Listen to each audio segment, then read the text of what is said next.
Hey, good morning, good morning, good morning. I think the chat is resetting. Let's go. Let's do live chat.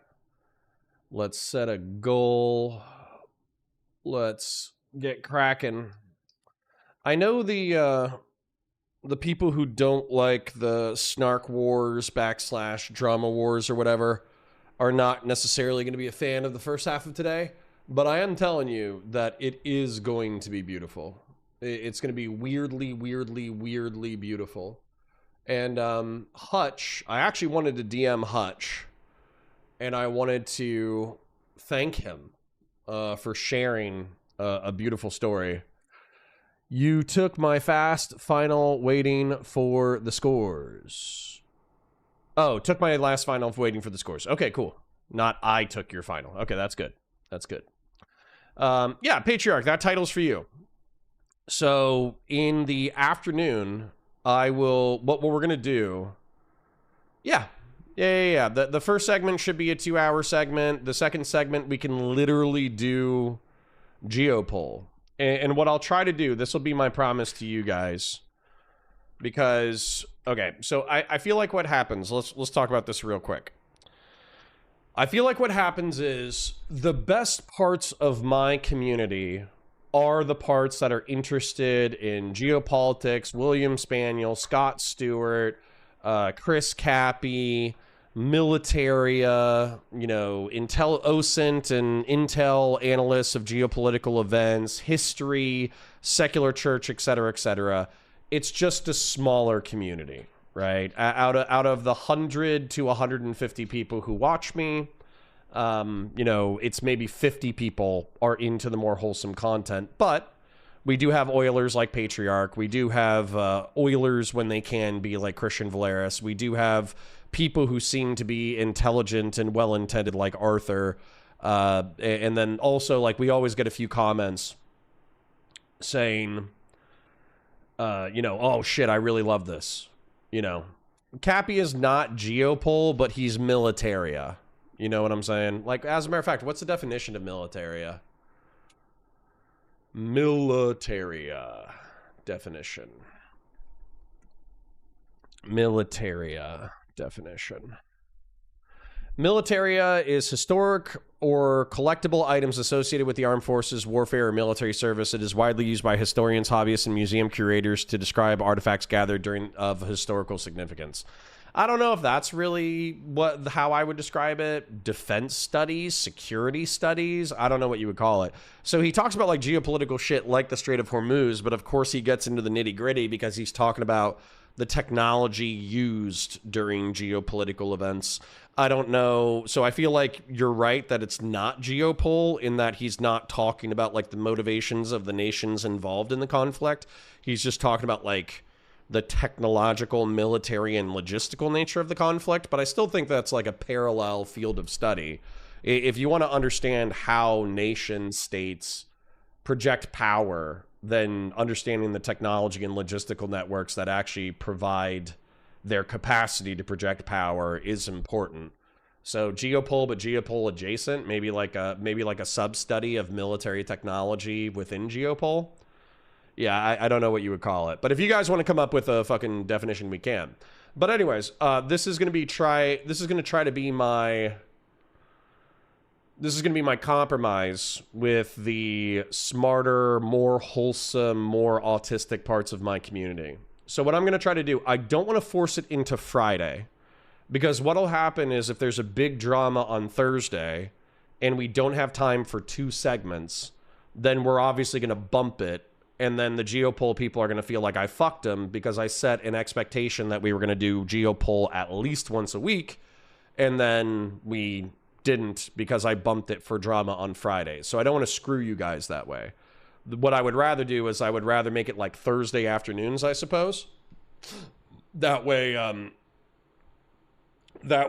I can bump drama knowing that we already have a drama segment in the morning. Or we already have a less calorically dense segment in the morning. So if I truly want to bump something on Friday, I can bump it on Friday. Or on Thursday, I can prioritize my drama consumption. Because people are right. There really is. If I wanted to go through the whole drama, which I don't, but if I wanted to go through the whole drama, I would probably start with the Destiny versus Chud logic. I would definitely watch the Destiny versus Dicker, or Destiny and Dan versus Dickers and... Who's the other guy? It wasn't Morale. Dickers and Aiden. I would watch that. But truth be told, that's the kind of thing where I would expect Christian Vlaris to suffer a lot and Patriarch to suffer a lot. So I don't want to make you guys suffer a lot. I want to make you suffer a little bit, you know? Christian Blair says, chip when I can, still part-time work, but here's hoping the defense industry gets its shit together and offers me something. Thanks for the Geopoll despite the spicy drama. Okay, well, thank you for the donation. $50 is not nothing. That does mean a lot to me.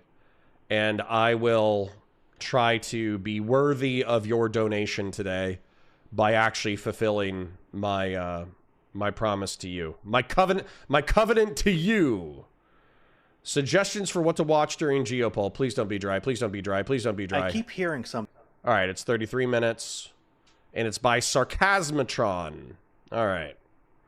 The Wars of Donald Trump. Sure, I'm okay with that. We could do that. But also, for my other Geopoll people, Patriarch Oils. So, of course, I'm going to have a little bit of deference to him. But if you guys have something a little bit spicier but still Geopoll, then feel free to share it. That way Patriarch doesn't solely dominate the Geopoll. And then also something that I was thinking about doing, can I show you guys this real quick? I want to show you a book series that I read.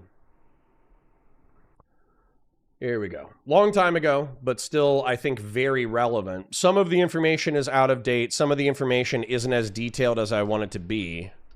I found it fascinating, but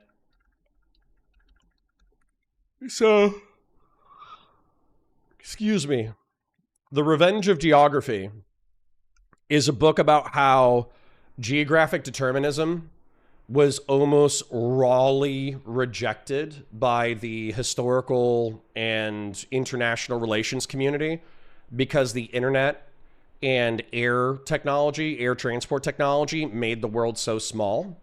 But what's happened, particularly in the conflicts in the Middle East and North Africa, is we relearned the importance of geography, not just in informing culture, but also in presenting us with logistical challenges that actually make our desire to control the world a lot more difficult than we initially believed to be.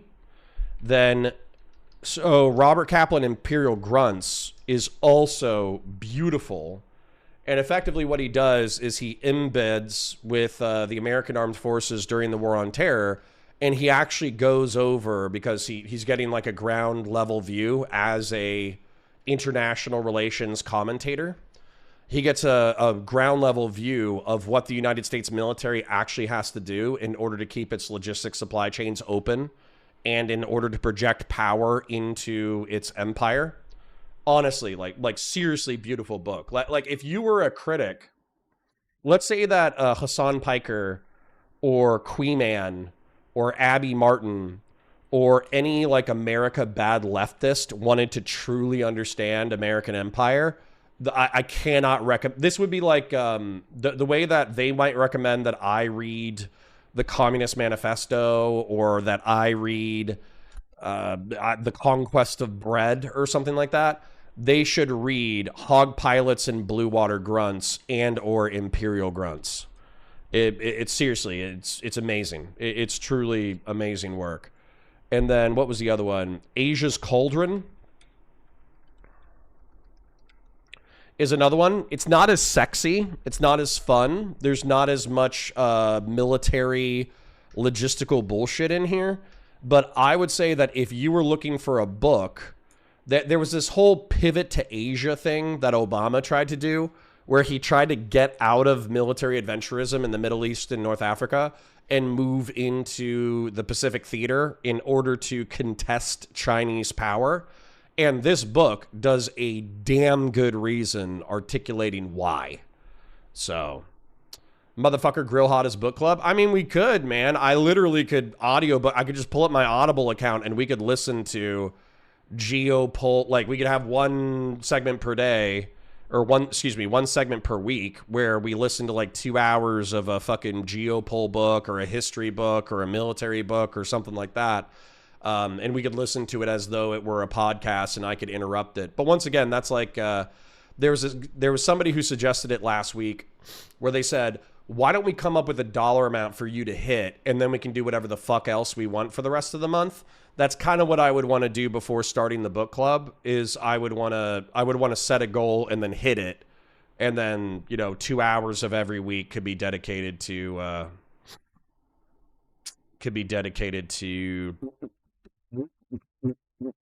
books. So, anyways. But I also, like, what's going to happen? So if I just do that randomly, though, let's just say, like, I right now, I was like, you know what? Drama's bad. I don't like drama. And then I just started listening to Robert Kaplan. We're going to drop down to, like, 30 viewers.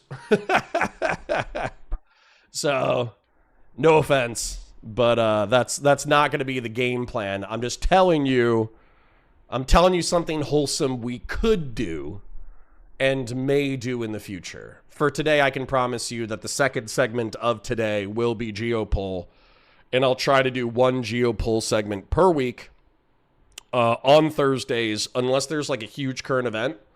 Let's say like on Monday, we actually like drop tactical nukes on fucking Iran or some shit. Then of course I'm covering current geopolitical news and events within, whenever something happens.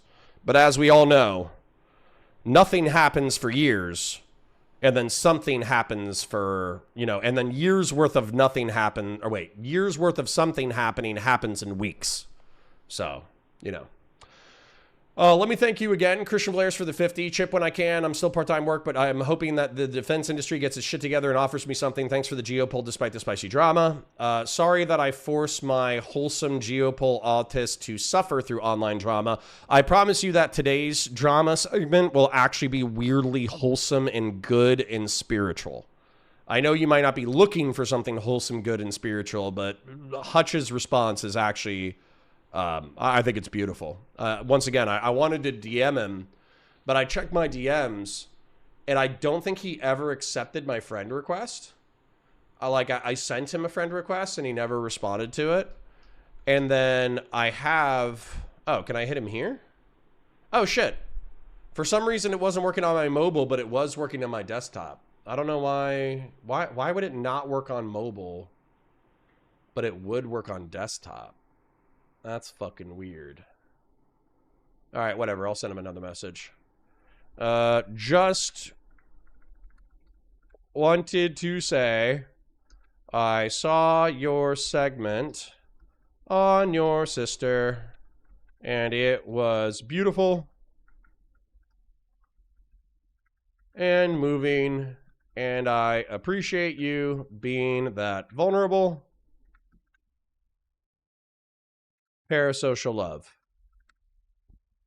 All right. And then, what is it? It takes strength. Or wait, it takes strength to be gentle and kind, you dumb fucking idiot.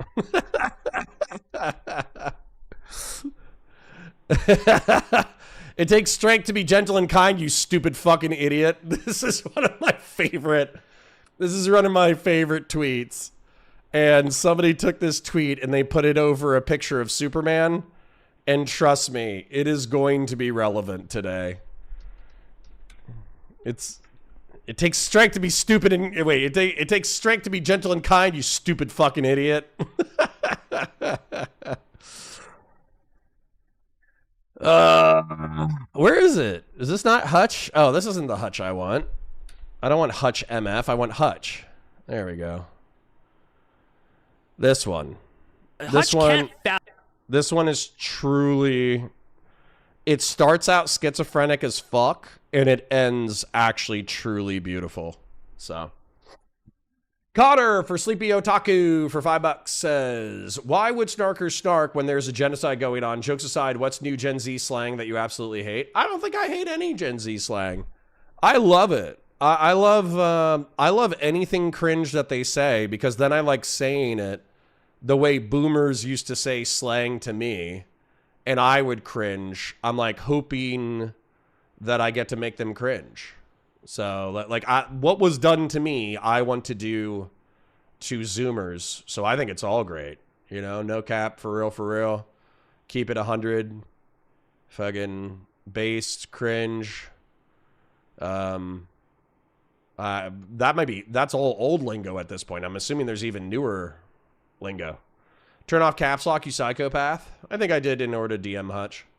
An oath held for 3,000 years, the honor of our chapter. True. Again, if it's anything non-retarded, I would be happy. This is actually weirdly beautiful. So just to give you a little preview, what ends up happening is Jstlk effectively admits to the accusation, in my opinion, admits to the accusation that he is stochastically creating a demonic fucking summoning circle of evil pieces of shit on the internet in the beginning parts of this segment. And then Hutch, rather than freaking the fuck out and spurging out and becoming like a total asshole who's dedicating all of his life force to ruining Jstlk's life, he actually says, hey, like, you guys didn't hurt me the way that you wanted to hurt me.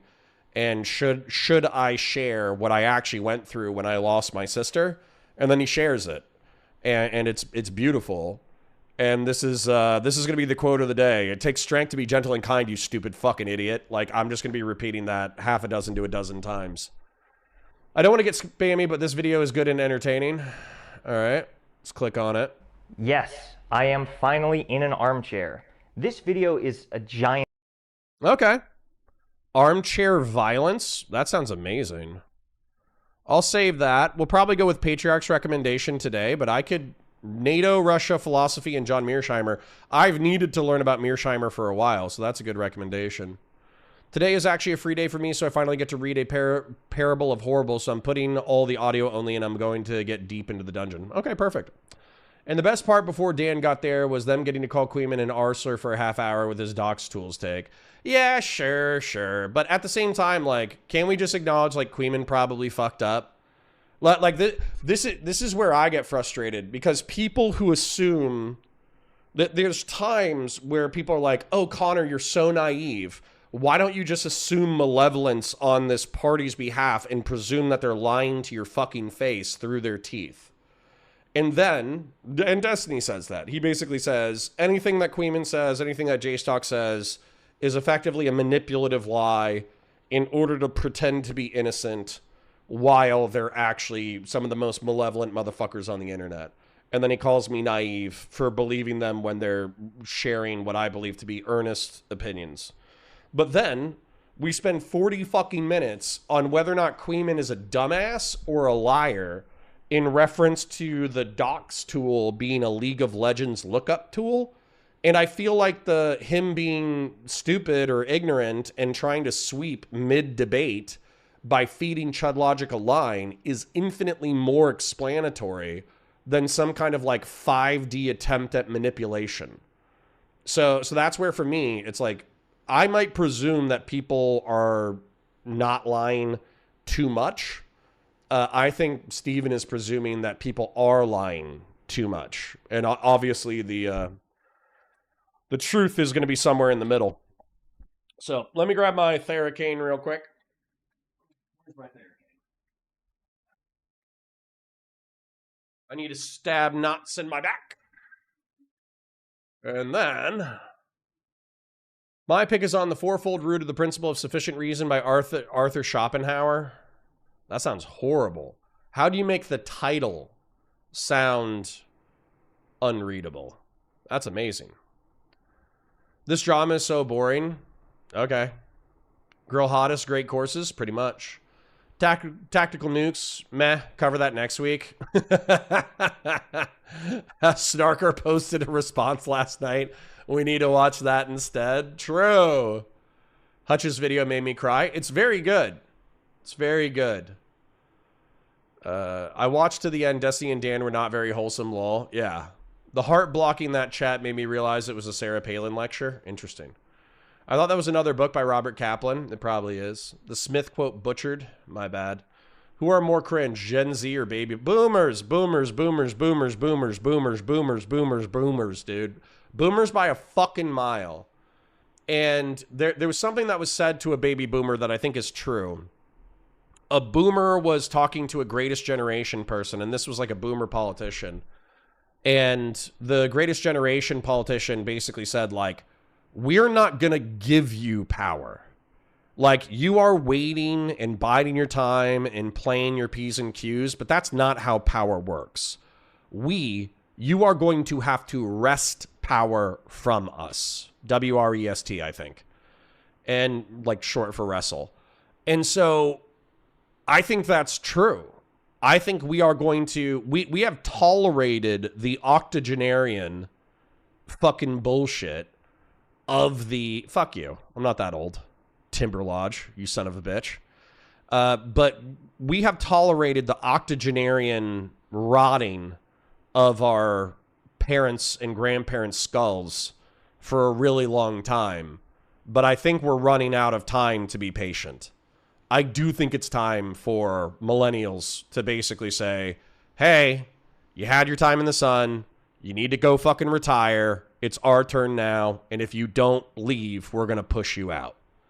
Because like, I don't want to be blaming boomers for the systemic failures of our society for another 40 years. I want to actually start contending with the problems.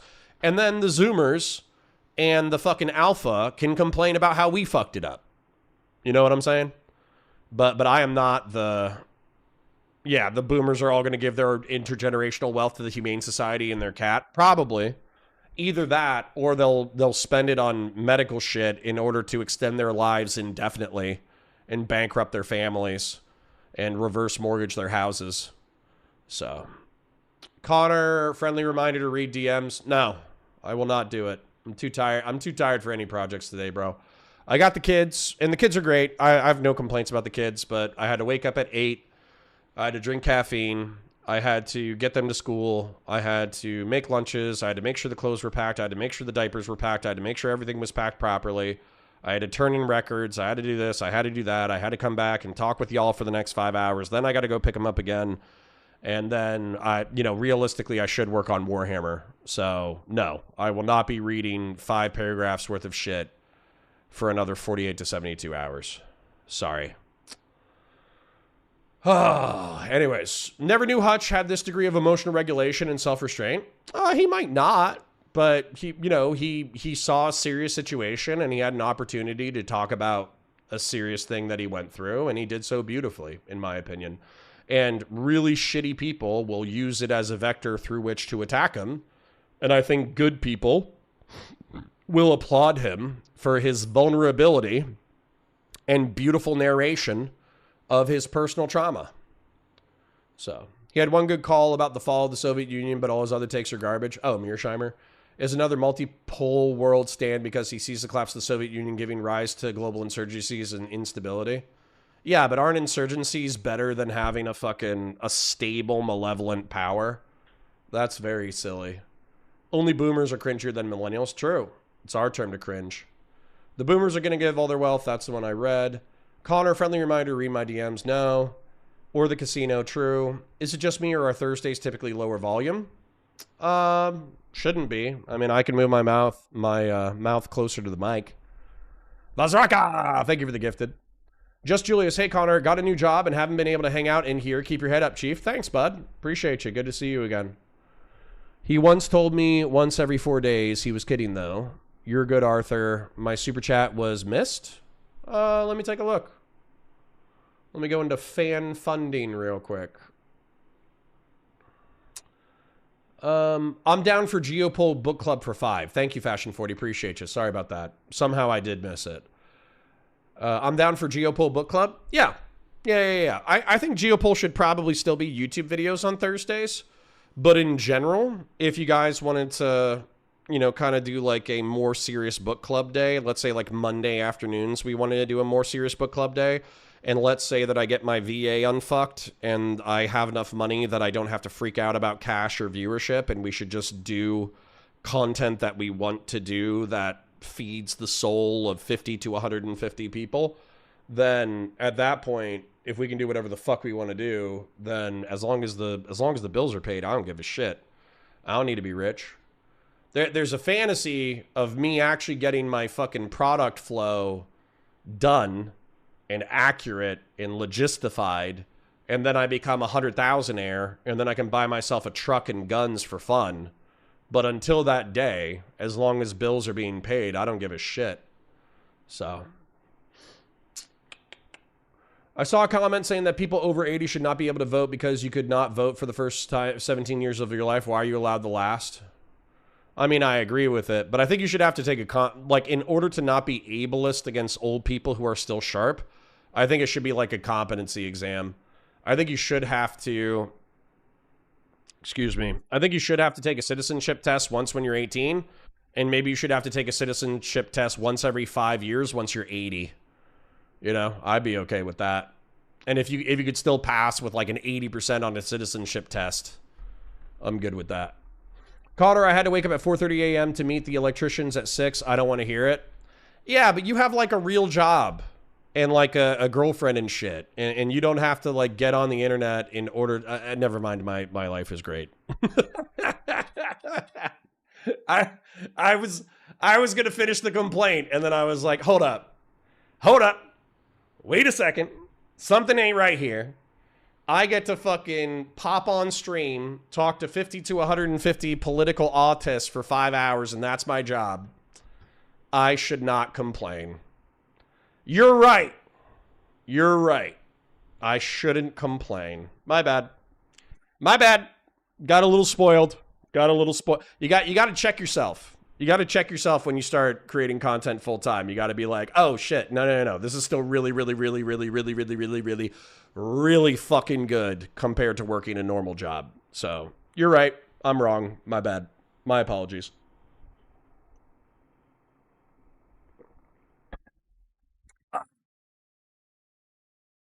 Trump's ballroom now has a ceiling that goes all the way down to the basement.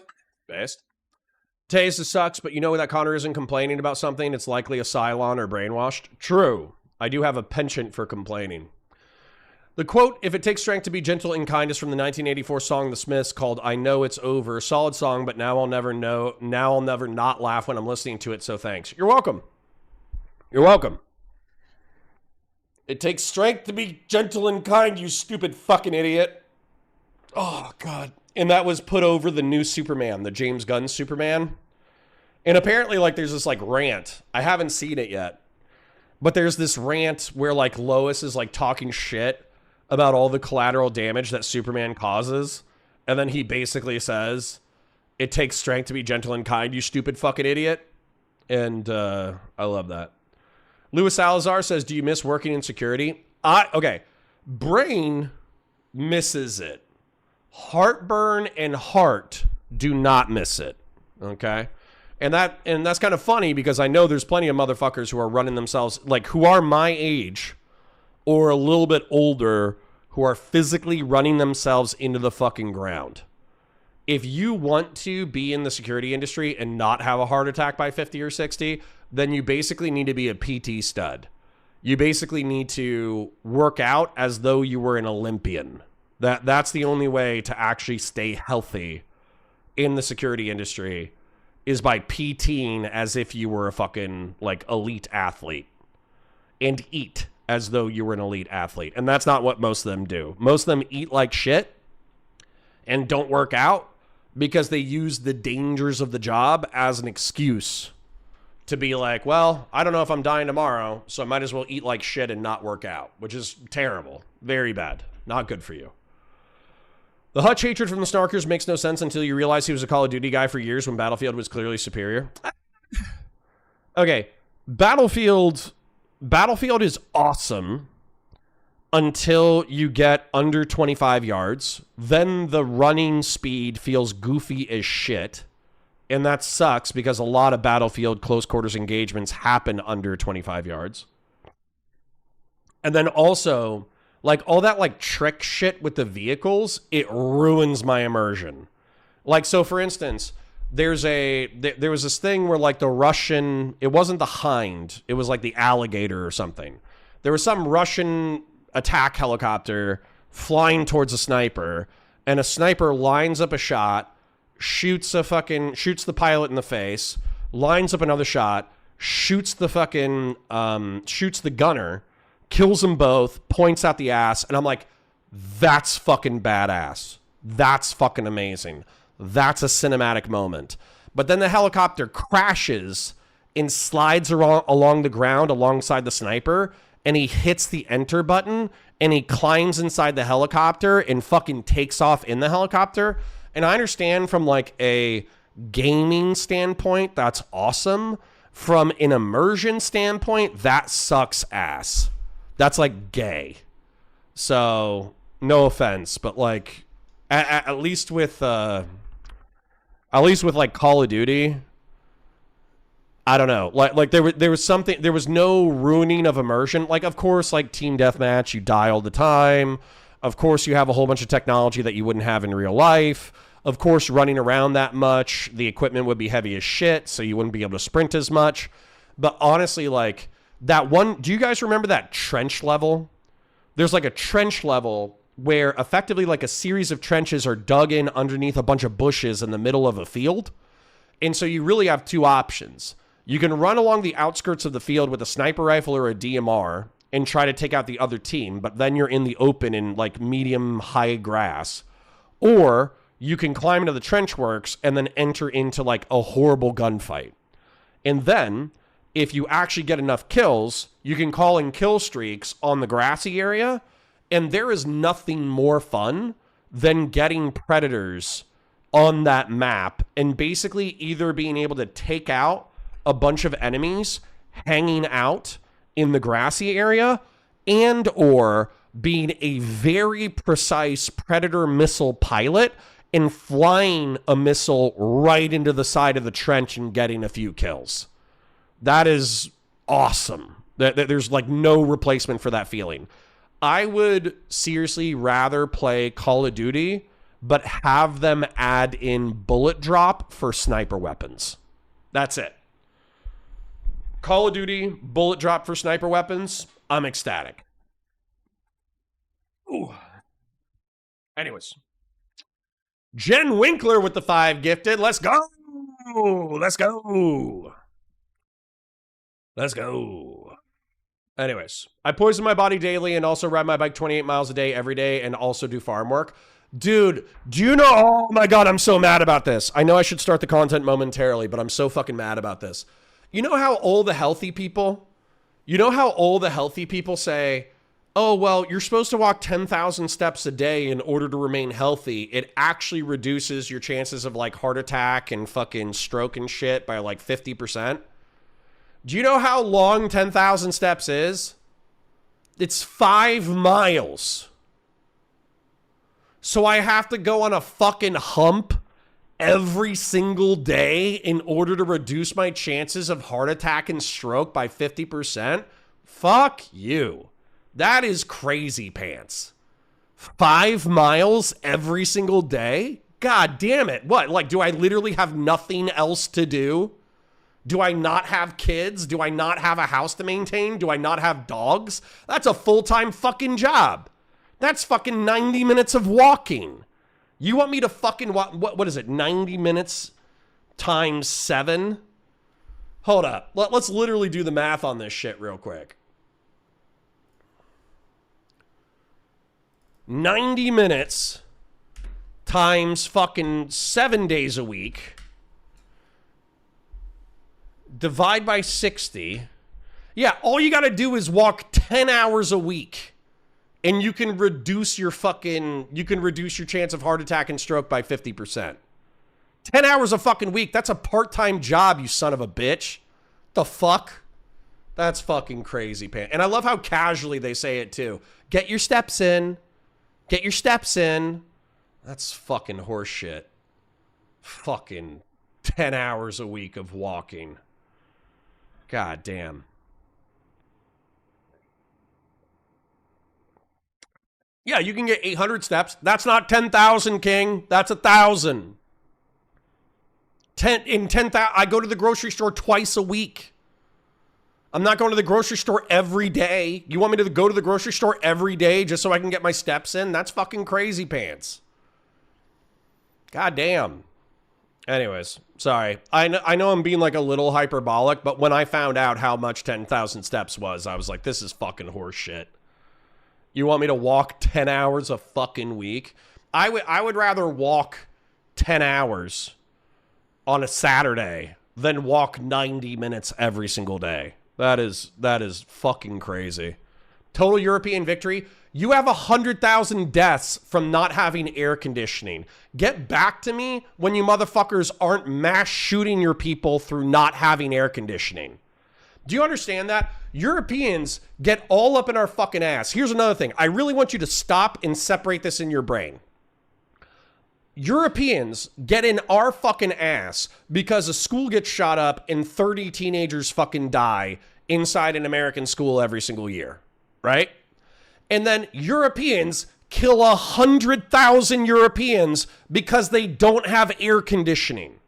I want you to think about that. There's old people sitting in houses that don't have air conditioning, that dehydrate to death, and they find their fucking dehydrated corpses 100,000 times a year because they don't have air conditioning. That's fucking crazy. Okay? Yeah, problem? I mean, I guess if you want to be like social Darwinist about it, where you're like, yeah, fuck it, it's their time to go. Yeah, sure. But still, what the fuck? We hate the poors enough to do that? I mean, all right, now you're just saying based things. Now you're just saying cool things, Arthur. All right. All right. All right. You guys were super generous on Tuesday. You were generous on Tuesday night. You're pretty generous yesterday. You're pretty generous today. So let me thank the people who have made the early part of the stream very generous. And then let's do an intro and get into the content. Jenna Winkler, thank you for the 5 gifted. Vazraka with the gifted. Fashion 40 with the 5. Who is this? I don't recognize you. Give me a second. I think it's Sleepy Otaku. It's Sleepy Otaku. Sleepy Otaku with the 5 euros, and then Christian Blaris with the 50. Thank you, King. Even though you're working part-time, thank you for sending in some oil. I do appreciate it a lot. I do appreciate it a lot. Let's go ahead and do an intro and get cracking. I mean, don't buy a fan or anything. I know. It's crazy. That also happens in the U.S. South, Connor. No, it doesn't. 100,000 people. Fuck you. I love you, Dank Brandon, but fuck you. Let's take a look. Hold on, I gotta leave that up. How many people die from heat exposure in the United States annually? It's gonna be like less than 10,000. Yeah, 1,600 to 2,300. How many people die from heat exposure in Europe annually? Heat claims more than 175,000 lives in Europe each year. Get the fuck out of here. Europe is poor. You can't understand why stuff happens in Europe if you don't understand what it's not doing very well. Whatever. I don't give a shit. Oh, at least we don't have school shootings. Okay, well, at least we don't kill people with not having air conditioning, you fucking dipshits. Holy fuckballs. Yeah, I know. Isn't that a crazy stat? Louis Salazar jumps in and goes, holy moly. Yeah, isn't that a crazy fucking statistic? Congratulations on not having school shootings. How about you go guys buy some fucking window air conditioning units? And trust me, I understand that it's going to accelerate global warming, but maybe don't die from temperature, you fucking stupid fucks.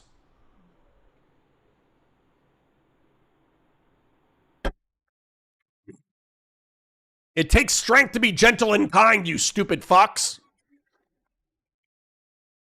All right. Anyways, let's do an intro. Oh, fuck my ass.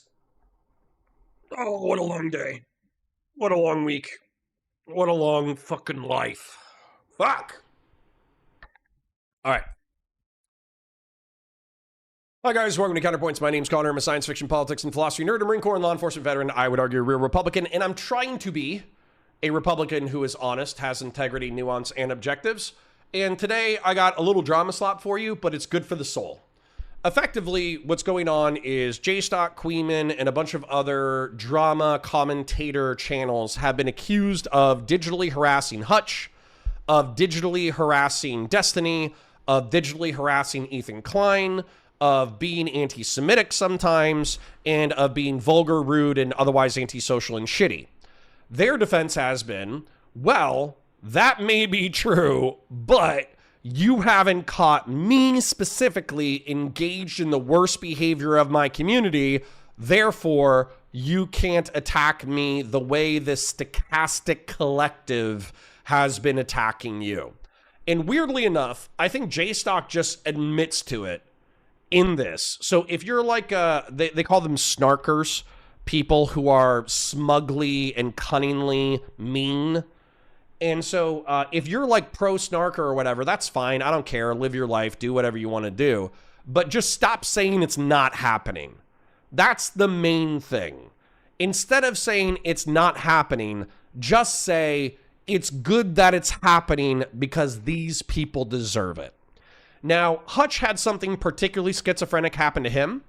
Jstlk made fun of him in reference to this topic and also says something completely deranged in my opinion.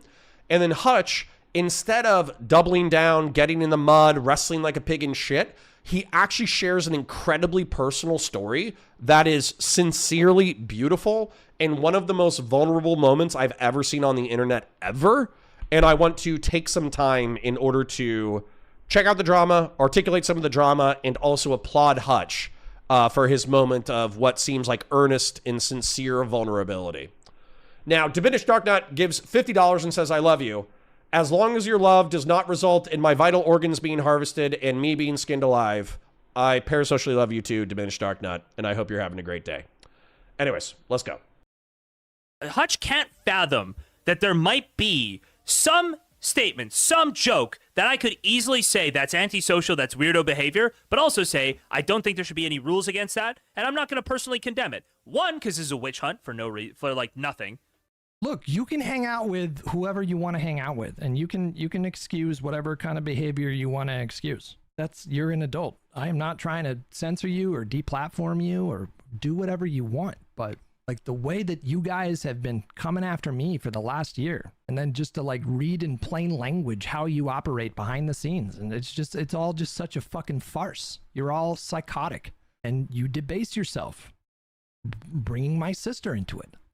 You demonstrate what kind of character you have. It's plain for everybody to see, and you know, they can decide for themselves if they think that this is like normal, okay behavior. I know that there are downstream negative consequences of trying to police speech like this in any serious way, and I'm not willing to entertain them.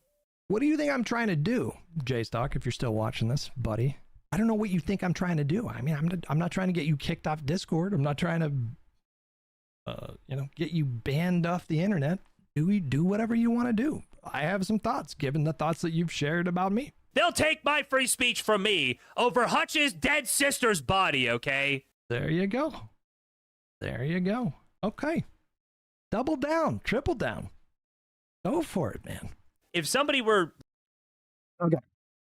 That is the kind of shit that I do think is funny to some degree. Like, if you're taking something that's super fucked up in somebody's personal life and then you make it casual and mundane, that's the kind of thing that I absolutely can find funny.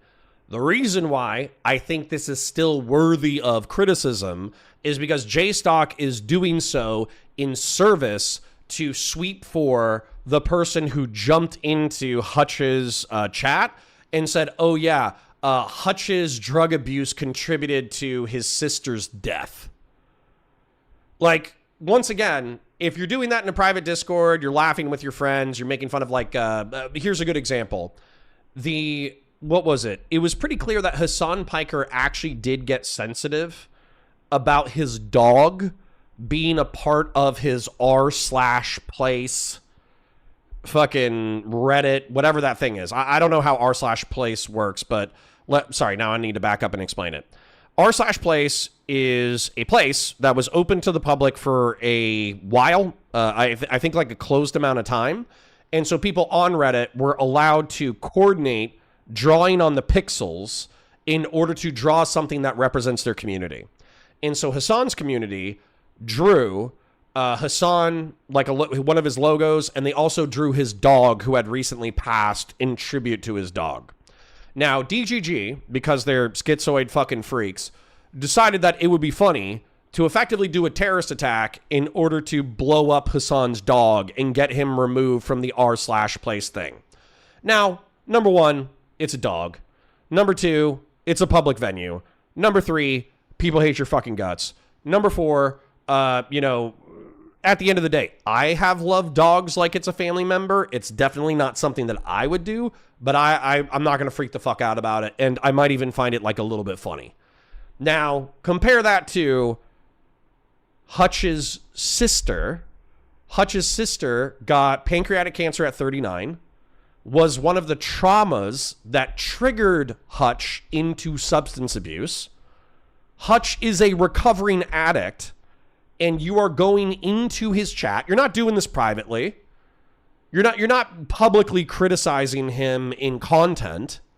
You are going to him and you are saying you are partially responsible for your sister's death, even though that statement's untrue. You are partially responsible for your sister's death, and fuck you. Meanwhile, that's one of the traumatic triggers that threw Hutch into depression and substance abuse. If you did that in real life and you got popped in the mouth, I would not blame the person for hitting you. I would blame you for being an antisocial freak. So, sweeping for that behavior, you know, it kind of sounds like your claim neutrality is mild complicity. So I'm actually going to draw that while we're listening to this. But that's not, this isn't even the most schizo statement. This is actually, it gets worse. Like, actually to say, well, you made these jokes and I can't watch you anymore, I'd go, understandable, but I don't know how you made it this long. You know what I mean? I'd be like, understandable, I just have... He's like, I've always been a piece of shit. Didn't you know that by now? No idea how you got here to this point. I understand that there are jokes like that I could still... You know, you could joke in that same concept, and it could just be a fucking banger that I could find hilarious, right? I mean, there might be some limited contexts. Is there a plural version of context where, like, I might even joke about like death and things that are morbid or whatever, but these aren't jokes. Like, you're coming, like your Discord mod is coming in my chat and then spamming it. Like, and it, like, to be clear, they were spamming some they were combining like, because obviously I'm like open about addiction stuff. So this person was coming in my chat and saying Hutch abused his dying sister when he was drunk. Like, he combined like two things and kept on like spamming that. That's not we're not joking. That's not like private edgy jokes in a private Discord. He said it was like my fault. Yeah. Well, listen, I guess it's possible that I was the reason why my 39-year-old sister got a pancreatic cancer diagnosis. Maybe it's my fault. I don't know the science behind that, but entire internet. Well, like, I just don't know. Does Hutch think that he's not in the spaces where this shit happens? I'm not. I'm simply not. Okay. I wanna call balls and strikes. What place? It's r/place. It was a Reddit community event. So this is where I want Hutch to. Or I want to call balls and strikes, not just, oh, Jstlk bad, Queeman bad. I want to call balls and strikes. So for me, Destiny has engaged in some pretty antisocial negative behavior that I think we've analogized to total warfare tactics in reference to this scenario. So effectively, Destiny, hold on, I need to clear my nose.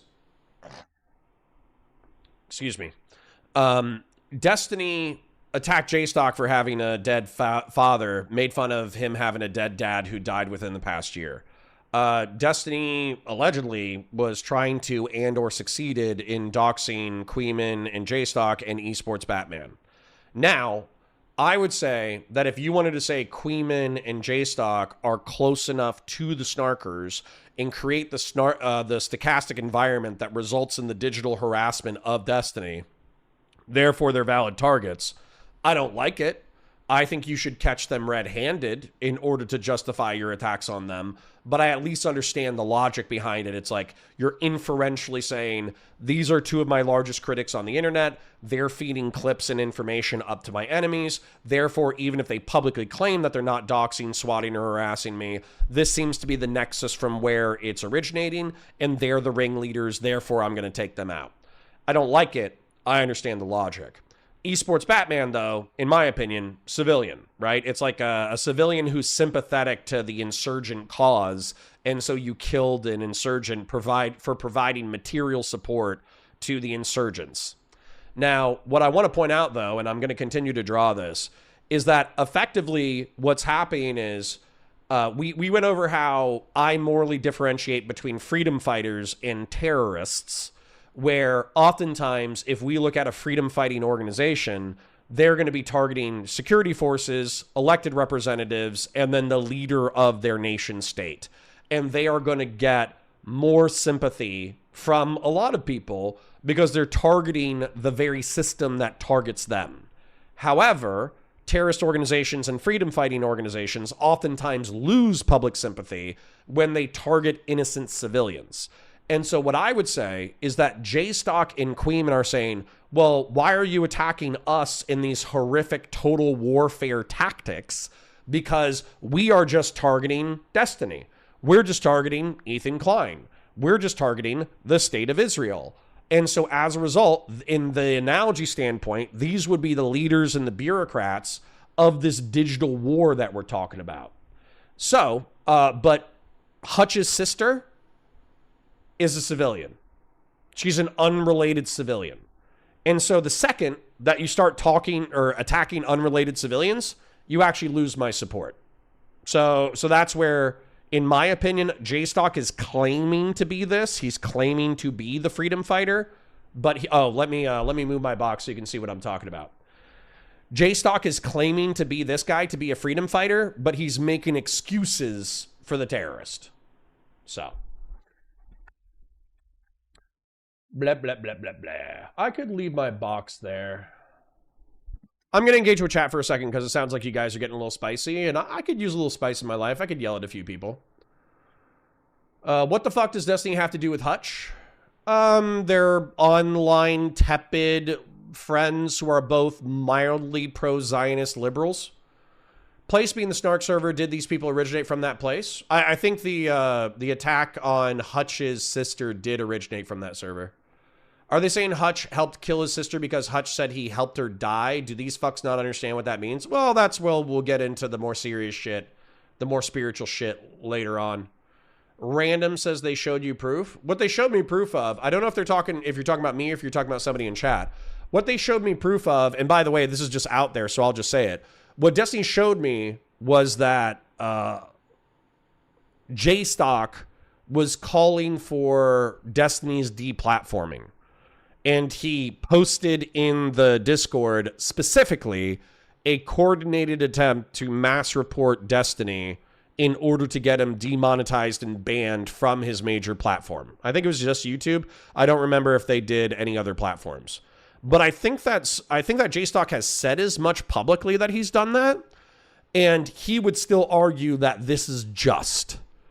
So, you know, that's the evidence that, you know, in this analogy standpoint, because I've analogized what's going on to asymmetric warfare, then Jstlk would say, oh, I'm shooting at the president of online Twitch and YouTube politics, and I'm trying to take him out, but I'm a freedom fighter because he's a tyrant and a piece of shit, and he deserves it. So that's his defense. Is not the gun you're looking for getting caught red-handed? I mean, you can, but then also are you not sympathetic to the fact that at that point, Destiny himself was carpet bombing the fuck out of his Discord, because that was the time, allegedly. I would actually have to go through the timeline. But allegedly, that was around the time that Esports Batman got doxxed. That was around the time that Destiny was calling for Queeman and Jstlk to get doxxed. That was around the time that he was trying to dox anybody in the server, in Jstlk's server. So, you know, Destiny is carpet bombing, you know, not just insurgents, but also civilians. And then Jstlk says, well, fuck this. If he's going scorched earth, so am I. I'm going to try to fucking digitally assassinate him. So, you know, what do you want from me? Yes, that's the smoking gun in reference to Jstlk being a bad apple, but he has his freedom fighter justifications, you know? DGG Discord has almost 100,000 people in it. Well, there you go. So anyways, let's continue. Random dude says, what the hell is Connor talking about? Don't just listen to audio if you want to know what I'm talking about. Yesterday, sorry, I'm just going to try to catch up Random Dude in case he's not a see you next Tuesday. Yesterday, we were analogizing the conflict into asymmetric warfare.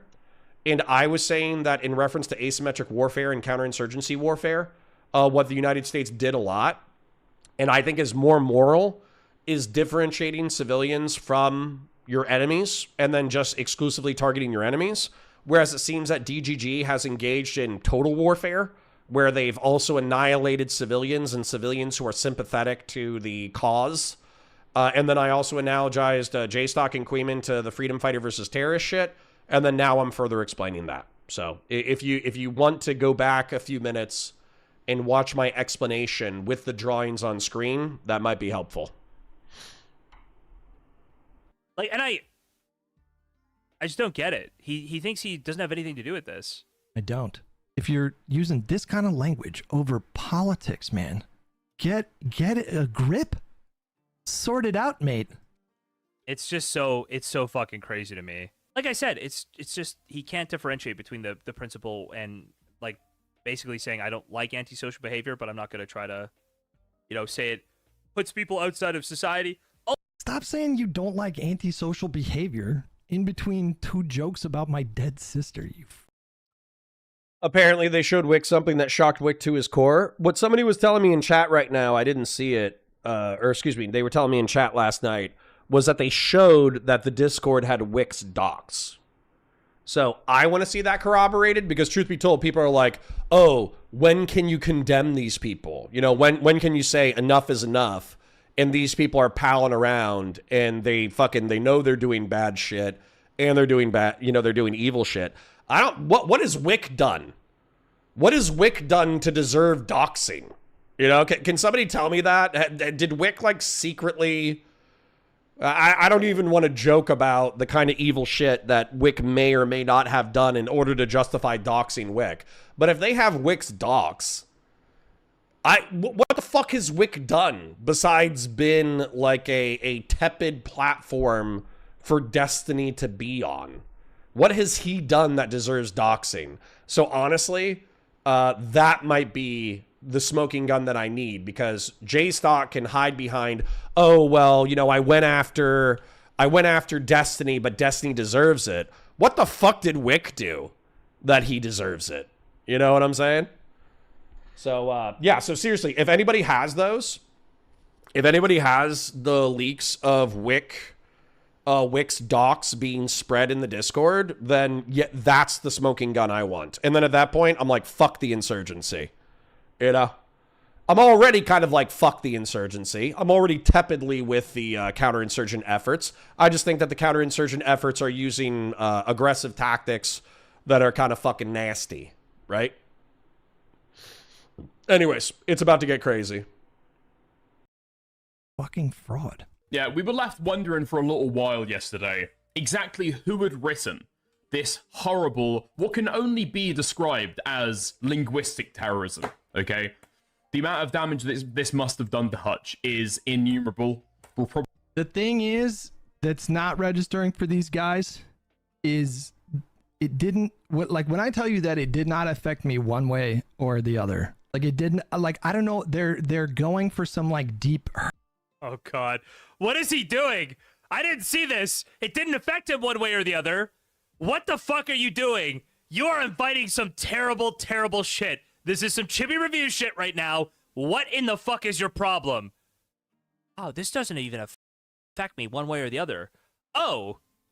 Yeah, Hutch is like actually creating a summoning circle. And he's going to summon some demons that he has no idea about, okay? What are we doing here, man? Are you serious? And this is the point where I'm just like, honestly, this and the if Wick's docs is being spread around in there, honestly, I might DM Wick and ask him for it. If Wick's docs is in there and then he's talking about the summoning circle with fucking demons and shit, then at this point I'm just like, fuck it. Like I'm not. What's the Batman thing? It's like, I'm not gonna kill you, but I don't have to save you either. The chances of me like sweeping and on a free speech basis defending the snarkers was already super low. This is gonna push me in the opposite direction of like, fuck them, you know, fuck them, who cares? So let me read. Somebody said something really nice in chat, and I want to read it real quick. PVan5457 says, hey, Connor, I've been a VOD watcher for years plus. Put your VODs on at work along with other streams. Don't usually get to catch you live, but just wanted to say hi. Well, hi, PVan, or PyVan. Thank you for dropping by and saying hi. So let me go ahead and update my drawing a little bit while I talk about what's going on. So what Hutch said is, hey, you attacked my sister, which is fucked up. Let's say, like, Hutch, if you would please consult your screens. Let's say Hutch is like an administrator over here. Let's say he, in their eyes, in the insurgency's eyes, they view Hutch as a representative of Destiny who helps prop up Destiny's power. And then, what, actually, I should change it back to red, shouldn't I? I should change it back to red. So what happens is Hutch says, well, you attacking civilians, in this case my sister, in order to get to me, is not an effective attack. And he goes on not to say like, oh, it's not an effective attack because I'm so tough. He goes on to say, it's not an effective attack because, like, I know what I did in reference to the death of my sister. So you accusing me, and that was such an intense experience that being hated by random fucking shitters on the internet is not what's going to break me. And so what, I'm trying to think of how to draw a satanic symbol at the correct angle so it looks like, is that correct? I don't know how to draw a satanic symbol. Is it a pentagram? Is it a pentagram or is it a hexagram? I think I just do a pentagram, but I think you guys get the point. And let me go find some cornate demons real quick. So what Jstlk is saying is like, oh, well, you're saying that by you're denying that us, and I maybe us is the wrong term, cornate demon. Well, you're saying that this attack is not effective. So what's going to happen is people are going to double and triple down on trying to hurt you, and they're going to find new and interesting ways in which to fucking hurt you.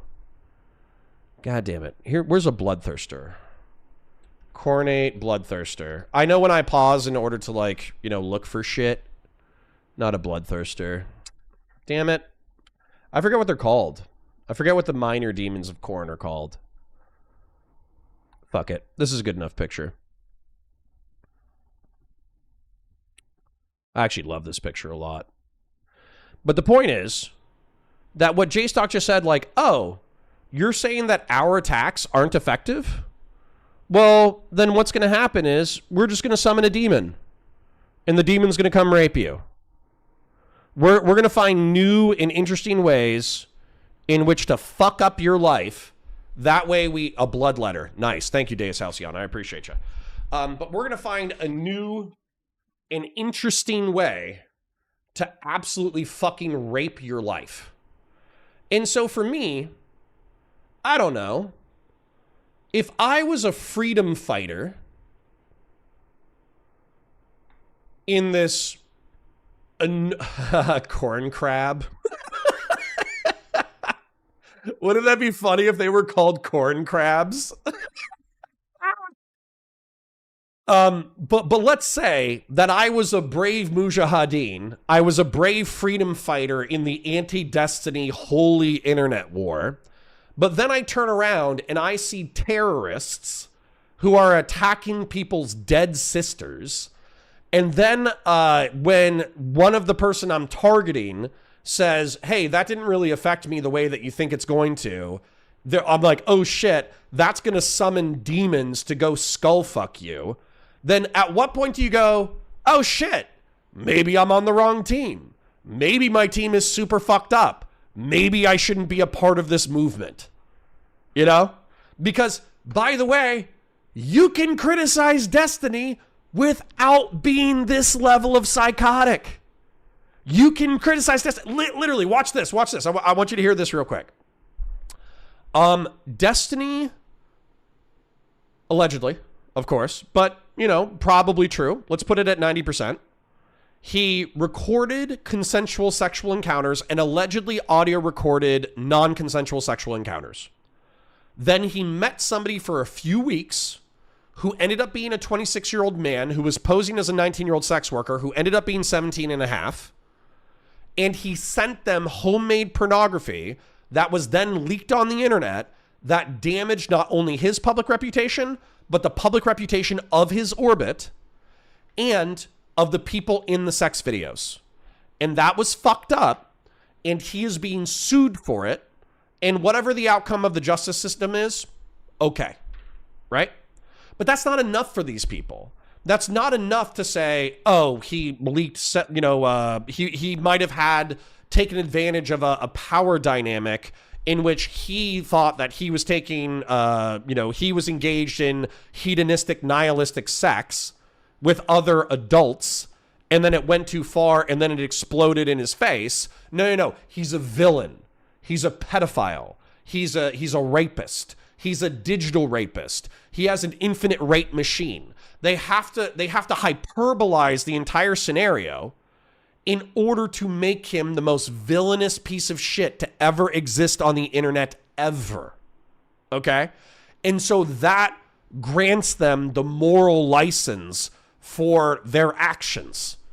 The constant A-logging, the constant coverage, the constant clipping of shitty behavior, the constant clipping, like a history of every bad thing Destiny's ever done. And he deserves, according to them, to be raped, dead, and in a ditch. That's where they want Destiny. They want him raped, dead, and in a ditch.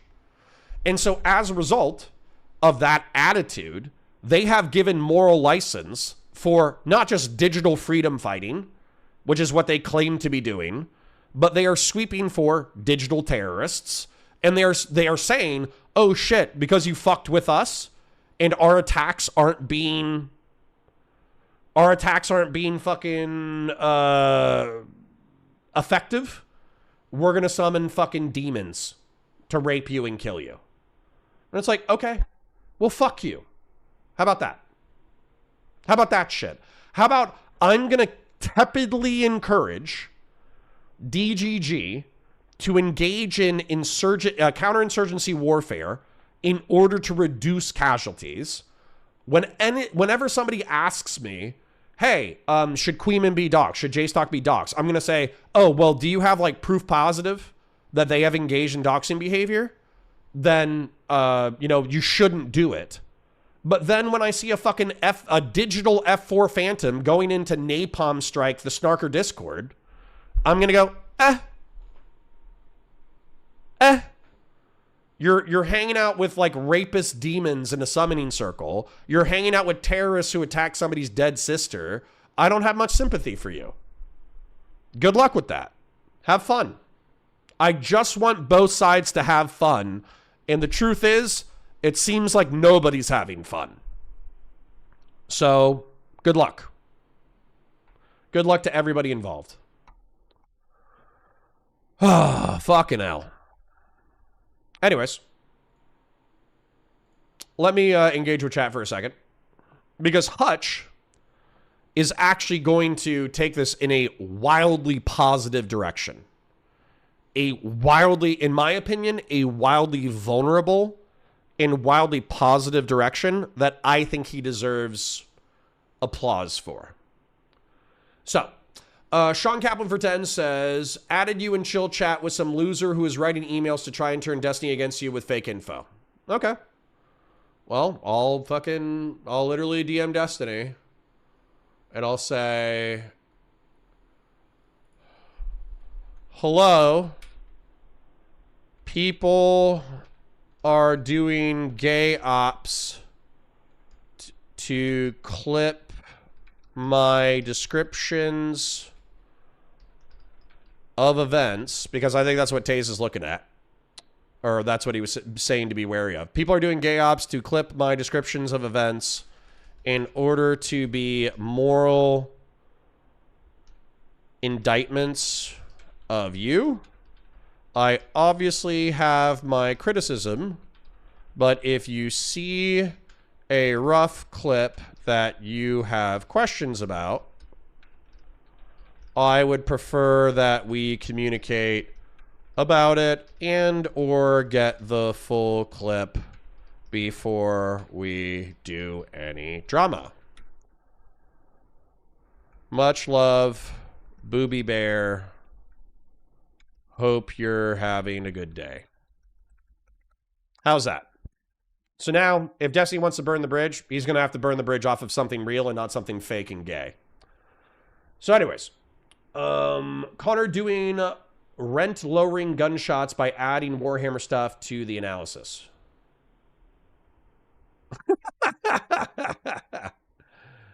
Oh, that's funny. Last VOD I watched, I saw Connor ban Christian Vlaris for being correct. Glad you got justice, King. Lol. Hey! You shut your mouth, Pievan. In the grip darkness of the 41st future, there are only crabs. True. Non-consensual recording, not non-consensual encounters. Oh, did I say non-consensual encounters? My bad. Let me make it more clear.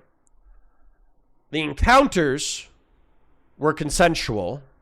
The recording is non-consensual. For the audio, the video is the video was consensual, but allegedly there was no consent for the sharing of the video. So that should be the correction. So if anybody fucking takes that clip and fucking runs and rapes with it, then that's their fucking problem. That's their problem. That's their problem. Why are you booing him? He's right. Hey, you chill the fuck out or I'm going to start my own counterinsurgency operation in my own fucking Discord. Anyways, because Destiny is casting himself as a completely innocent, right? I don't think Destiny's ever casted himself as completely innocent. I don't know if that's a sarcastic statement that you're trying to make, but I don't think he's ever casted himself as innocent. Ever. What did Destiny say was justified if his tires were slashed multiple times and his instrument was stolen? Eventually self-defense shooting someone. Connor, compare the Snark Discord to foreign disinformation campaigns. Laugh my ass off. No, we're going with counterinsurgency warfare. You are making the gay op easy, to be fair. It happens. Only consented to the left audio channel. Nice. I sincerely doubt anyone would take a Connor Destiny riff seriously. I mean, I didn't. When I saw like the last bridge burn thumbnail, I was like, hey, is this like a fucking, is this hyperbolic? And he's like, yeah.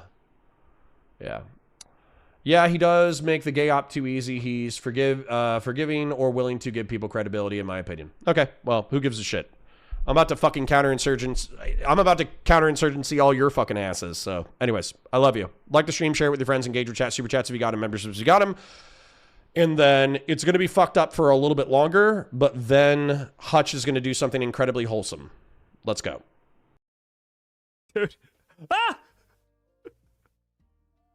So you're saying, Hutch, that I don't have to worry about your mental state whatsoever, no matter what I say. On this front, no.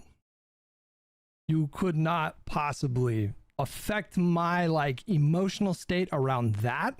It's just it is not possible. I think it's relevant because you guys think you're these like virtuous online warriors, and you have no fucking concept of Like, it doesn't occur to you that, like, you know, Dazudani said, like, are we the baddies? Like, that doesn't occur to you. It's just like, what's the phrase? There's no bad tactics, only bad targets, or something. I don't think I'm saying that right. You present yourselves as like, you're so fucking, and it's all like very obsessed with like particular people. Like, I don't think you really give a fuck about me. I'm just like a proxy for like Destiny or Ethan or whatever. But your whole thing is like, they're so immoral. They're such awful pieces of shits. And then in your spiral, you become these like little fucking antisocial monsters. And I think it's relevant considering that you guys have been like spamming my feed with this shit. And I think when people see this like behavior, they'll come to their own conclusions about it. But like, I think the behavior speaks for itself. But how could you possibly hurt me around that? Like, do you have any fucking concept of like what that experience is like? I'm torn right now. Like, I don't know how much I want to share. How do you even describe an experience like that?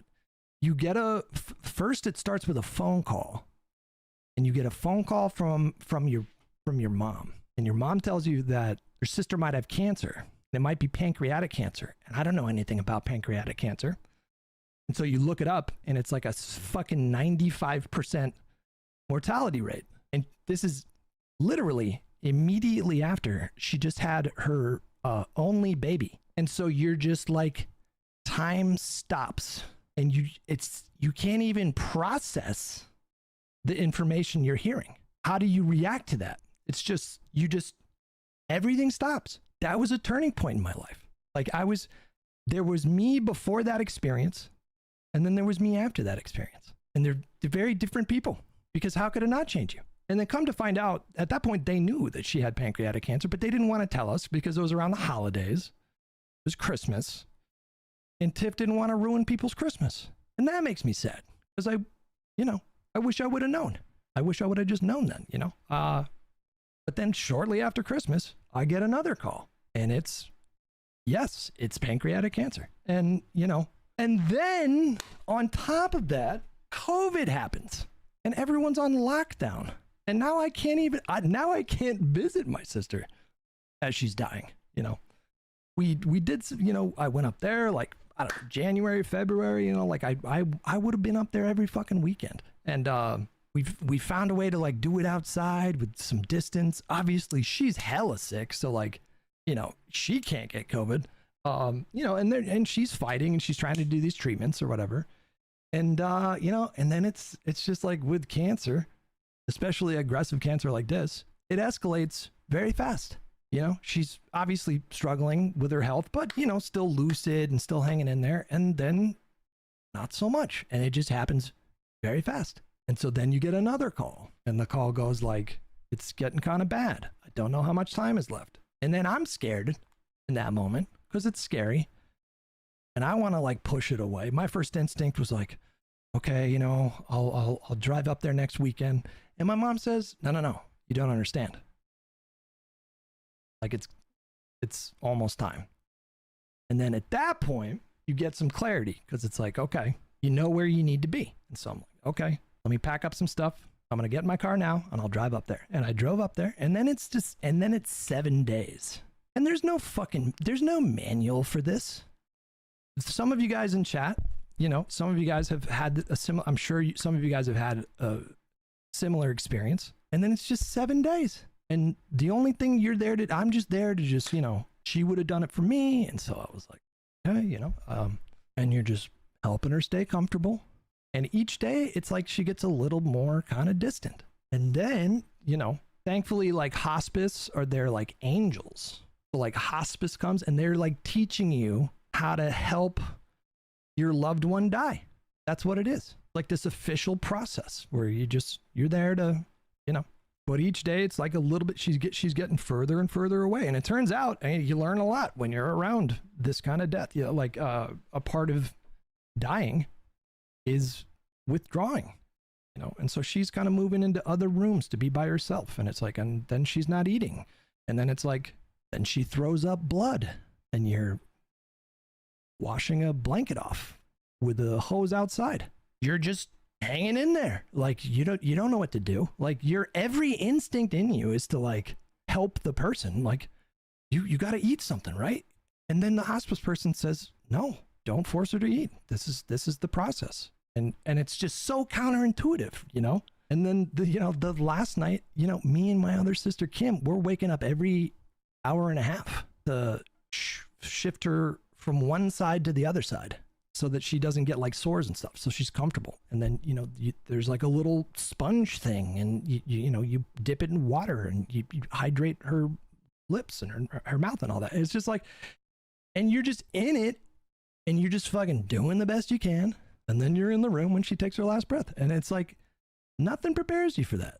And it was like so fast, And it took me, I drank so much for like fucking 2 years because it just was brutal. It was just brutal. Like seeing it and being there and doing that. And then, and so I wasn't dealing with my grief. I was like drinking every fucking day. And then I fucking stopped drinking and then I started talking to a fucking therapist. And then I found a way to like, stop fighting the grief. Okay. So I've shared some real shit with y'all, and you're going to have to indulge an extemporaneous rant that might be all over the place. So that's one of the realest motherfucking things I've ever heard on the internet ever. Getting a call that a family member is dying, going into shock about it, trying to figure out, like, is this soon? Is this intermediate? Is this long term? Unfortunately, pancreatic cancer being super aggressive, it was short rather than long. He's got a nephew that just came into this world, so they're thinking about, like, this kid is going to be, basically being raised by the family without their mother because their mother's going to be gone soon. And then also trying to make their siblings, right? So they are the same, they might not be the same age, but they're approximately the same age. And life has just struck her sister down with a fucking lightning bolt. She is fucking, I'm making a little bit of a joke, but she is smited. She is smote. She's fucked. Probably, let's be real, probably through no fault of her own. I don't even know if there's like smoking causes lung cancer and throat cancer, right? What causes pancreatic cancer? What do humans do that causes pancreatic cancer? It's probably fucking random. It's probably random and normal. And so his sister just gets fucked up out of nowhere. And so he does the best he can. Sincerity in this economy? True. But the point is that, like, he does what he's supposed to do. Now, he might be on autopilot. He might be in shock. He might be scared. He might be angry. But he does what he's supposed to do. He rallies around his family member, and he helps see her the fuck out, right? And I want to share this with you too. So there's these fucking edgy fucking F-slur nihilists. I wish I could say the F-slur. There are these edgy F-slur nihilists who say, you come into this world alone and you leave it alone. No. You could talk about that from like an individual experience level of like your consciousness collapses into your own brain and then eventually you have to leave by yourself. And that could be descriptively true. But when you come into this world, you are not alone. The doctors and the nurses and your mother take care of you immediately. They swaddle you, they feed you, they hug you, they talk to you, they pet your head. They love you. And so, no, you don't come into this world alone. That's bullshit. And then if you're a good person, hopefully, some good people die alone too. But if you're a good person and you live to an old age and you have the privilege of, going into hospice and having your family come to you as you're dying, you don't die alone either. Your brother comes to stay with you for the last week. Your brother and your sister come to flip your body in the bed to make sure you don't get bed sores. There's nurses and doctors and hospice workers who are giving you medication in order to reduce your pain. There's people who are giving you, not only are they hugging you, not only are they kissing you, but they're giving you things like magazines and your favorite books and all that kind of shit in order to soothe you, in order to love you while you're leaving this mortal coil. And so ideally, no, you don't come into this world alone. And no, you don't leave this world alone. And by the way, this is something we all have to experience. I don't know if there's a bunch of young people who are still invulnerable in my audience, but this is something that we all go through. I don't know if you guys realize that you're mortal. And one day you, the listener, are going to die. That might not have actually rocked you to your existential core, but it's going to happen someday. And you're going to lose people that you love. And so I think what's funny about making fun of people's dead relatives and making fun of death in general is taking something that has an extreme amount of irreverence and then treating it with reverence. Or wait, excuse me, treating something that should be covered with reverence and treating it irreverently. That is where the comedy is found in the humor.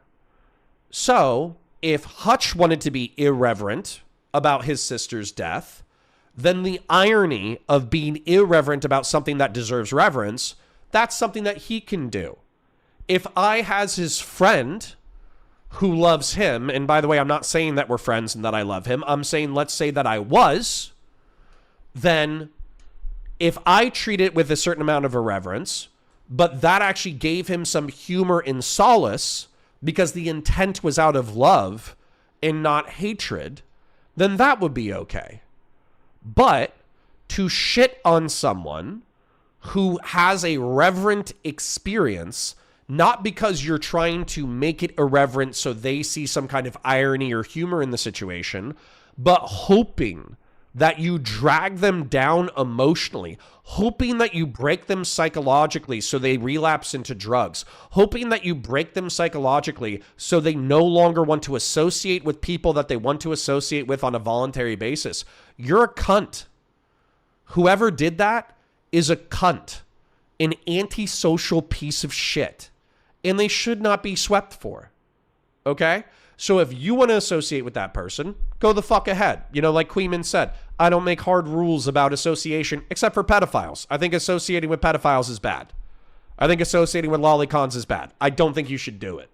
And I've criticized Steven for associating with fucking food shops. I've criticized other people for associating with Mr. Girl back when I thought he was still a pedophile. And I still don't like that he's a pedophile apologist. So I make some associative rules, but I also don't really like make it my life's mission to enforce associative rules. I just say what my preference is, and then I let people make their choices. But that's the thing here. You're an antisocial schizoid freak. Whoever did this is an antisocial schizoid freak. And people around him should say, that's antisocial and fucked up. And you're kind of a piece of shit. And so going back to my counterinsurgency drawing, which I know might feel gauche in reference to the current topic. Do I have another one? Give me 1 second. Let me find my counterinsurgency drawing before we do the orientation drawing. So, let's say that we believe Jstlk and Queeman for a second, okay? Let's say that you are Jstlk and you think you are fighting a morally righteous war in order to asymmetrically take out Destiny, the tyrant of Twitch and YouTube politics, Hutch, the liberal cuck who gives Destiny power, maybe me, the security forces that give him some kind of white blood cell bullshit in order to perpetuate his tyranny. But then you turn around and you see that somebody on your team is attacking somebody's dead sister. And when somebody is being earnest and honest about who they are and what affects them, you're like, oh, don't do that. You're going to summon fucking demons who are going to try to skull fuck you. Then maybe don't do that. You know, maybe say, hey guys, this was fun, but it's time to wrap up. Okay? That's my personal advice. That's what I would do if I was in the situation. Now, I want to point out another thing about orientation, though.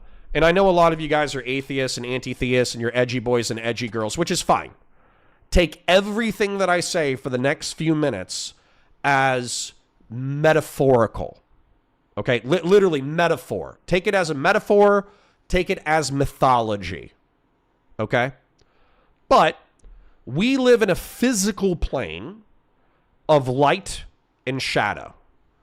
And oftentimes we orient our best principles, our best virtues, we associate with them with light. We associate with them in an upward trajectory.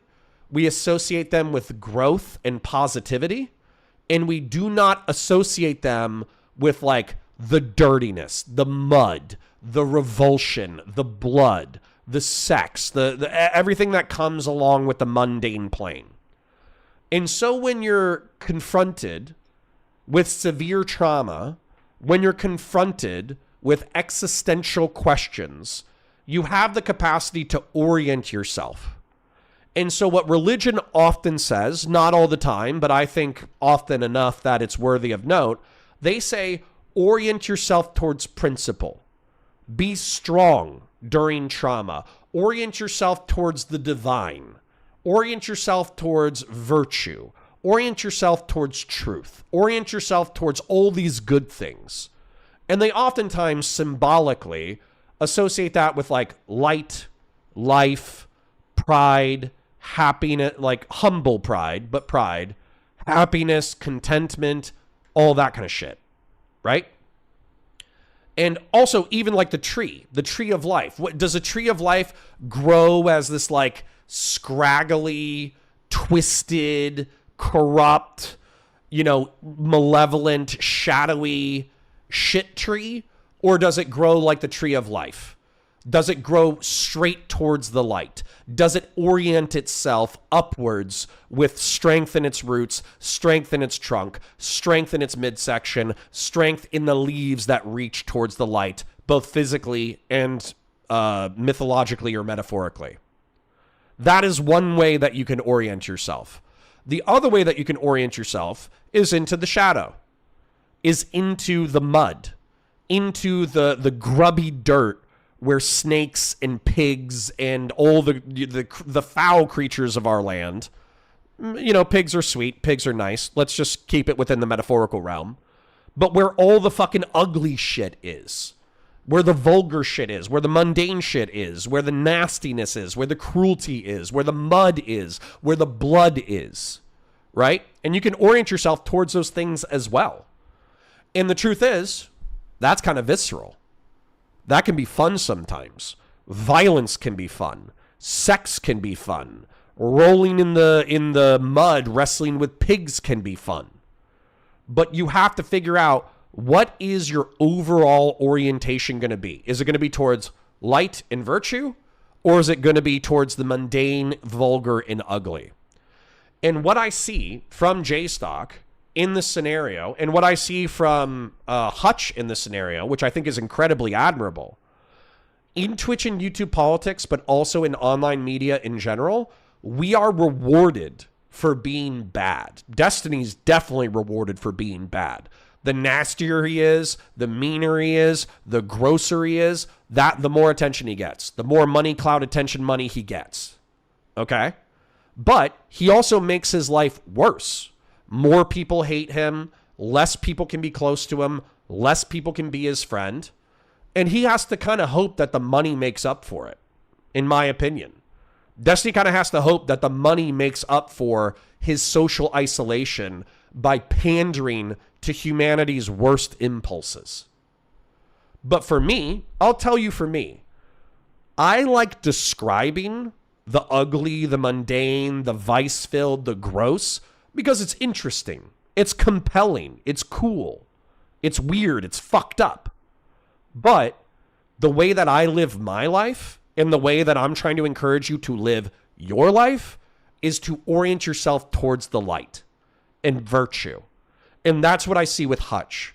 I see Hutch, he has every reason to hate the person who shit-talked him about his dead sister. He has every reason to viciously hate Jstlk and Queeman and take his wrath and rage and sadness and anger out on them through the digital landscape. He has every reason to fall into depression, anxiety, drug abuse, to allow the trauma of his life to destroy him.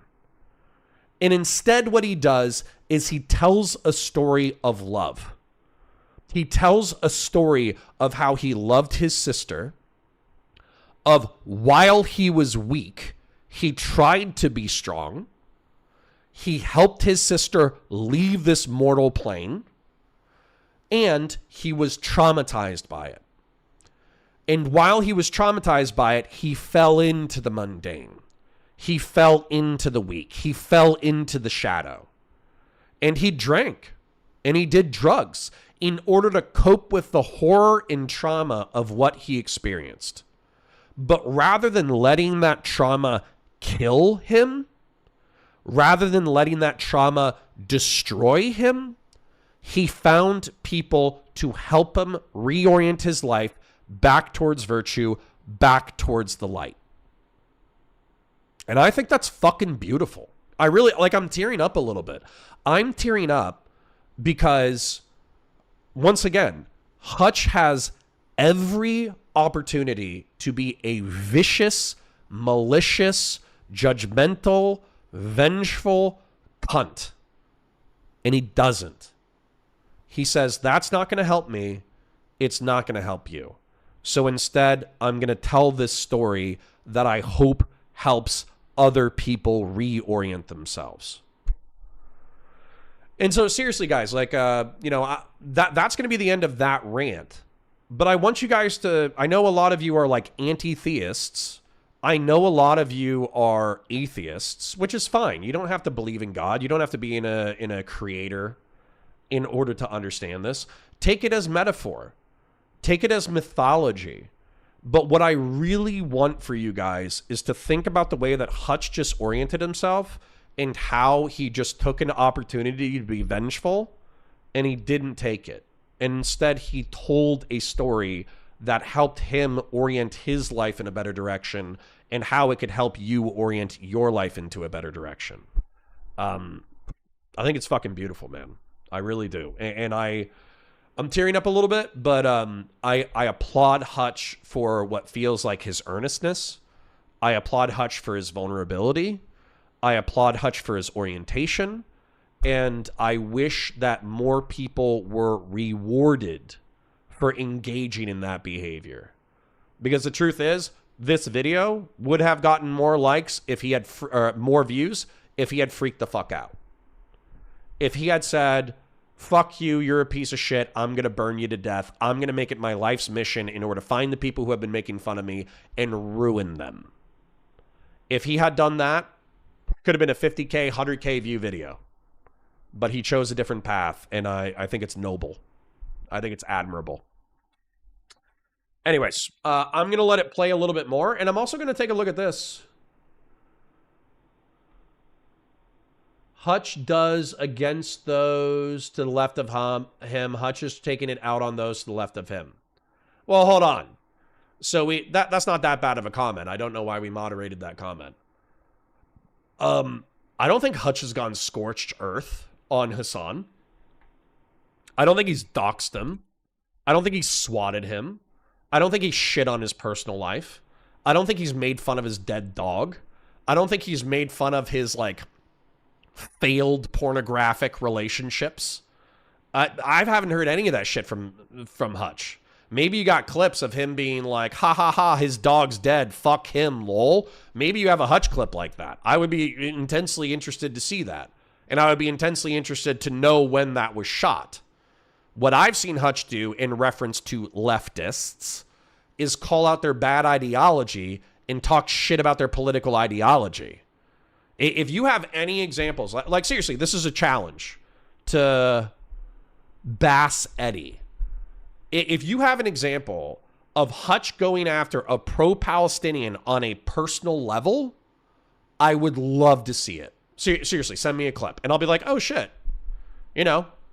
Hutch is trying to do the right thing, but realistically, here's him being a piece of shit. And I'll watch the clip on stream. I'll criticize him for it. But I would, based off of Hutch's temperament, I would actually be shocked if Hutch took a giant shit on Hassan Piker's dead dog or him dating Jacqueline Griffith. Like, I would actually be surprised. Beef Supreme for 10 says, song request, Live Forever by Oasis, but play the Rick and Morty version dedicated to Hutch's sister. That's too... that is too vulgar for me, but I appreciate the donation. No, we're trying to have a serious moment here, you son of a bitch. I was trying to take the drama, and I was trying to have a serious spiritual moment. Like any personal attack? Yeah, sure, send me any personal attack. Like, dude, but show me the worst one you can find. Okay? Yeah, he makes fun of Ogre Boy about his Hassan tattoo. Ugh. Is that the same as, like, doxing? Is that the same as fucking harassment? Is that the same, like, digital harassment, making fun of Ogre Boy's tattoo? Sorry, that's not meeting my bar. Yeah. So, I mean, feel free to send it my way. I'd love to see it. Or saying Hassan did statutory stuff overseas. Well, did he? Criticism is not like malicious fucking hatred. I probably have more, you've probably seen me say more personal shit about Hassan than fucking Hutch has. I almost promised that. But anyways. And it was like, yeah, it hurts. And so how could these people that are debasing themselves, like they don't understand now, like they probably will later on in life. They'll probably understand, you know, they might get a call like that one day. I don't know. But how could this behavior like make a dent when you go through all that and then come out the other side? Sorry, making it personal for me real quick. That's why when people say, like, talk shit about me being like a hall monitor as a cop, it stings a little bit because it's like, did I work in the hottest tactical city ever? No. But did I do hardcore shit? Absolutely. So it stings a little bit because I worked in a quieter city, but I also know what I did while I was in that quieter city, and I did hardcore shit.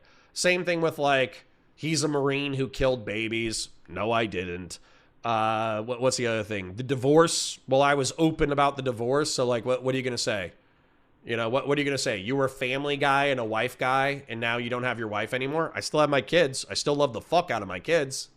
So you know, like, what you're saying, yeah, it's, like, personal. It's fucked up. But, like, it'll sting a little bit, but it's not gonna reorient my entire being through viciousness because I know what's real. And I think that's what Hutch is communicating is, like, somebody coming into the chat in order to fuck with him about his dead sister. It's fucked up. It should be called out as antisocial behavior, but that's not going to alter the way that he perceives his emotional experience going through that death and going through the mourning process afterwards. So, you know, it's not about that. Like, stop positioning yourselves as, you know, these guys that are fighting these evil, I don't know what, libs. I don't know what it is. And you're debasing yourself with these kinds of jokes, you know. One day you might get a call like that. And when you do, I think you'll understand. It's a great song about loss. I was being serious. Okay. At the end of the segment. Well, Timber Lodge, I said, sorry, I think you're being a little autistic, so I'll correct it. I'm sure Hutch has made personal attacks. Hassan has a small head is a personal attack. You're talking about his physical appearance. It has nothing to do with his politics. Ogre Boy has a shitty Hassan tattoo. That's a personal attack. It has nothing to do with politics. But what I'm looking for is I'm looking for anything within the ballpark of fucked upness of shitting on someone's dead relative. And specifically, attacking them to their face. You said it, dude? Yeah, no shit. I'm explaining it. Can you stop having fucking autism? See, that's a personal attack. I just personally attacked you. I feel like by not understanding what I'm saying within a social context, I'm saying that you have a social development disorder. Okay? So what I'm doing, find me Hutch's personal attack where he talks shit about someone else, and let's see if it's anywhere near as bad as trying to attack somebody's dead relative. Let's evaluate it. I'd be happy to see it. Okay. Where's the line? I don't even know if there is a line. Can you attack somebody for personal shitty dead relatives? Is that a line? What are we talking about in reference to line? Because normally with line, it triggers something. For a line for me, it doesn't mean you should be doxxed. It doesn't mean you should be swatted. It doesn't mean that you should be harassed for being an anti-social schizoid piece of shit on the internet. That's not the line. But I think it is a line for association. So for instance, like if you want to be in a Discord with some schizophrenic like that, whatever, and you don't ever talk to that person, whatever. But if you're best friends with that person or you sweep for that person, I'm going to view that as, okay, you tolerate antisocial schizoid behavior. Especially, here's another thing too, Timberlodge. I want to actually address this real quick. What are you doing for other people in reference to orientation? So for instance, I would argue that by trying to stay Steven's friend, while also not trying to endlessly profit and milk him for cash, in trying to gently criticize him into a better orientation for life, I want to do that, and I think that's a good thing. Whereas, if I was encouraging Steven and I was like, yeah, bro, it's so cool what you did. You should do it again. Everybody's just a hater. Everybody's just out to get you. You know, everything you've done is so fucking based. Keep being an antisocial schizoid. Matter of fact, double down, triple down, be worse. You know? Here's a joke. Find Jstlk's dad and turn him into a chair. You know? If I was doing that, then clearly I would be taking Steven, and instead of orienting him towards better behavior, I would be orienting him into worse behavior. And what Jstlk and what Queeman say is, it's our right to be deranged schizoids on the internet and to hang out with deranged schizoids on the internet. So if you don't like it, fuck you. And I'll say that's their legal right. That's their moral right. But what is their orientation and what are they orienting their audiences towards? They're orienting their audiences to be worse, schizophrenic pieces of shit. Okay? I think that's fair. Where is it? Here we go. I need to use the restroom. I'll be right back. Hopefully. Anywho, this is death is a part of life. And you know, when you love people, especially as you get older, you're going to lose people. How many of you guys have lost somebody you loved? You know, like it's tough. It's tough. And if you're not careful, you can get stuck in that grief and you just can't move. It's like sludge. You're just emotionally compromised fucking 24/7. You're crying at like commercials, you know, it was like literally commercials, like ads. I couldn't like watch anything. It all reminded me of, and I got fucking stuck there for like 2 years. Dad was cancer last year. You're right about hospice workers. They're angels. They really are, man. They were beautiful, wonderful people that just like helped so much because this is all they do. They just help people die, you know? There's this death cab for cutie line that I never understood. I always thought it was a beautiful line, but I didn't understand it until I went through this. There's a song called What Sarah Said. And there's a line at the end of the song is love is watching someone die. And I was like, fuck, this takes a whole new meaning. Like, yes, fucking get it now. A lot of you guys are going to get a call like that at some point in your life. And you're not going to know what to do. And you might even feel like you're doing everything wrong. I'm actually going to leave his segment there. I'll actually go ahead and listen to the song that you guys recommended that is supposed to be sincere and not a shitpost. And in my opinion, what happens after this is he just talks about how he saw commercials and he saw movies and it reminded him of his sister, or sometimes like an emotional moment in a movie or a cartoon or a commercial or whatever would actually fuck him up, and he would have to like slow down and cry and shit. So, hold on. Live Forever, Rick and Morty version. All right, I'm hoping this is actually respectful. It's Rick and Morty, so it's a fucking adult cartoon. But I also know Dan Harmon to write emotionally compelling shit. So, you know, I'll watch this. I'm hoping this is not a shit post. Hey, everyone stop! Stop! Do you think this is gonna work? Trust me.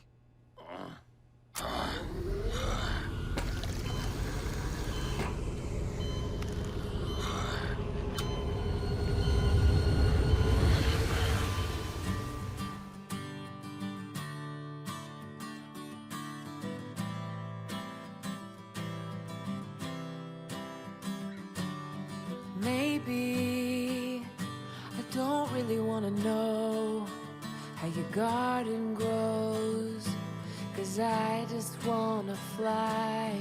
Lately, did you ever feel the pain in the morning rain as it soaks you to the bone? Maybe I just want to fly, want to live, I don't want to die. Maybe I just want to breathe. Maybe I just don't believe. Maybe you're the same as me. We see things I'll never see. You and I are gonna live forever. I said maybe I don't really want to know how your garden grows, 'cause I just want to fly. Lately, did you ever feel the pain in the morning rain as it soaks you to the bone? Maybe I will never be all the things that I want to be. Now is not the time to cry. Now's the time to find out why. I think you're the same as me. We see things I'll never see. You and I are gonna live forever. Maybe I don't really want to know how your garden grows, as I just want to fly. Lately, did you ever feel the pain in the morning rain as it soaks you to the bone? Maybe I just wanna fly, wanna live, I don't wanna die. Maybe I just wanna breathe. Maybe I just don't believe. Maybe you're the same as me. We see things I'll never see. You and I are gonna live forever. Gonna live forever.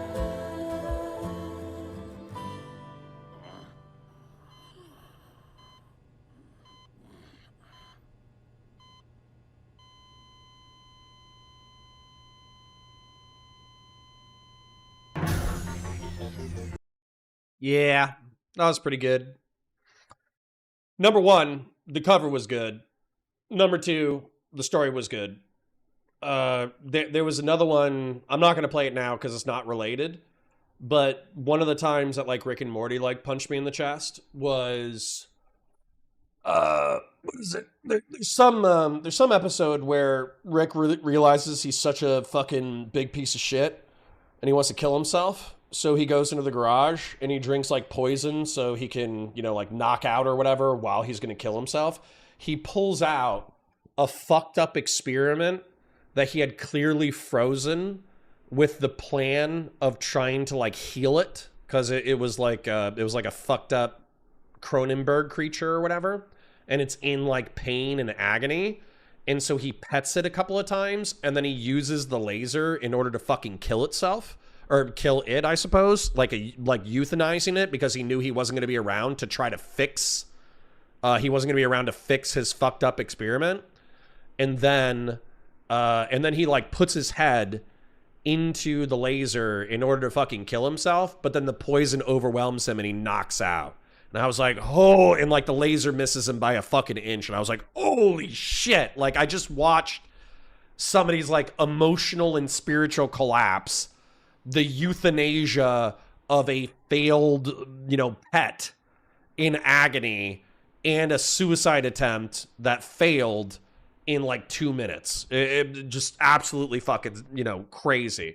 So I know it's like, it's kind of, Rick and Morty unfortunately has been like memed into the dirt, where it's like, oh, you like Rick and Morty? You just think you're so fucking smart. But like, actually that was a moment of, you know, like existential beauty, tragedy, and horror that was communicated through a medium that you don't normally see that level of depth and existential like tragedy, beauty, and horror. So it was pretty cool. It was pretty cool. So anyways, Rick and Morty sweeping aside. Yeah, that's all I wanted to communicate, really, is effectively, I'm going to do a little summary just because I actually really enjoyed that song. So I'm just going to show you my drawings one more time, and I'm going to do it. So this is what's going on in the digital to be fair, you have to have a pretty high IQ to understand it. But anyways, so what's going on from my perspective with Destiny is that he is engaged in total warfare where civilians are getting wiped out. So esports Batman, by feeding, you know, legal interpretations to Jstlk, he was doxed.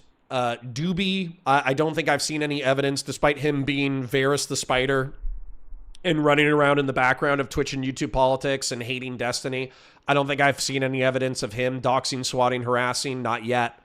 Jstlk and Queeman, they might be enemies. Like Jstlk, truly, after the summoning demon comment, I'm just like, you know what, dude, you're too close. You're too fucking close to the demons and the terrorists that you are summoning upon your digital media enemies. Therefore, I think you could be treated as hostile at that point. Now, that doesn't prevent Jstlk from defending himself, right? To be clear, just because I'm saying Jstlk is sufficiently an internet enemy of Destiny that he can be targeted, that doesn't mean that he can't, in, you know, arguably self-defense, target him right back. I wish everybody could chill the fuck out and stop being fucking schizoid fucking freaks, but apparently that's not on the table. Whereas, what I'm going to argue for is counterinsurgency warfare. Effectively have the balls and the standards and the morals and the ethics to exclusively target people with bad behavior, like your violence, whatever your digital media violence is. Only target the people who are actually engaged in, you know, violence, you know? Tolerate stochastic rhetoric, but visit violence upon the actual perpetrators if you're able to find them. Then I analogized freedom fighters versus terrorists. It's all about target selection. If freedom fighters fight security forces and or fight and assassinate politicians who are part of the power structure that is hunting and killing them, that is less morally bad, even though it's illegal. It's less morally bad than attacking random civilians in the name of your cause. And part of the reason why I get pissed at the pro-Palestinians is they don't see the fucking difference.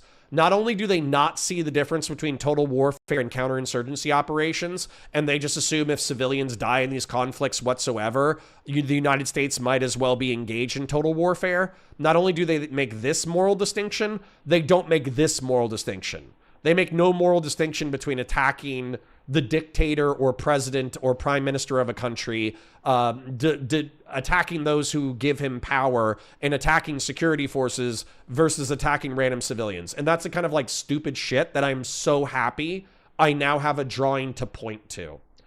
Then, when it comes to what Jstlk has said, that it's kind of updated my worldview on this, Jstlk and Queeman are saying like, well, we're only attacking the DGG.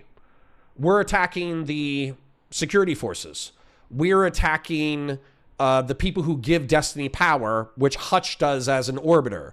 We're attacking Destiny himself, who is the tyrannical dictator of Twitch and YouTube politics, and therefore we are freedom fighters. But then what Jstlk and Queeman have said is you have to engage in counterinsurgency warfare. You should not engage in total warfare.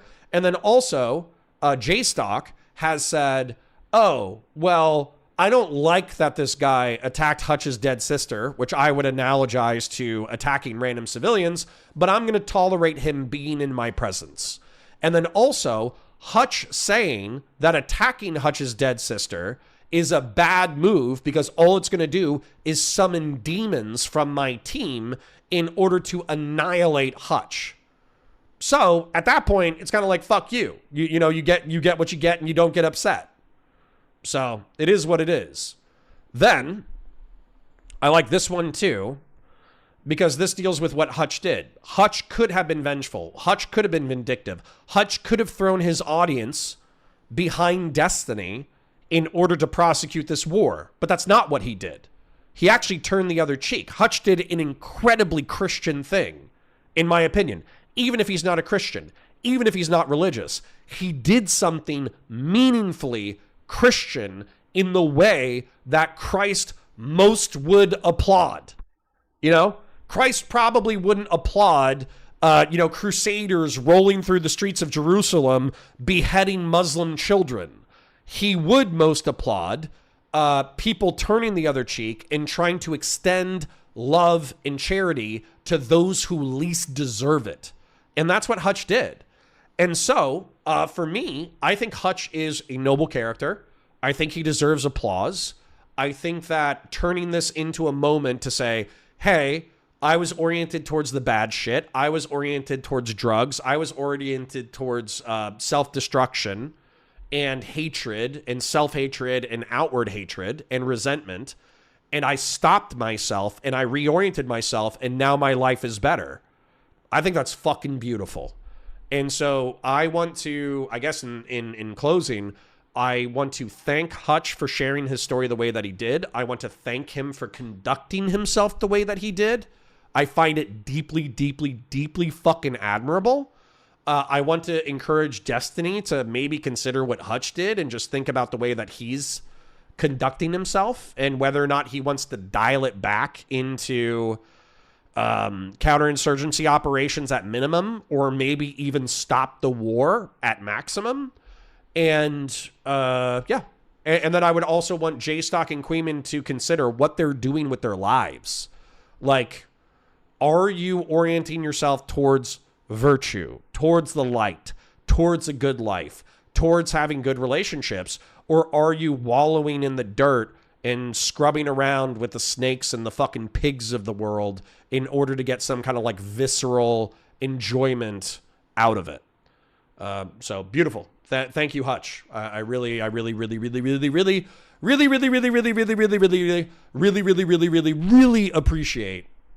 what Hutch did. And I think he should be applauded for doing so. Anyways. Don't dox people, lol. True. I think the whole thing's goofy. It is. But I think it is goofy, but it points to real shit. And that's my favorite kind of shit. Like Dr. Zayas, I hate to say this, but Twitch and YouTube politics is fucking goofy. Okay? Twitch and fucking YouTube politics is goofy. It's literally tens of thousands of internet autists who love talking about current events, news, and politics, but often do so through the lens of the personal lives of their favorite political commentator. So this entire you being in my chat is fucking goofy, son. I hope you fucking realize that shit. So Jamie says, I hope Destiny burns the bridge with Connor. He has way more of a problem with what Destiny is doing than anyone else, yet he tries to stay his friend. Nope. Are you retarded? I hope Destiny burns the Connor bridge. He has way more of a problem with what Destiny is doing than anyone else, yet he tries to stay his friend. Nope. So should I be fucking over here blowing Destiny? Like, oh, you know, when you doxed esports Batman, that was amazing. You know, when you doxed Jstlk and you made fun of his dead dad, that was so cool. You know, when you doxed Queeman and you said that he was a fucking Muppet-looking ass motherfucker, that was awesome. That was so cool. That's what you want me to do, you fucking retard? Sorry for the ableist slur, but that's the dumbest shit I've ever fucking heard. Ooh. You autistic motherfuckers. Sometimes you get my goat. Sometimes y'all get my goat like a motherfucker.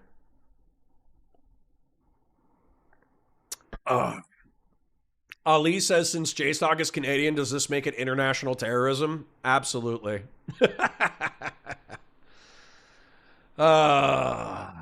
Anyways.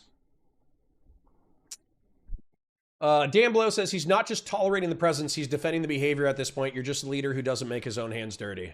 Sure. But that's because I'm not going to engage in total warfare. So if you want to engage in total warfare, go fight, little soldiers. Have fun.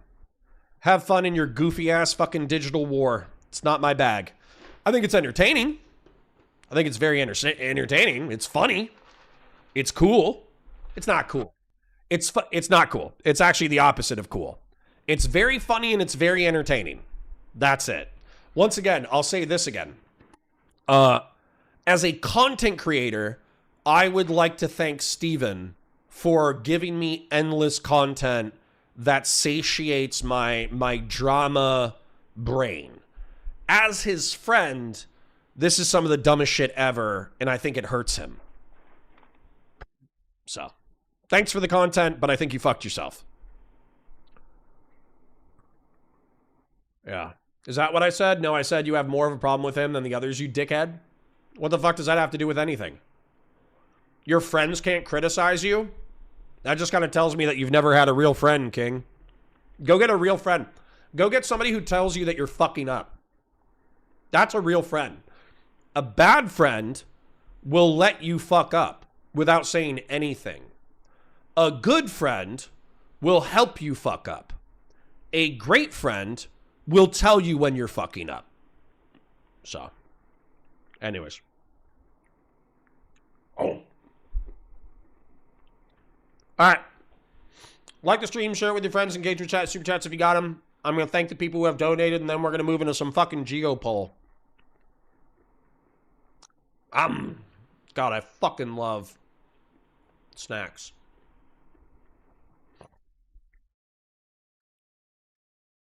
Sorry for chewing on peanuts in your ears. Beef Supreme, thank you for the 10.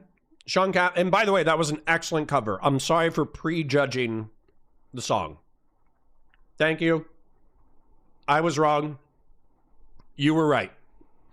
Sean Kaplan, thank you for the 10. Diminished Darknut, thank you for the 50.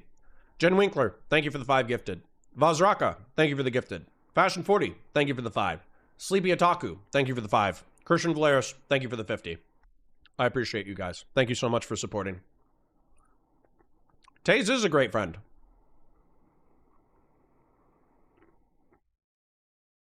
Dad do TS2? What? Has Kyla even commented on any of this? No. But the reason why she hasn't commented on any of this is because the fucking snarkers went after her. Back when it dropped, they fucking raided her in reference to being like Destiny's quote-unquote Jolene Maxwell by trying to broker the peace between Aaron, Pixie, and Steven. And then she was called like a sweeping Jolene Maxwell figure in Destiny's life who helped him get laid and then helped him sweep up his sexual misconduct. And then, what's the other one? Oh, and they targeted her immigrant status. They called her, they called like the INS, and they tried to get her in trouble with the INS. They tried to get her fucking deported. So yeah, I think weirdly enough, she actually doesn't touch this shit, not because she doesn't want to, not because she doesn't have some kind of commentary on Steven's behavior or the snarker behavior, but because it's literally not worth it to get deported. So it's the same way. Whenever somebody asks her about like, she'll talk about politics, but she won't talk about Trump specifically. And I think I've seen her abstain from a few Trump's specific questions. And she basically said, like, with this administration, it's not worth me risking my immigration status. So I'm going to abstain from answering this question. I think I've actually seen her do that like 2 or 3 times. So.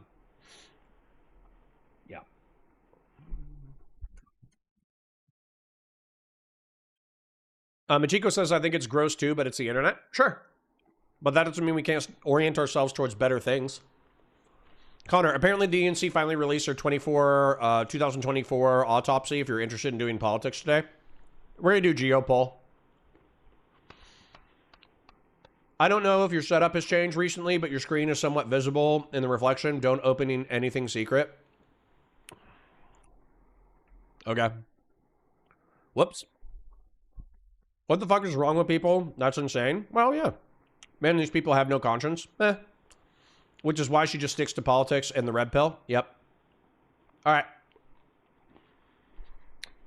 Patriarch, didn't you link me some Geopoll? It's time to take a 50% metric hit. Patriarch, send me some Geopoll. Larry Hutchinson says, I don't really see how you can use the idea of counterinsurgency when the drama comes from the Pixie lawsuit and their actions around this. To me, they're more like a trashy TMZ with no morals. Nah, they're engaged in digital warfare. I don't like it, but it's the internet. Be better. Well, yeah, on a personal level, you should. You should expect this kind of shit to happen, but you yourself should not participate in it. Right? I think that's fair. I think that's normal. All right. I'm just kind of chilling, waiting for fucking Patriarch to send me the link to that one video that he wanted me to do earlier because I accidentally exited out of Chrome. So, my bad. What was it called? What was that channel called?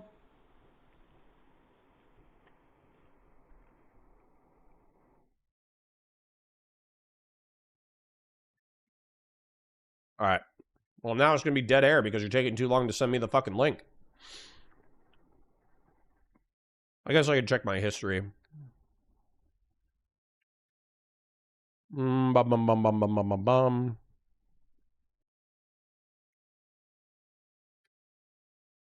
They made hate fun. Oh, is this because it's on my Valor profile? I need to go back to my Counterpoints profile.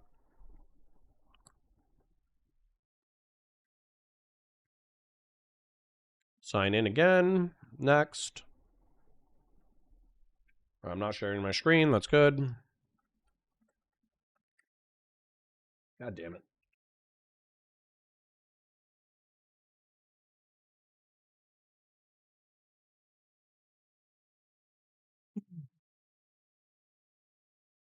The channel was Armchair Violence. Excellent. God, what a good fucking name, too. What a good name.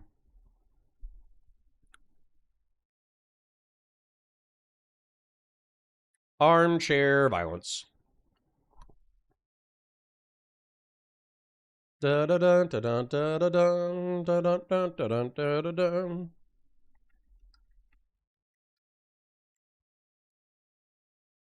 Did people not like the boys finish? I thought they wrapped it up pretty nice. They basically killed everybody in a satisfying way. Maybe I need to watch it to see if it sucks.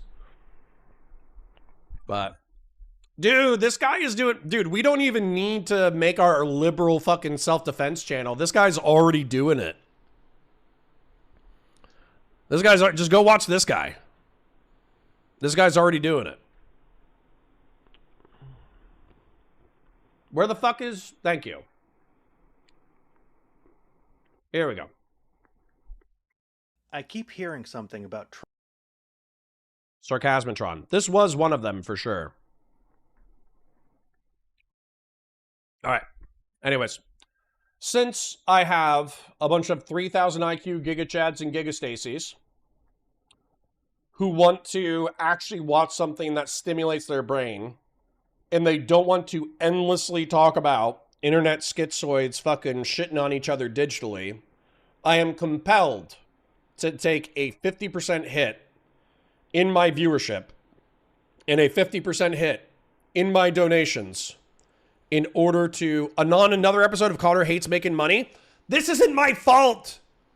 My regulars want me to do this. My most reliable community members want me to fucking lose money. They want a tighter, nicer, smarter community. I could literally just watch fucking 8 hours of Destiny and Dan yelling at fucking dickers and whatever, and we could make more money and have triple the viewership. But my audience compels me to be better than just a fucking drama cocksucker. So don't blame me. This is what you want. Okay? Don't blame me. I don't want this. I would fucking... do you know how much I would love to do drama slop? Do I really want to do that? Yes and no. I want to do it because it's fun and it makes money and it has high metrics. I don't want to do that because I don't want that to be the only thing that I do on the internet. Yeah. Anyways. Don't shit talk me for leaving money on the fucking table while also shit talking me for fucking engaging in drama slop.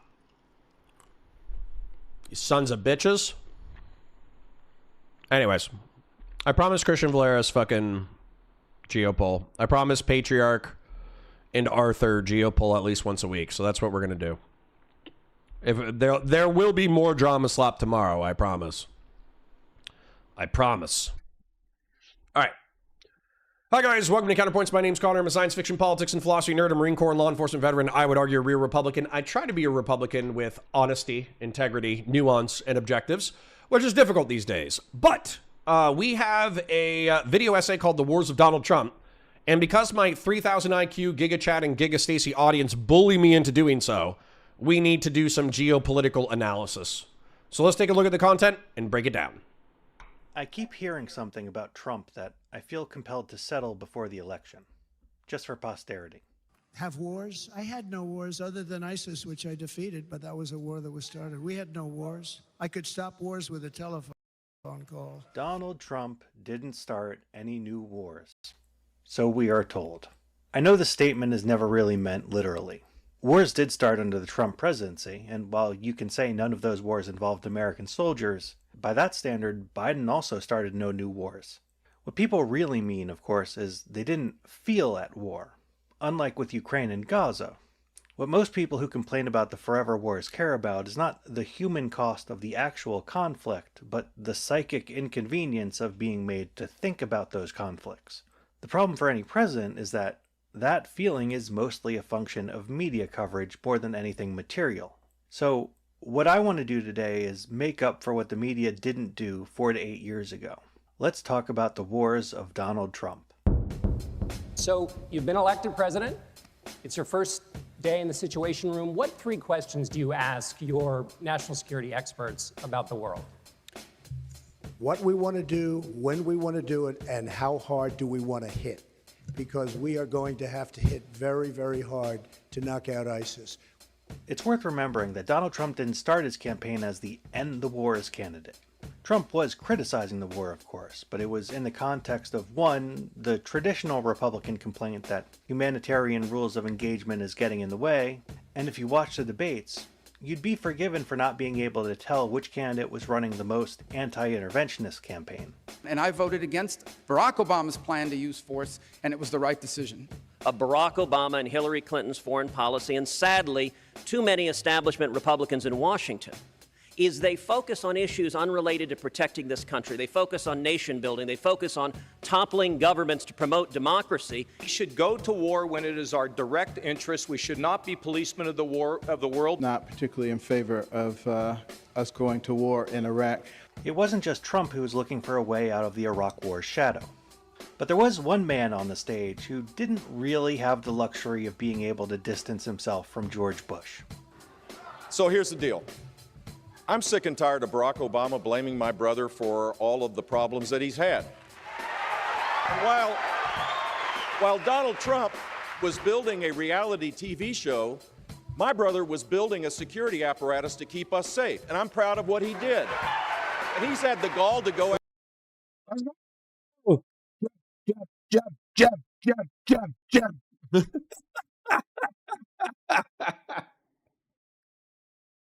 Okay.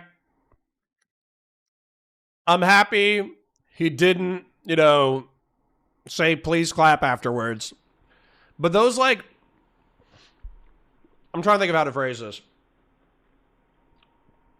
The people who are cheering are the people who I most want to appeal to, but I think that they are probably too military adventurous. So I want those people to find me, find my content, and applaud my content, but I want them to take about 20% off of their enthusiasm for bloodshed. Okay? Is that fair? I feel like that's fair.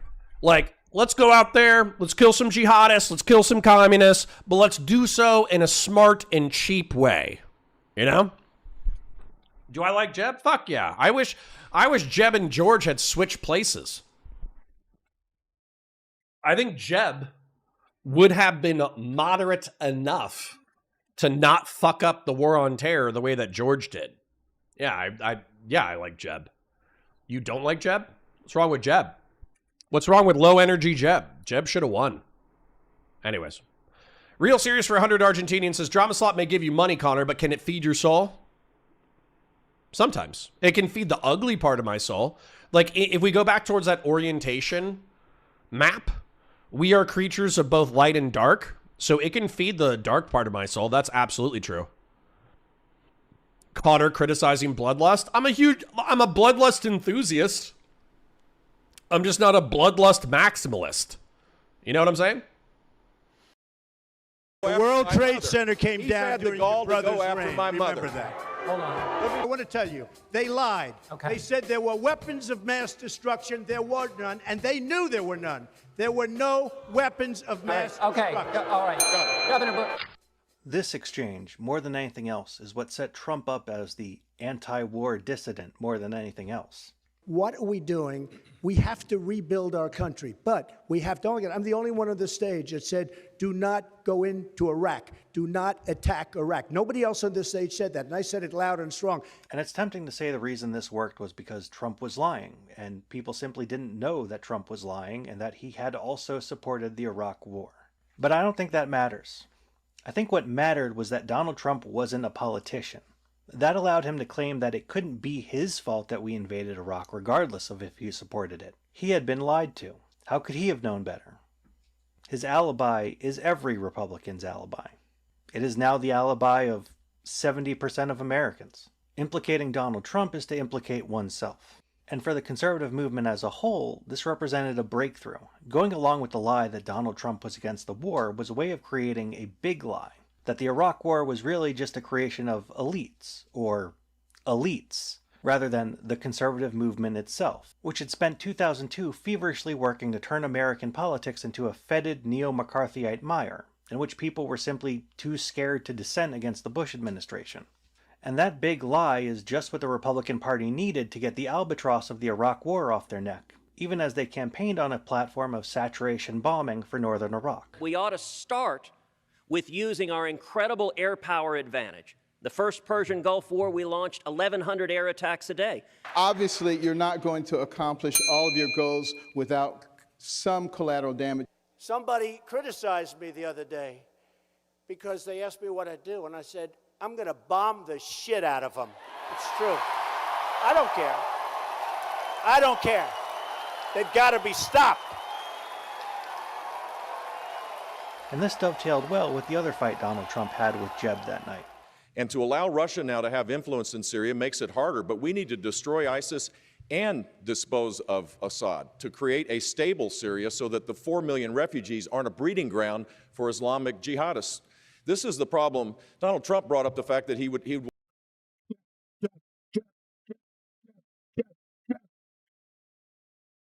You know, this is unfortunate. It's unfortunate that my soul has been captured and entered into the body of a 50-year-old soft man. It sucks. Can Jeb do some tea? Can Jeb do some fucking performance enhancing drugs? Because I swear to God, if Jeb did fucking performance enhancing drugs, it would have been fine. He literally he should have mogged Donald Trump. Literally, like, as soon as before the campaign even started, he should have started lifting weights and taking testosterone replacement therapy. And then he should have just mogged Donald Trump. I think we're in a mogging universe now. He could say the exact same thing, but he needs to aesthetically mog, not just rhetorically mog. Want to accommodate Russia. Russia is not taking out ISIS. They're attacking our team, the team that we've been training and the team that we've been supporting. It is absolutely ludicrous to suggest that Russia could be a positive partner in this. They are on the run. They are making, every time we step back, they're on the run. The question that you asked was a really good one about what you would do. What 3 things would you do? I would restore the military. The sequester needs to be reversed. I would have a strategy to destroy ISIS. And let me just tell you this. Jeb is so wrong. Jeb is absolutely so. That's just so you understand. You know what that is? That's Jeb's special interest and lobbyists talking. At one time, if you listen to him and you listen to some of the folks that I've been listening to, that's why we've been in the Middle East for 15 years and we haven't won anything. We've spent $5 trillion in the Middle East because of thinking like that. We've spent and Lindsey Graham, who backs him, who had 0 on his poll. The very basic fact is, this is why I wish Americans were honest. I wish Jeb would just be like, we need energy security, bitch. We need energy security. The world runs on oil. The world runs on oil. There's 2/3 of the world's oil is in the Middle East and North Africa. We need to make sure that our partners in the region continue to sell us oil. And we need to make sure that if people attack us and or attack our allies, we're able to stomp the shit out of them. So we need to stay in the Middle East and North Africa. That way you guys can fill up your SUVs for $2 a gallon instead of $5 a gallon. And it is what it is. And young American men and young American women need to go overseas and just beat the shit out of fucking people who attack us. It just is what it is. Dude, I wish Jeb could say that. I wish he could say that. I can't prove it, but I think those historical points took us down a bad timeline. Sure. Trump being anti-war was a talking point. He's anti-forever wars. Sure, but that's like... whatever. Venezuela is interesting because Venezuela was like perfect in a lot of ways.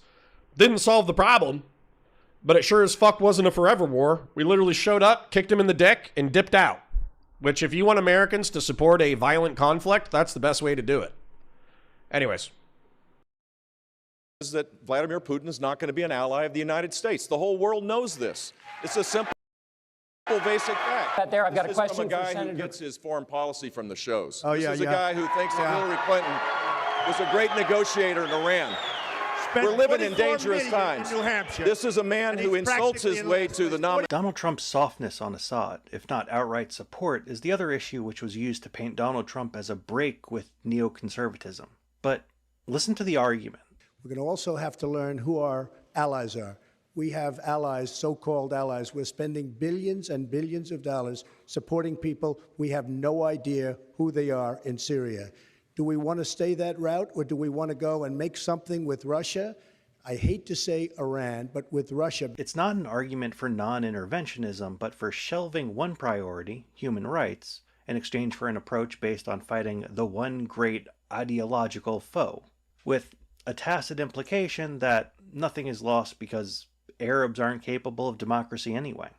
And I'm sorry. Oh no. Oh shit. Oh. That's mean. That's mean. Okay. Art, sorry, I need to think about how I articulate this because it's going to be racy. I think that Saudi Arabia is not capable of American-style republicanism within a generation. But I think they're capable of treating their women better and of reducing the amount of war crimes that they're committing in Yemen. And so we should be pragmatic about our attempts to modernize our Arab Muslim brothers and sisters where we probably shouldn't be aiming for Western-style secular Republican democracy, but we could aim for a hybridized republic mixed with some Islamic theocratic virtue. And, you know, I think, weirdly enough, as much as I hate this because I feel like we went down the wrong path, this is the true conflict in the Republican Party between the isolationists and the neoconservatives. The neoconservatives still think that we can incrementally improve the world through soft power and hard power advocacy for republicanism. Whereas Donald Trump, I would say, is like a Democratic cynic, a Republican cynic, who just thinks, well, as long as we're getting ours, who gives a shit? And I hate that cynicism, but I understand why it resonates with the American people, because the American people sent their sons and daughters to fight in the war on terror for 20 years, and they didn't really have anything to show for it at the end. So, I get it. I get it. I wouldn't call that a rejection of neoconservatism so much as a return to the original neoconservatism. Supporting dictators to fight a bigger ideological foe, ridiculing human rights, and implying certain people aren't really ready for democratic governments was the hallmark of people like Jeane Kirkpatrick, and by extension, much of the Reagan administration. Just like the Sandinista revolution proved Latin America couldn't be trusted not to choose communism, the Arab Spring proved Arabs can't be trusted not to support radical Islam. And the prescription? Back dictators to the hilt, no matter how brutal. So, it shouldn't be surprising that when Donald Trump took the White House a year later, most neoconservatives flocked back to him. And he did not, in fact, act like a dove.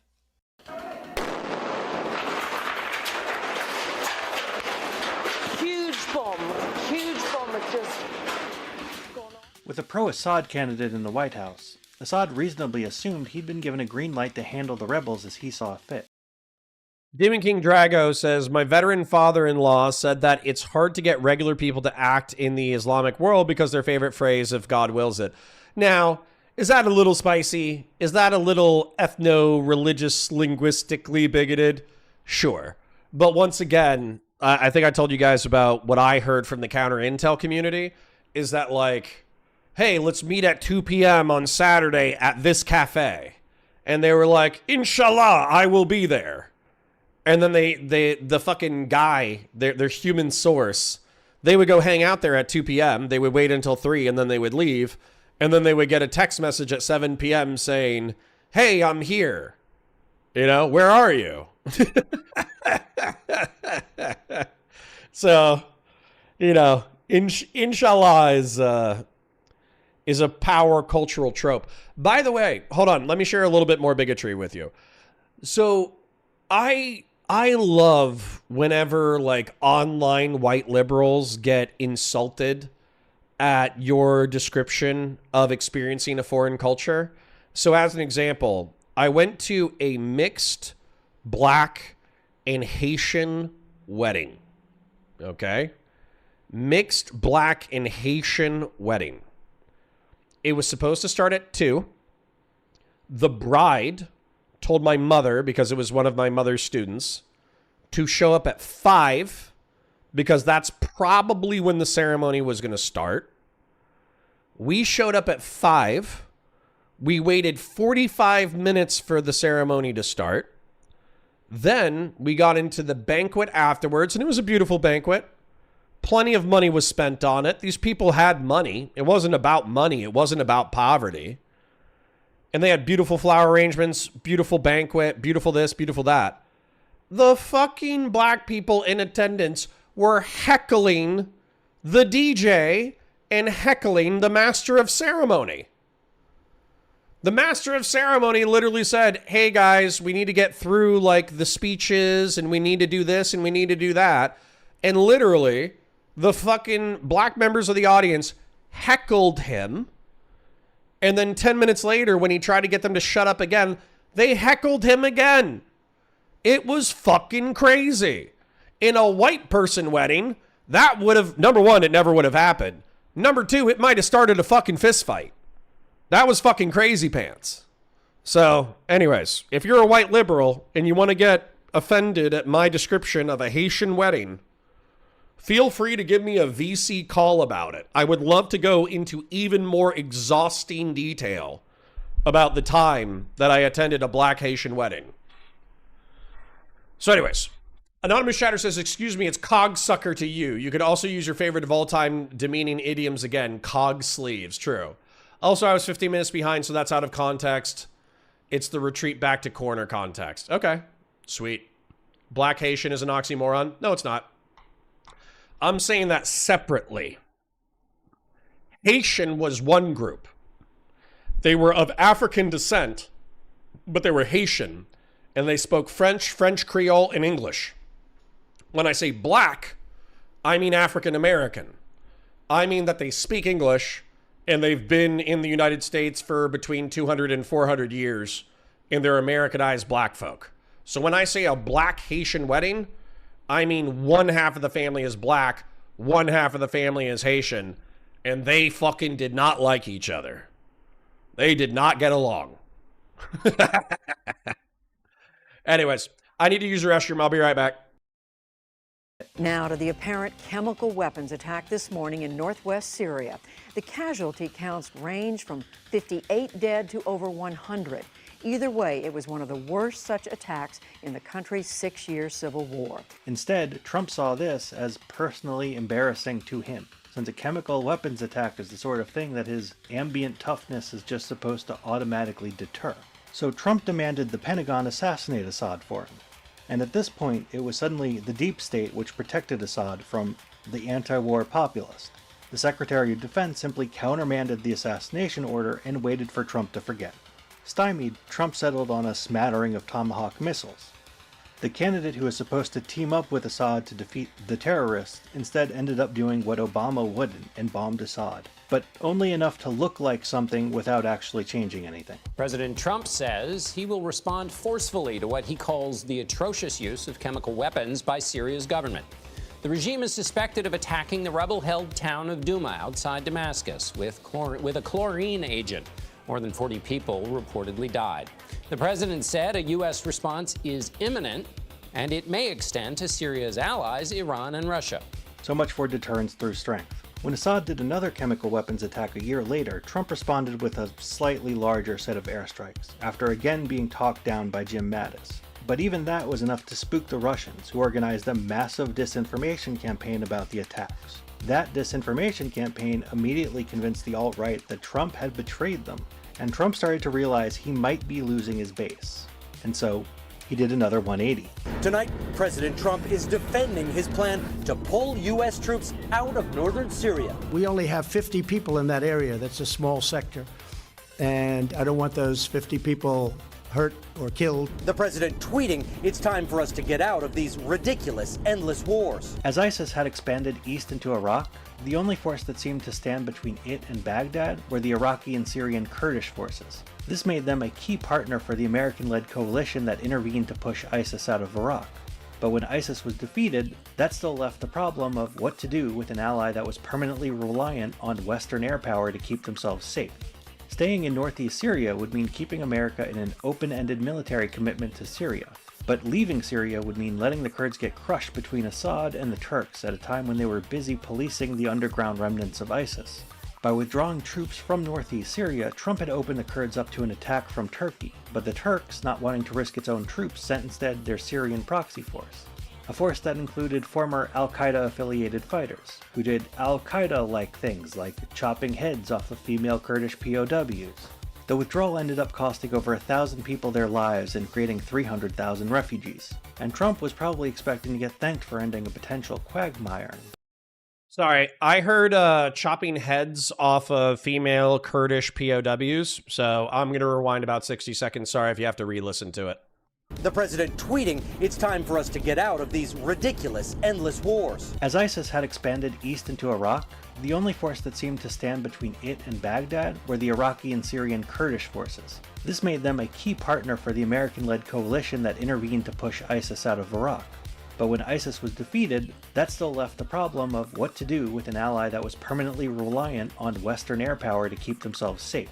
Staying in northeast Syria would mean keeping America in an open-ended military commitment to Syria.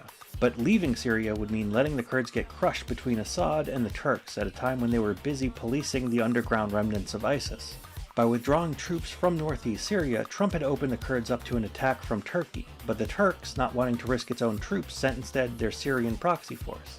A force that included former al-Qaeda-affiliated fighters, who did al-Qaeda-like things like chopping heads off of female Kurdish POWs. The withdrawal ended up costing... So, a couple of things here. This was when James Mattis was in power, and bear in mind, this is all like rumor shit, but the people who told me it, I trust, and therefore I think it's true. And this is something that I tried to tell Destiny about, and he was just like, no, because he thought that I was like trying to sweep for Trump. I wasn't trying to sweep for Trump. I think this was literally a conversation about like whether or not the Trump administration officials were executing Trump's will. And I was trying to say that there were like adults in the room who weren't executing his will.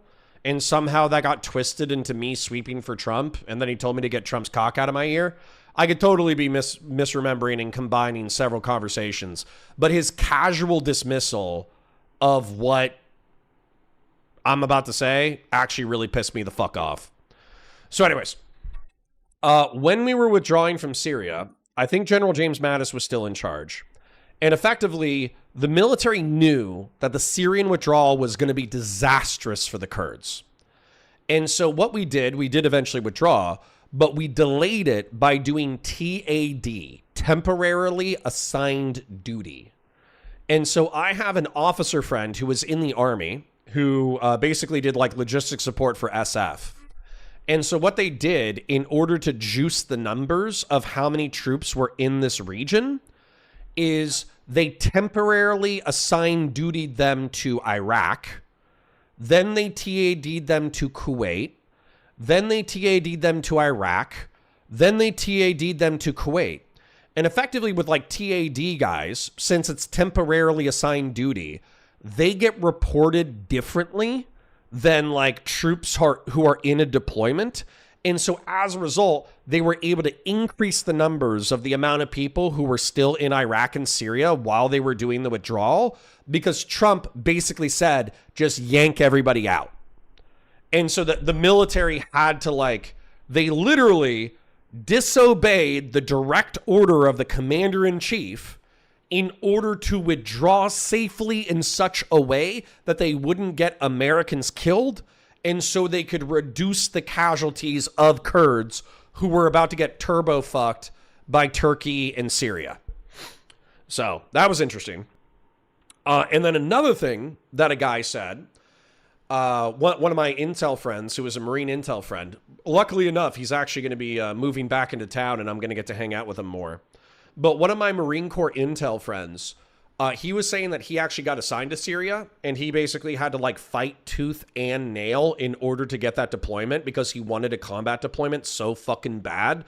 And the Marine Corps was not combat deploying anywhere near as much as it did during the War on Terror. So basically he was like a non-deployed fucking pogue intel officer with like fucking no combat experience. And he was like, I need to fix that. So he fought tooth and nail in order to get into Syria. He got into Syria, and basically he said, we have romanticized the Kurds, and the Kurds are like valiant in a way, like the Peshmerga and all that kind of stuff. Like they're competent fighters. But he was saying some of the fucked up shit they were doing, like stealing people's shit, ransacking houses, raping people, shooting people. It was arguably as bad as rival forces in the region because it's just the way that the region is.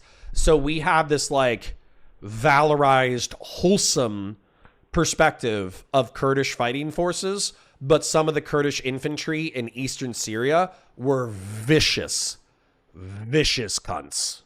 Like bad guys. Bad motherfuckers. So anyways, little interesting detail. Pisco just released a convo with Taftaj about why she was open to the right and MAGA as a trans person. Might be an interesting read on later today. You think we're going to have time? Motherfucker, we're doing all this shit. 12:30? We'll see. We'll see. over 1,000 people their lives and creating 300,000 refugees. And Trump was probably expecting to get thanked for ending a potential quagmire, but in the previous few years, the Kurds hadn't just gotten weapons from America. Oh, who was heckling the wedding presenter? The blacks, not the Haitians. The Haitians were quiet. It was actually the African Americans who were heckling the master of ceremonies.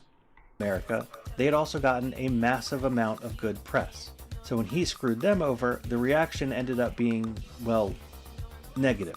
The Kurds fought shoulder to shoulder with U.S. Special Operations Forces for 4 years against ISIS. They led it, and they paid for it in blood. What kind of partners did you find them to be? Committed, dedicated, formidable. Tonight, the president's plan is being slammed by many of his allies. So he did another 180. So Fox Business alert President Trump announcing new economic sanctions against Turkey. On a later day, you can later day my nuts. Along with increased tariffs following its invasion of Syria, the commander-in-chief also saying U.S. troops coming out of Syria will now redeploy and, quote, remain in the region to continue to disrupt remnants of ISIS. Donald Trump, trapped between two different intuitions of what plays good on television, was neither able to pull American troops out of the Middle East, nor use them to protect allies. And he managed to both bomb Assad's forces while still strengthening Assad's hand. The anxiety that any Arab democracy would immediately fall to radical Islam extends into the Arab world itself, and it expressed itself in a very strange way 5 months into Trump's tenure.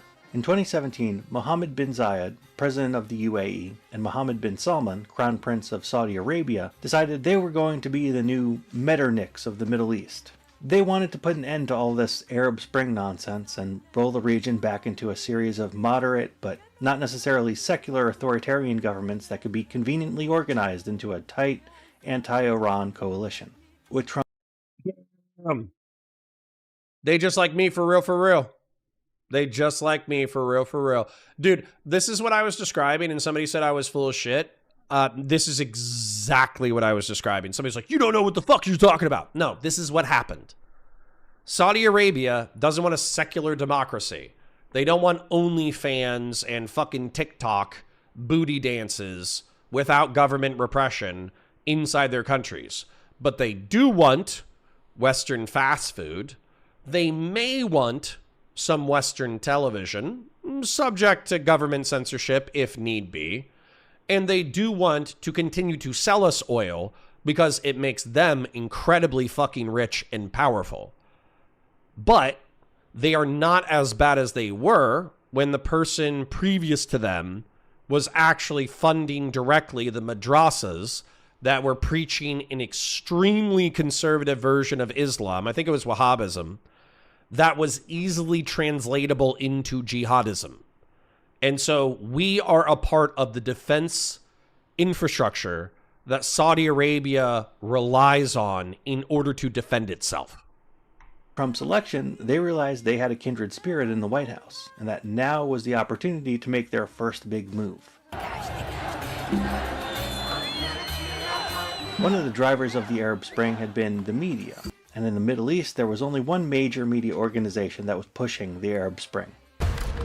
Confronting power with courage and lighting the darkest shadows to inform and inspire.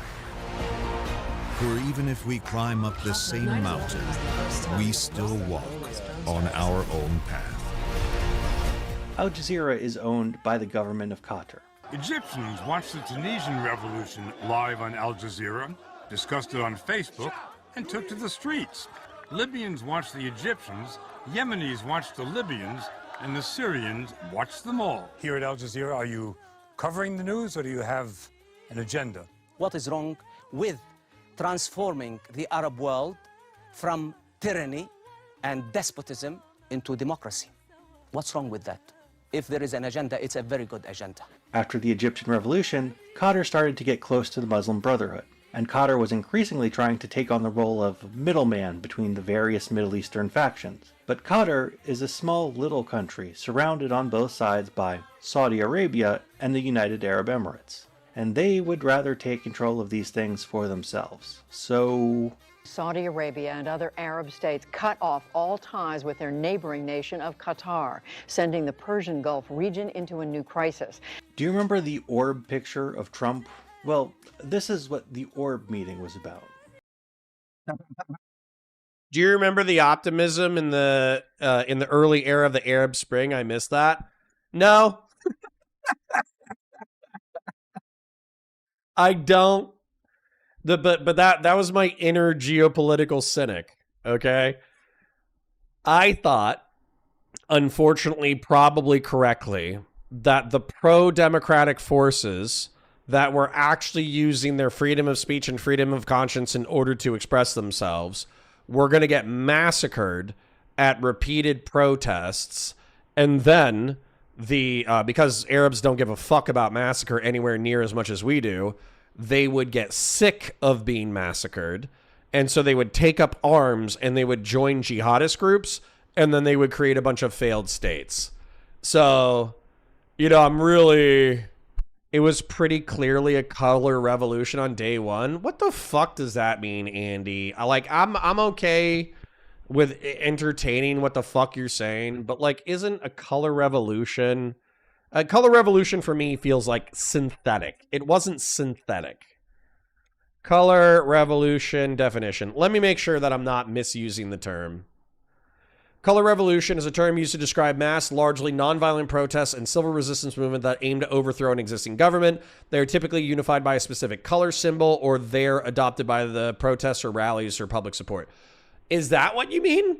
Do you mean a unified protest movement organized around a central goal of overthrowing the government? Because then I would be like, okay, yes, you are just descriptively accurate. If you mean a synthetic revolution kicked off by the CIA, which is what I feel a lot of people who are anti-Ukrainian use color revolution that way, I would actually be curious to know which way in which you used it. Color revolution itself is an undefined term. I mean, literally, I just Googled it, and there's a fucking definition right there. What the fuck? What are you talking about? I just hit my porcelain throne with a WMPC.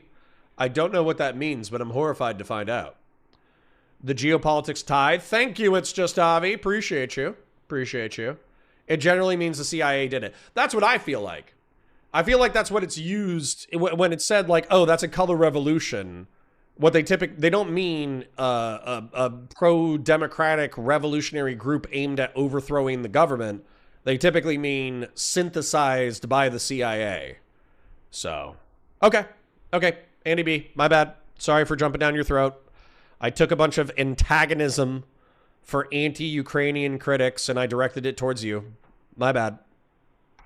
They're at the opening of the Global Center for Combating Extremist Ideology, and they took Trump there to teach him about how... Yeah, Demon King Drago, I am not reading that. That is truly horrifying, but congratulations on having a horrifying word for that. How Qatar is the major source of extremist ideology, in order to get his blessing for the blockade. So what you have here, pretty straightforwardly, is an entangling conflict that Trump could easily diffuse by just saying no. He did not say no. The nation of Qatar, unfortunately, has historically been a funder of terrorism at a very high level.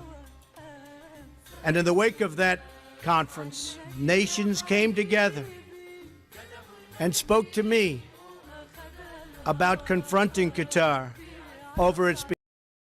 Here's another reason why I think this probably happened. Israel doesn't like Al Jazeera's coverage of Israel-Palestine. Al Jazeera has a pretty explicit pro-Palestinian sympathy.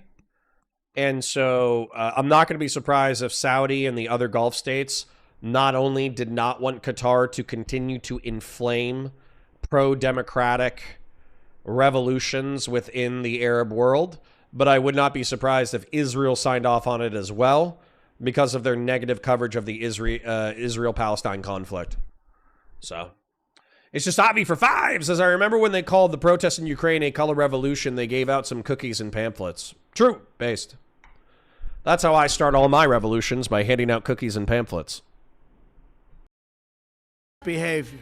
He didn't even bother to warn the State Department. So at the exact same time Trump tweeted out his endorsement of the Saudi blockade, the Secretary of State put out a statement condemning it. This sequence of events... That's fucking awesome. God, I hate Trump so fucking much. Literally, the State Department goes, Saudi, don't do the blockade. It's vile and evil to stifle democratic voices in the Middle East and North Africa. Contemporaneously, Donald Trump says, yeah, fuck Qatar. We're going to blockade the shit out of them too. That is actually amazing. That is so symbolic to me of the Trump administration. It should be, if people didn't die as a result, it would be art. Led to a conflict that was primarily fought in a whole new domain of warfare, the Washington lobbyist domain. The Saudis, Emiratis, and Qataris all dropped massive amounts of money throughout the city, commissioning as much propaganda as they could. They fought a war of corrupt business deals and think tank contributions instead of tanks and bombs. The Emiratis teamed up with Jared Kushner, possibly offering some kind of business deal in order to enlist his help getting rid of the Secretary of State, Rex Tillerson. And that seemed to be the winning move, except, well, the Pentagon was also furious about the blockade. Because America's biggest Air Force base in the Middle East is in Qatar. The president had just endorsed a blockade of his own Air Force. And you might say, well...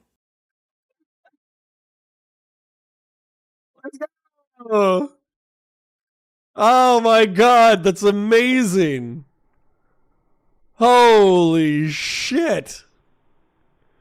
I want to cry a little bit. That is so Trump. That is so Trump. Let me unilaterally fuck over one of my allies in order to please people who are going to make me rich. But then let me tell no one. And also fuck over the United States itself. Oh my God, that's beautiful. That is, once again, it would be funnier if people didn't get hurt or killed as a result. That's not a real war. That doesn't count. And you're right.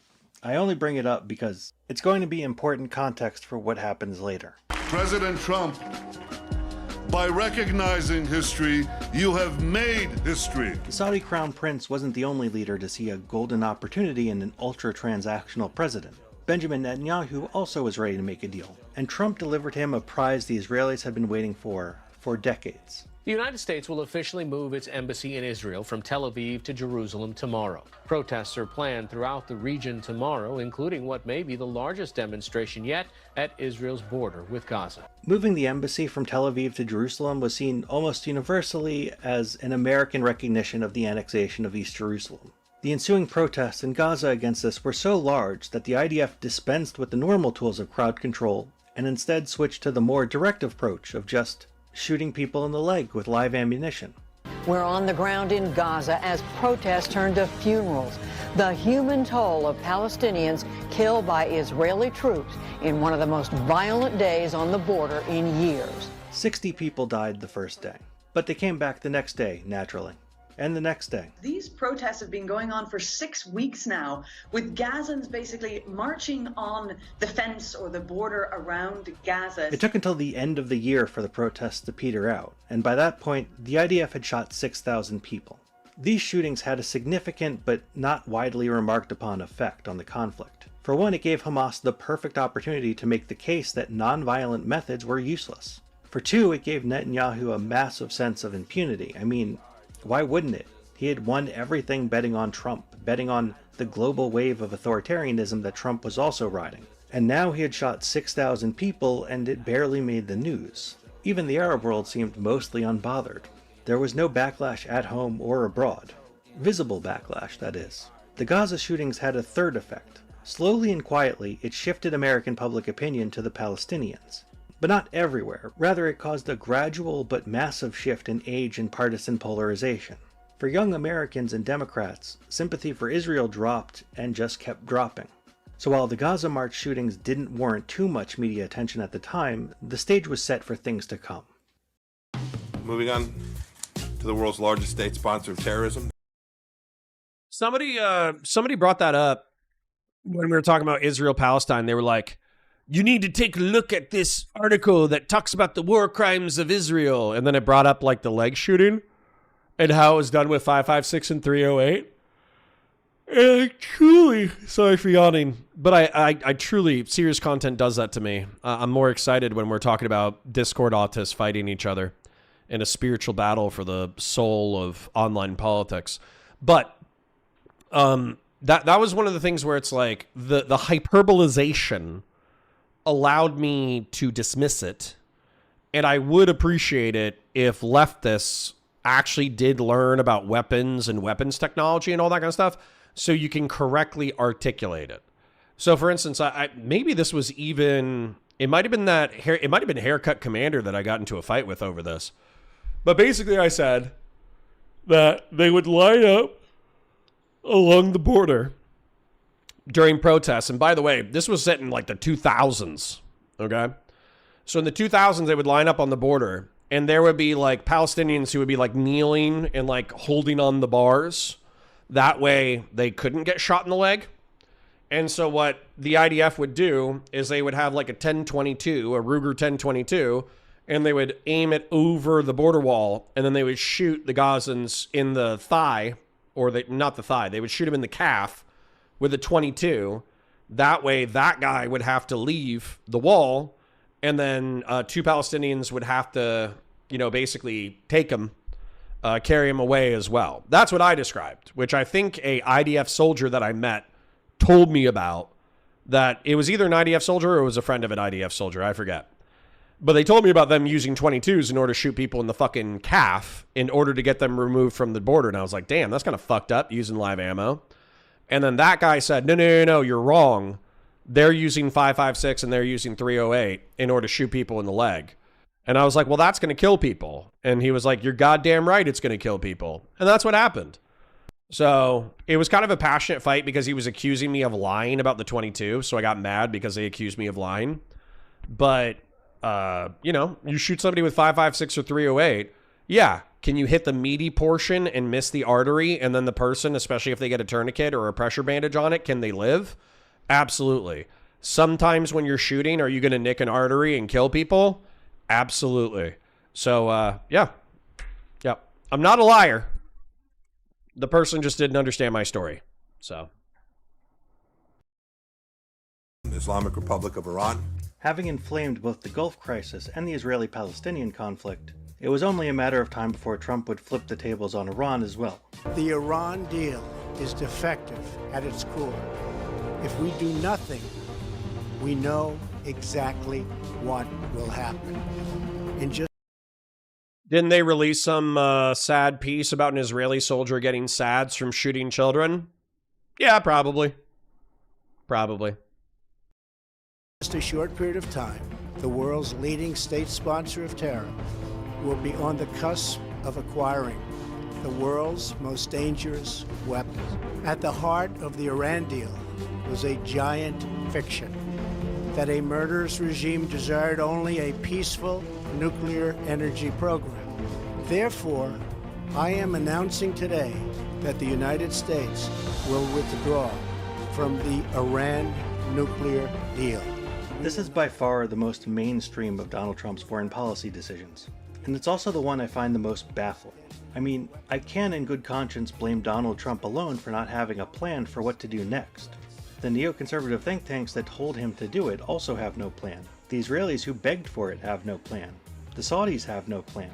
Iran just has the ability to build a nuclear weapon now, and there's... Yeah, but if they try, we can fuck them up. That was the plan, by the way. Weirdly enough, this was the pretext for war, don't you think? I have to assume that the withdrawal was so that Iran would not be bound to the inspections done by the JCPOA, so the Iranians could be accused of building a bomb regardless of whether or not they were actually doing it, so we could do the 12-day war. And then also, so we could eventually do the the decapitation strike. Maybe the Israelis, in their own naivete, believed that if we did a decapitation strike against the upper echelons of the Iranian government, a revolution would be, you know, fomented and then do it. But then why did they wait for 40,000 protesters to get wiped out?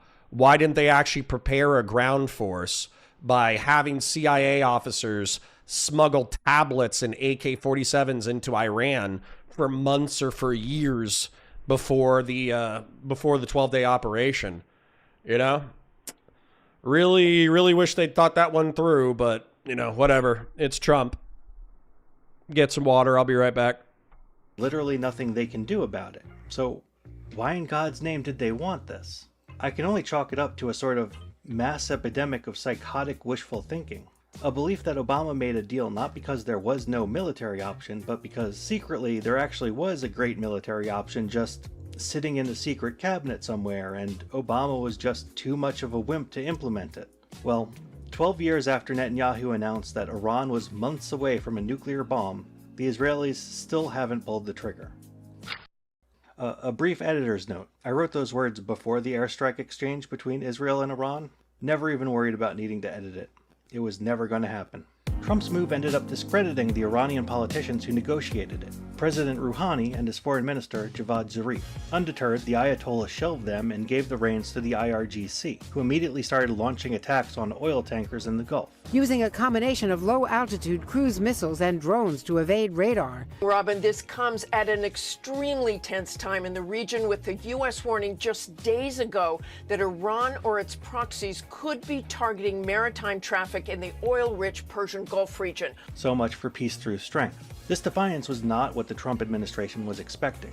They thought they could sanction Iran, and the sanctions would immediately drive the Iranians back to the negotiating table, begging for a new, better deal.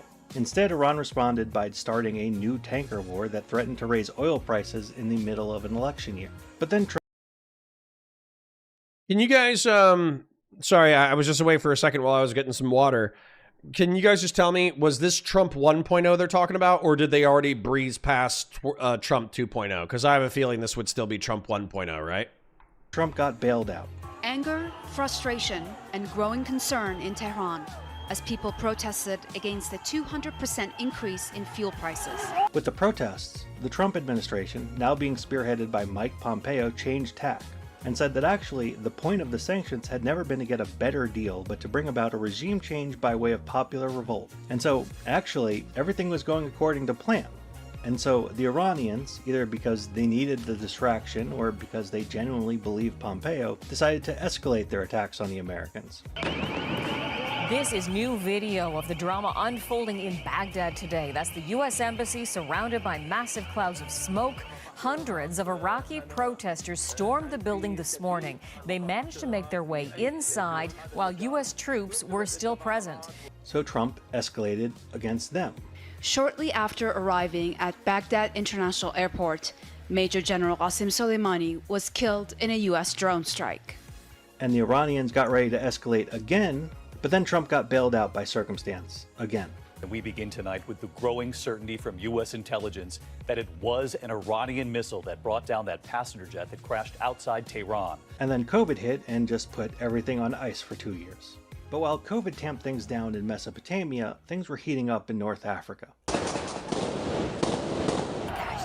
After the revolution, Libya formed a National Transitional Council to keep the country from collapsing while a new government was organized. After a year of political wrangling, the NTC held new elections for a constitutional congress called the General National Congress, which was then given 18 months to write a new constitution. They missed that deadline, which triggered a fail-state clause in the interim agreement to hold new elections and hand over power to a new House of Representatives. But that... Well, QC John says, did you keep all your old early content from before you shifted channels? I don't know what you mean by all. I'm sure there's some that I deleted that were low performing.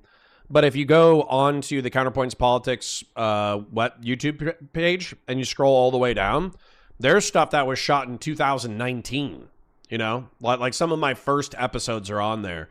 So I don't know what specific episode you're looking for. I deleted, there were some one-on-one conversations that just got like 10 views, you know? And I was like, okay, fuck that. And I deleted those.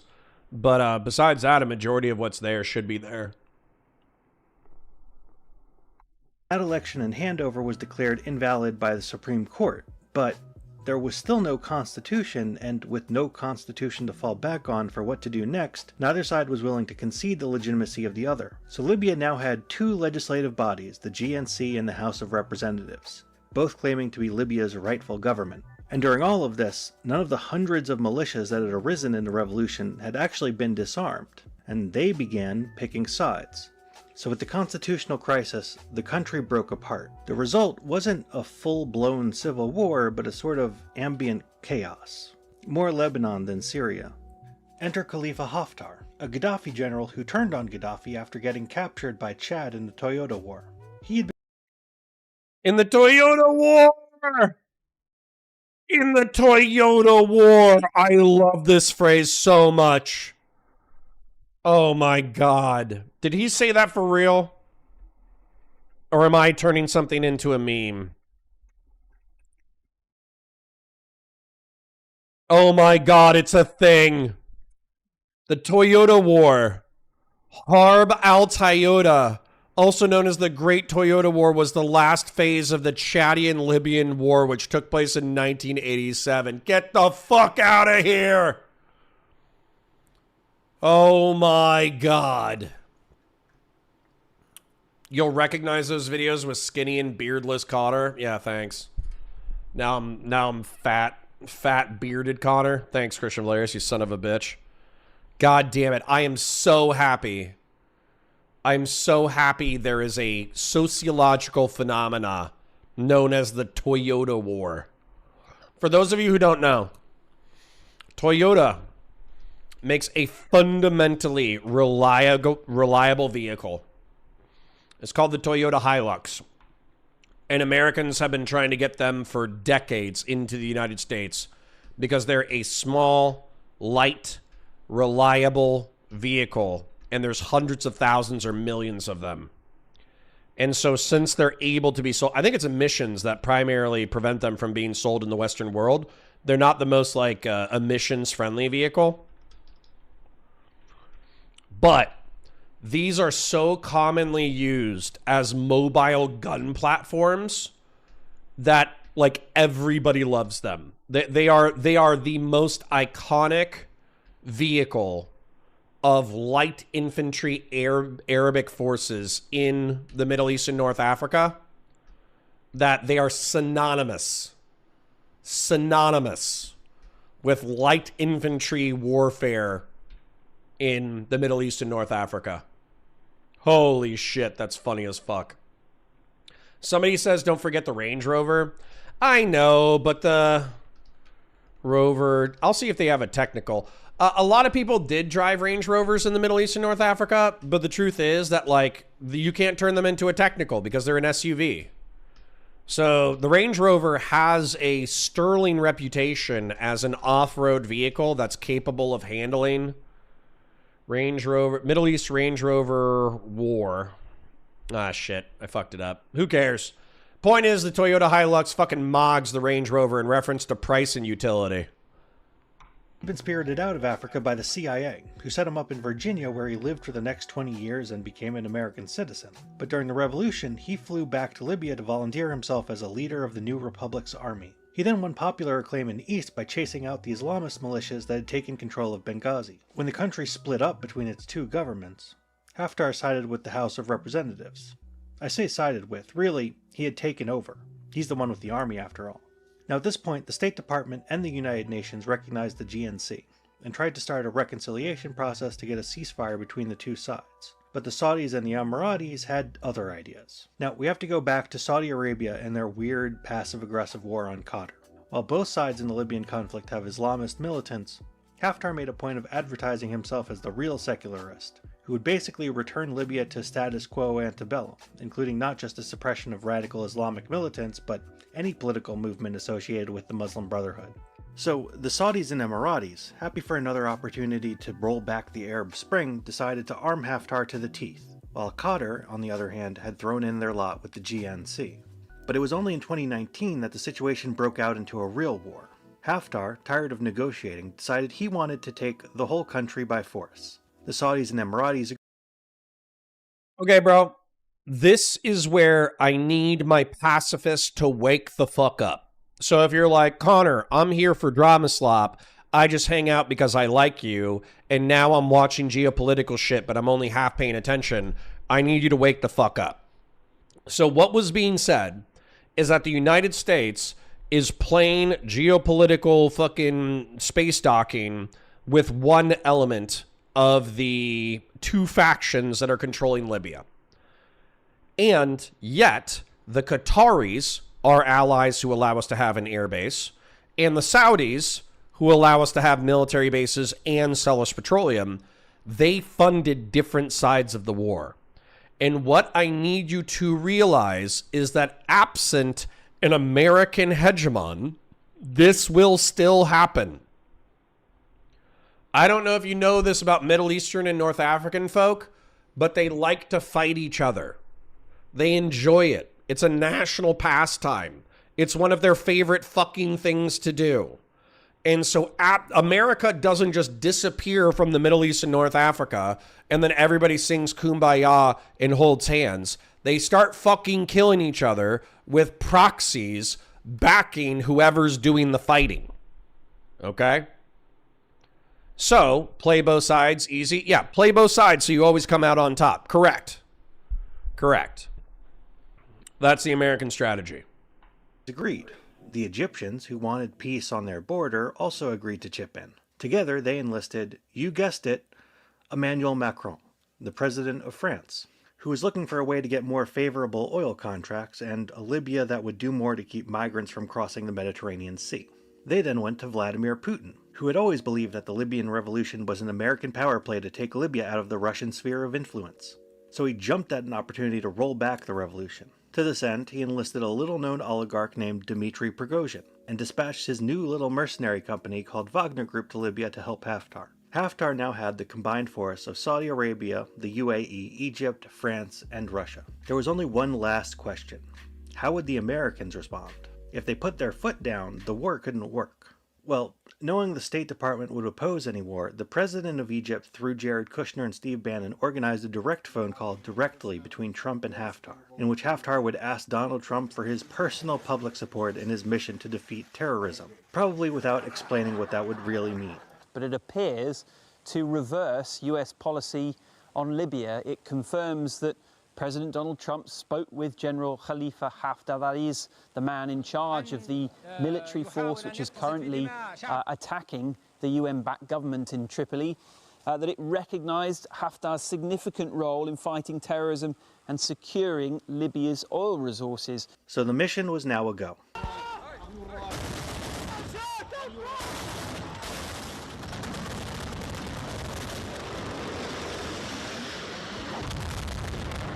For a while, it seemed like Haftar would win, but the GNC had allies of its own. Qatar wasn't the only country that had formed a relationship with the Muslim Brotherhood after the revolution in Egypt.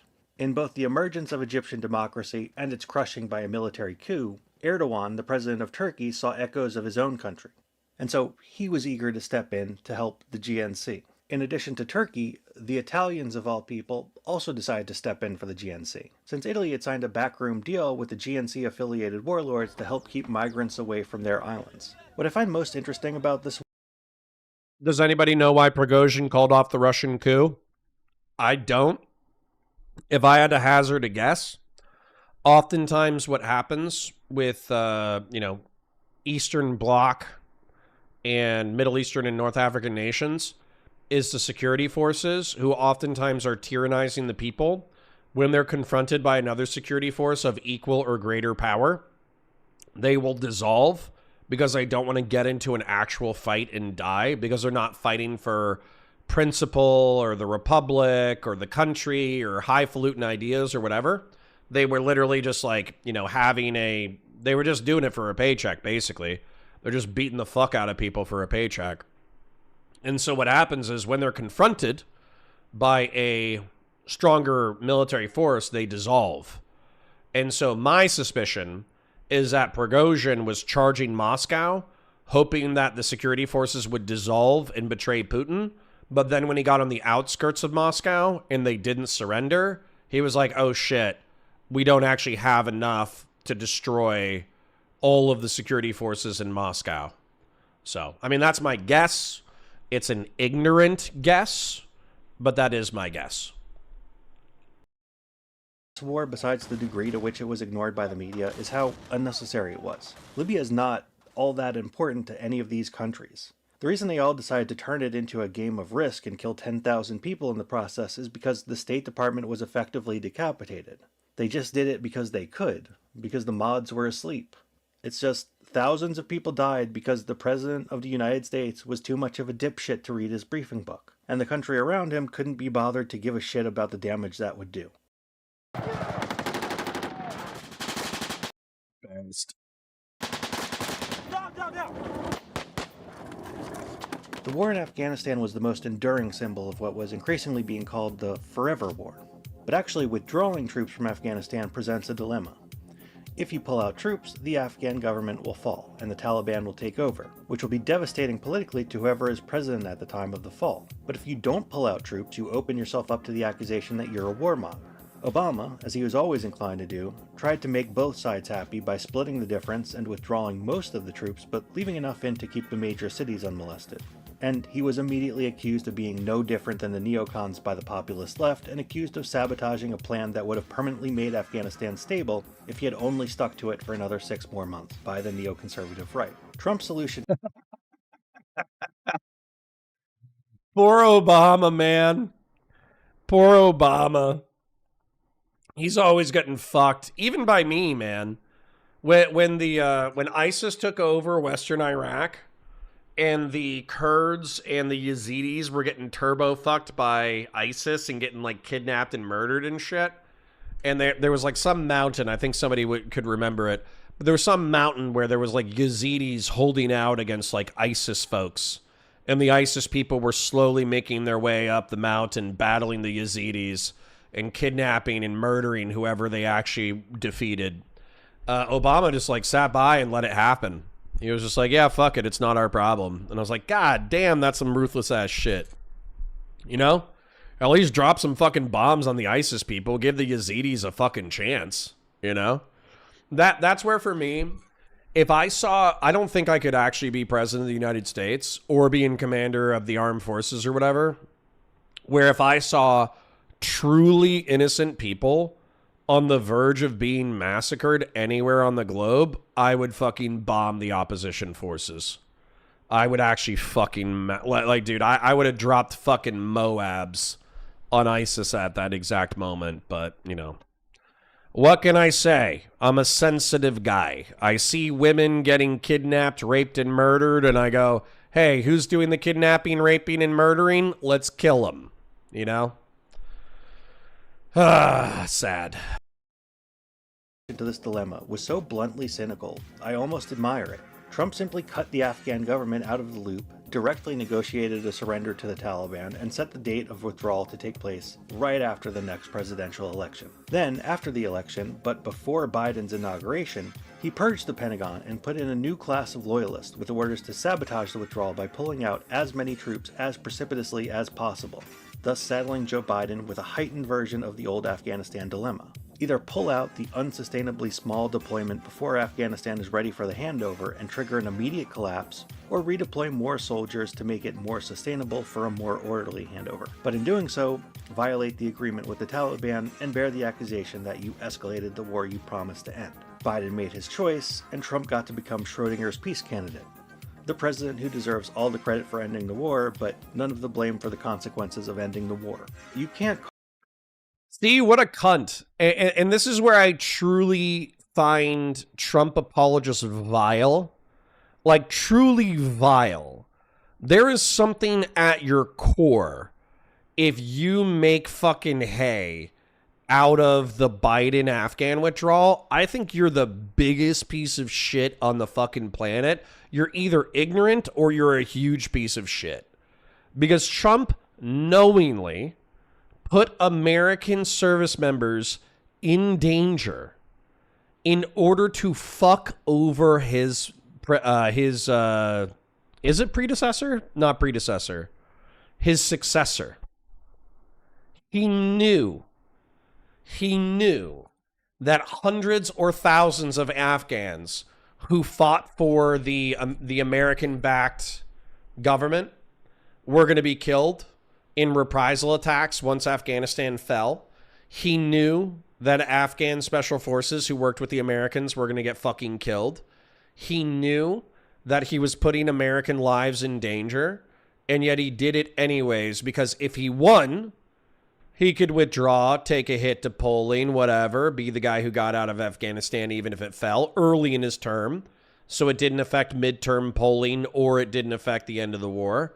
Or he could leave his successor with a fucking mess that results in dozens of American dead, hundreds or thousands of dead Afghans.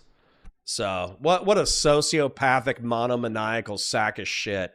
What a fucking piece of shit. God damn, I hope he goes to hell. You know, when Trump says, oh, I don't know if I'm destined for heaven, I might be destined for that other place, I hope he's right. I hope there's a judgmental God of the universe, and I hope he judges fucking Trump's soul. What a fucking monstrous sack of shit. Call it a stupid strategy, but the question is this: are we that stupid? I will end every single international crisis that the current administration has created, including the horrible war with Russia and Ukraine, which would have never happened if I was president. The convoluted nature of policy, especially foreign policy, means that causes and effects can be separated by years. The consequences of a bad policy and the benefits of a good policy are not usually reaped during the presidency of whoever made the policy. This is perhaps worse on the issue of climate change, where the gap between policy and effect is so distant as to be unfalsifiable. And maybe it's too much to ask for voters to do the work of going back and actually looking at real causes and effects. And whoever wins an election is always ultimately not going to be about merit, but about dumb luck of timing. But Trump has introduced a new approach that may be more dangerous. Knowingly implementing bad policies, but in a way where the consequences only happen after you leave office. Previous presidents did not do this, for the simple reason that they were afraid they would be called out on it. Trump is betting that the current climate of distrust for experts will protect him from anyone who points out his game. And I'm worried about what will happen if such a transparently cynical strategy works. I mean, assume all the dooming about how Trump will destroy democracy is wrong. Every following presidential candidate is still going to look to Trump for lessons on how to win. You could already see this happen with how Trump corrupted the Democratic Party after 2016. Candidates went from treating voters like they were 10 to treating voters like they were 4. And Biden has been terrified of making even the slightest challenge to special interests, lest he end up getting shanked like Obama. In fact, that's the reason his foreign policy has been so bad. Outside of Ukraine, there's more continuity between him and Trump than between him and Obama.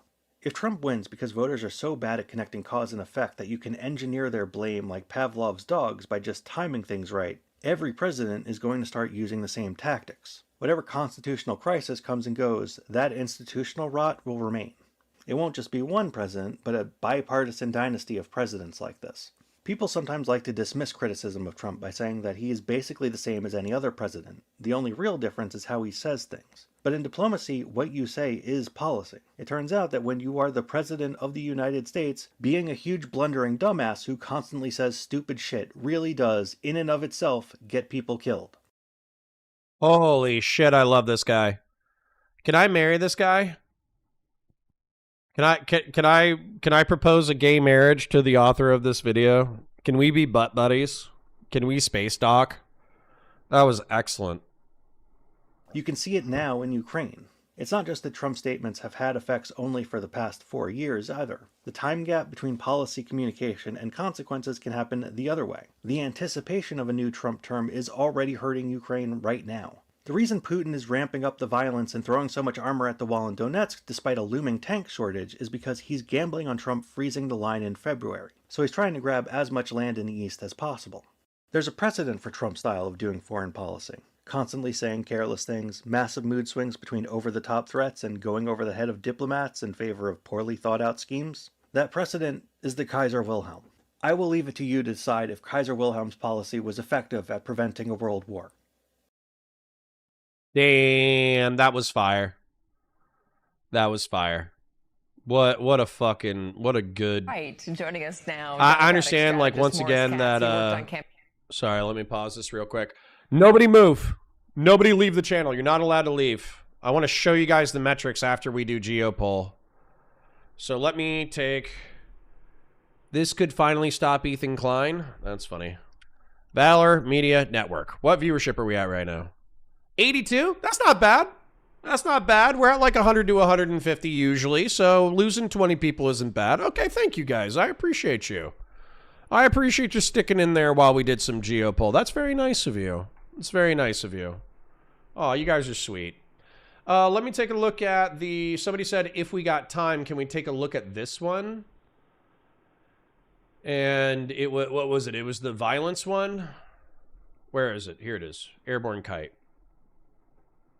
Yes, I am. 40 minutes. We probably don't have time for 40 minutes. Although NATO, Russia, and philosophy with John Mearsheimer, this is a desperately needed video.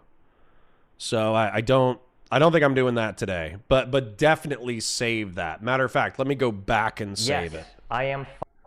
So let me save this to my watch later playlist on Counterpoints. That way I can save it. That's good. And then Skitarii class reveal. Ooh! Let's watch this real quick. Maybe I got something to break down tonight.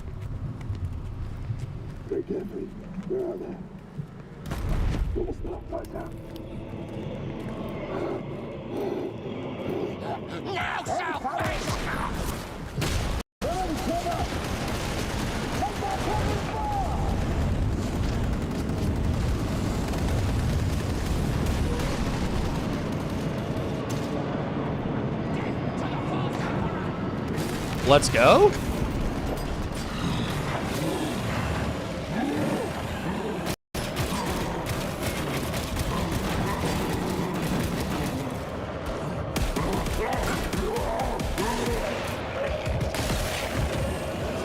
Ooh.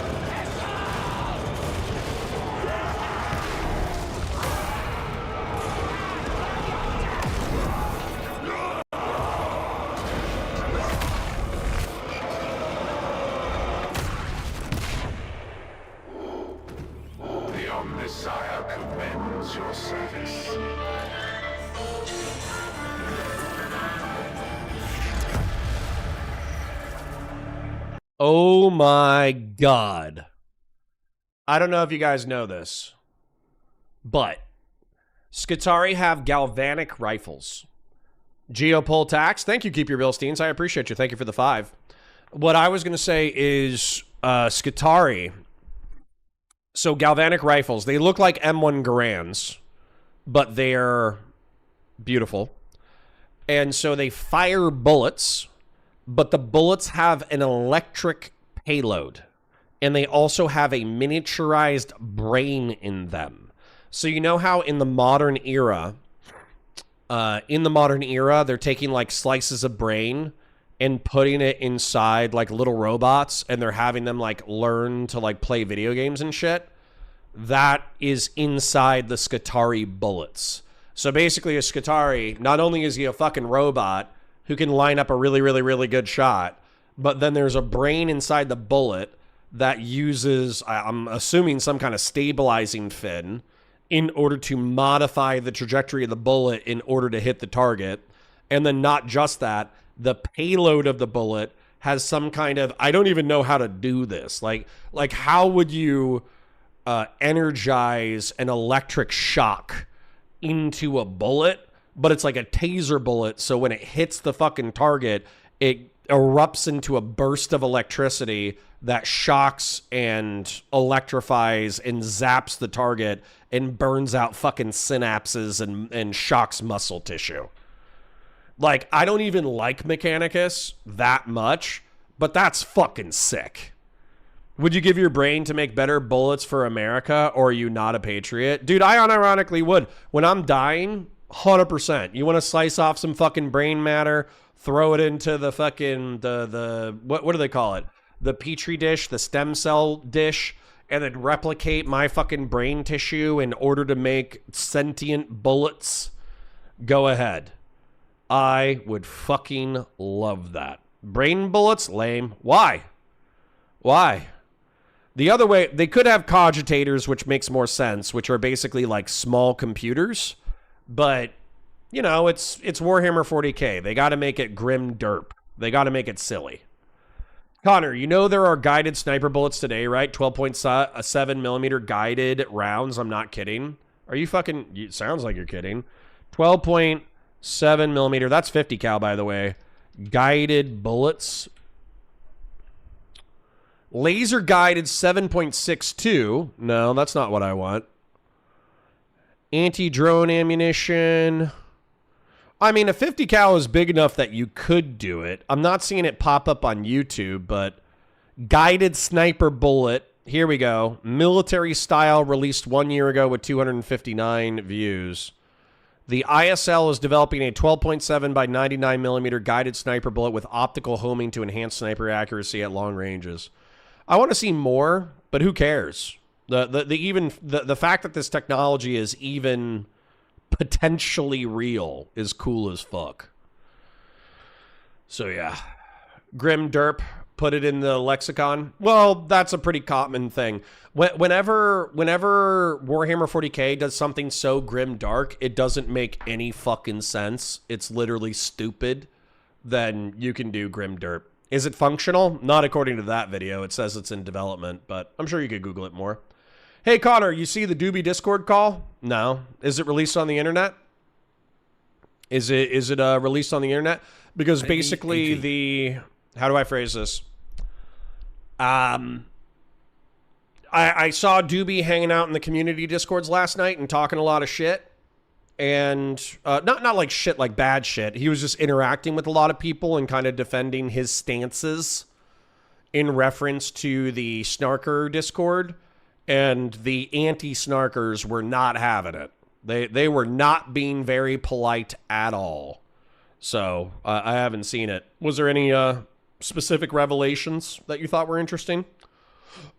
So, damn. They just gave me a good trailer to react to. So I'll check Warhammer Community later tonight and see if they've released any other trailers, and then I'll do a breakdown for tomorrow. You're forgetting the radium rifles? Barake! I did not forget the radium rifles. I just failed to describe them. Radium rifles fire bullets that... You know how there's depleted uranium? Yeah, Darius accidentally recorded it? Sure. Accidentally. Okay. The radium rifles, you know how there's depleted uranium? They don't deplete the uranium in the year 40,000.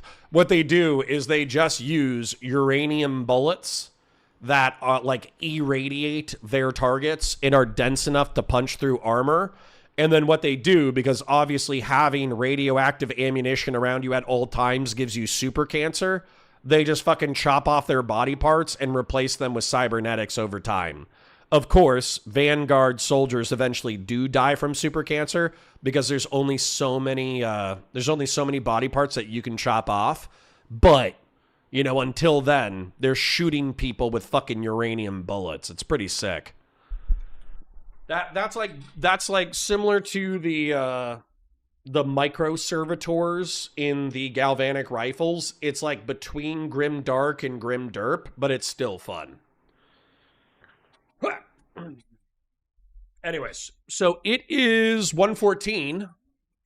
I did my good deed for the day. I watched geopolitical content, but I'm not awake enough in order to watch more dry geopolitical content. So, do you guys want to... It's 1:15. I could easily go make myself lunch and just get ready to go pick up the kids and go pick up the kids. Just wrap it up early, just kind of have a lazy day. Alternatively, we could do slop. So do you guys want to wrap it, or do you want to watch later in the debate? This is what I would do unless somebody had a better recommendation. I would watch Dan and Destiny versus Dickers and Aiden, but I would fast forward it like 2 hours. So, how did he accidentally record and upload it? Because it wasn't an accident, let's be real. Darius went in there, knew he was recording, and recorded it. So, slop. Okay. So, let's make a choice between slop. Do you want to do Darius versus Doobie? Or do you want to do Destiny and Dan versus Aiden and Dickers? There's a secret third option where you read DMs. Not today. So... You need a slop o'clock button? I do. Like the wrap it up button from Dave Chappelle. That would be fucking kick ass. Beta game trailer. Ooh, another one. Let's see if there's any cinematic elements that I can cut in order to make a breakdown. Once again, probably not. Slot, please, Cog Daddy. Darius. Okay, North, can you DM me the call? That would be nice. Doobie call. All right. Doobie Darius.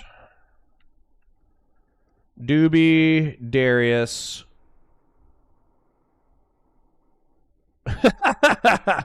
I typed in Doobie Darius and I got lolicon shit. What the fuck? What? Yeah, North, send me the pinged you. Did you? Pinged me. Let's go profit from one of our friends' misery. Kick.com. Should I click on the second one? Is there a timestamp?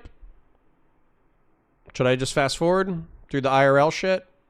When did that guy get? When did Platon?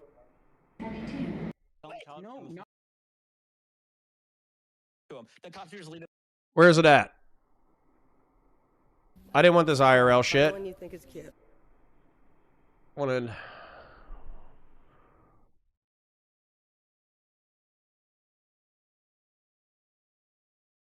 Stop, oh my god. What? I do actually think, like, I have a legal case against him for doing this. I'm not going to pursue it because he's just going to look fucking retarded. But I do actually think I have a legal case against him.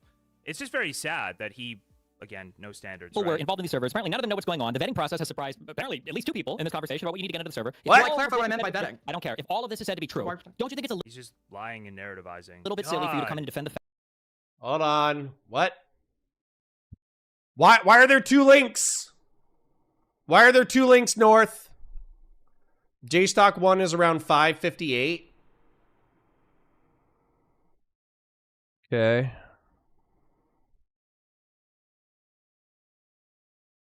Is there because there's additional commentary? Is that why?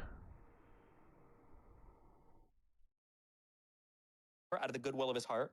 Yeah, absolutely. Even though he's done this exact same behavior with... Hell, hold on. Cyber filed The question? Human reference. Stop. Just don't record it. All right. We got it. Old School says slop, but no white girl music. It makes me feel like I chose the wrong Grail in Indiana Jones and the Last Crusade. Okay. All right. Let me do an intro. Let's get cracking. Hi, guys. Welcome to Counterpoints. My name's Connor. I'm a science fiction, politics, and philosophy nerd, a Marine Corps and law enforcement veteran. I would argue a real Republican. I try to be a Republican with honesty, integrity, nuance, and objectives, but today it's slop o'clock. We're going to be checking out Doobie, friend of the channel, oiler of the channel, Doobie, but a snarker and terrorism supporter, I hate to say. Doobie debating Darius, who is a Destiny warrior, a DGG warrior, who also has engaged in horrific behavior in reference to the drama. For those of you who don't know what the drama is, Destiny has acted egregiously in his personal life. Several people took offense to that. They decided that they needed to constantly make fun of him, clip him, try to ruin his digital media career, talk shit about him endlessly, etc., etc. And they've dedicated 2 years of their lives to doing so. Destiny has counteracted their efforts by threatening and ultimately doxing them and harassing them digitally as well. So basically, it's 2 arslers fighting. I've already done very in-depth descriptions of the dynamics of the violence earlier. I will not be doing so now because I am tired. Let's go. Essentially make Queeman look like he's crazy. Why do you keep bringing up Israel? When if you just listen to what he's saying, if you just listen to the clip, you can clearly understand what he's getting at. I'll turn it up. Let me put on my volume booster. International industrial force behind them to try and I don't want to say it, but it is kind of Israel. It's online Israel. They are perfectly aligned on that cause, and they benefit massively from the industrial. No, I already saw it. In the next minute, it should be fine. Sorry. Well, now you fucked me up. Should be right here. Right. So, because this girl still had news of herself That's Doobie. I know what Doobie sounds like. on Twitter when she was a minor, and he wanted to let her know so she could. If you're in DDG chat, please type a W in the kick chat just to show support. We're over here hanging out with the deers before we go to the suicide forest and finish it off. And here's Fergus. That's all he was doing. Why would he have to contact Joanne if that's all he was I doing? didn't say that was all he was doing. So I said He was grooming her, right? He was grooming her. No, what? No. He literally said, "I'm extending an olive branch. I thought I could do you a favor as a He sign was of good grooming faith." her. She was an adult. To be You could groom an a adult, but victim not like in my this. court case, right? Wait, hold on. So I don't. Dude, there's no way he's crashing out this bad. There's no way you can groom an adult, but not like this. So let me answer, Doobie, because That's you not don't what like the answer. adult grooming when you is. misrepresent your relationship with somebody, especially in a sexual manner, in order to extract a favor from them later, yeah, that's a form of grooming. Especially when we're talking about mine. This sexual man is really fucking weird, and you know that's Well, by the way, when you say Destiny is crashing the fuck out. Oh my God, Jstlk, shut the fuck up. If you want to talk, pause and then talk. Don't talk over the content, you asshole. God damn.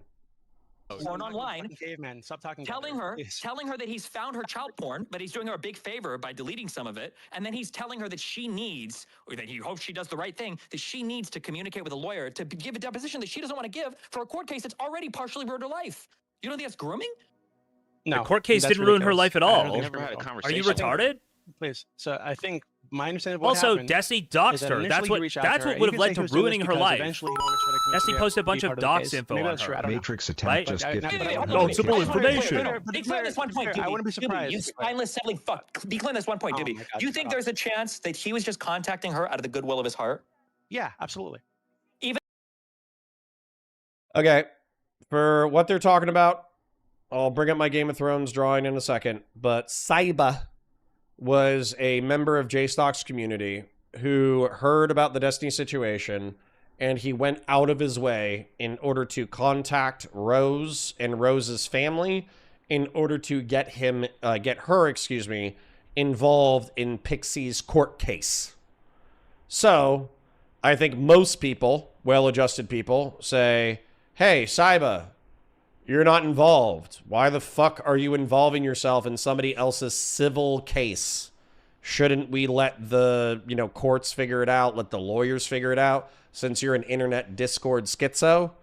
And then Saiba says, well, Destiny is such a fucking sociopathic, psychopathic, tyrannical freak that he deserves this, so fuck him. That's kind of where it's at. And that's what Jstlk basically says. Jstlk says, yeah, is it a little wild to contact somebody involved in a civil case? Absolutely. But fuck him. Even though he's done this exact same behavior with, hell, hold on, just curious, hasn't he done this same, I found your nudes thing with Kelly Jean in the past? I have no fucking idea. He has. Hasn't he done the same thing with contacting girls from Darius' So again, No this idea is another what point. Destiny's Hold on, talking this should be about the another point in the Kelly other Jean direction of Very me weird. not being part of. I No, have no idea it's what not, the fuck to do Doobie, with because Kelly when Jean. you Sorry. say you don't know, Okay, you no, think it's please your stop. shield. Doobie, it's not a shield, Doobie. I know you want to interrupt me. You not I know you knowing want to this is interrupt not me. your shield. I know you want It to is a interrupt me because of what I'm shovel. saying. You are Because shut digging up your for a own second, I can grave, finish. Very, very Doobie. How helpful. can you not No, know anything about any of these stop people? talking. I can Listen to you, respond. Doobie. I wasn't in the Listen. server. But I'm going to defend them to the death while I call you a pedophile? You're fucking retarded, Doobie. You should just sit down, shut the fuck up, and don't be involved in any of this. You have no business talking about any of this. But here you are, hour after hour, day after day, every single night you're in these We can just DCs, analyze, by the way. talking for hours. We can just Creepy. It's listening to the weird. conversation- And just you're analyze how retarded. this You're conduct lying in this and twisting shit. situation. It's nonsense. So again, I don't know what he did with Kelly Jean. I don't know the fucking guy, right? I didn't know what he was doing at the time. I don't know. However, I wouldn't be surprised if the reason he live. did No, it from the was start live before. was to try to get her involved, to get her involved in the court case because he Thank doesn't you. fucking True. like you. Yeah. I would not be surprised at all. Right? That could absolutely be the case. I just don't. But however, even if that were the case, I wouldn't consider that grooming. I think it's fucking weird for him to do. It's like a random ass person on the internet. I don't think it's grooming. I was not grooming. When I think of grooming, that isn't what I think of. I'm sorry. Okay, how about a Do I have to defend Doobie real quick? Grooming, wouldn't that be involving yourself with somebody in order to, before they were of the age or consent or whatever, in order to engage with them sexually effectively? So why are we claiming that Saiba groomed Rose? Didn't Saiba just contact Rose? What was there some kind of lurid purpose after the fact where Saiba was trying to pretend to be Rose's friend in order to take advantage of them sexually? I haven't seen that evidenced at all, so I find that claim bizarre. But what do I know? I'm just some asshole on the internet. What do I know? Extortion or blackmail. You want to say he was like trying to like weasel his By the way, this totally blows up the the shit he told LED from before. It's very funny. Maybe. Yeah. What do you call? What's a short word for weaseling your way in, pretending to be a friendly person, especially to somebody who's much younger who's been a victim of sexual abuse? That way, if you want to grooming that way, sure. Okay. Okay, sure. Let's do it. But that's not. But I think when I think grooming, would Saiba let her know she was doxed, like how her information was exposed? Involving somebody's that was like him porn grooming that you now her. know where it Actually. is, by the way, conveniently now that he has all the links to it. And okay, if you're claiming that he was like holding on to it or something, that's I don't think there's any evidence for that. My I didn't say that. But hold on, Doobie. He was down. searching for it, and she knows that, right? She knows that he searched for all of her child porn, and maybe he has it on his computer, maybe not. She doesn't know that, right? And didn't he say in the very first email, "I'm extending an olive branch"? What does an olive branch imply, Doobie? I'm doing you a favor with no expectation of anything in return. No, I think it's the idea that you're showing goodwill, essentially.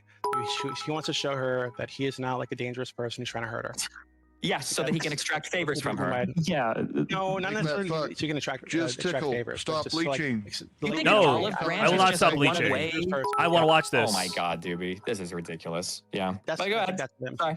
So Saiba was extending an olive branch, searching this girl's child porn, posting about it in Jtstlk's server. They were all celebrating him, clapping along as he did it. He never got banned for any of it. That's not true. He can't establish any of this. It's very sad. The next thing you said that wasn't true. There's a lot of things you said that weren't true earlier.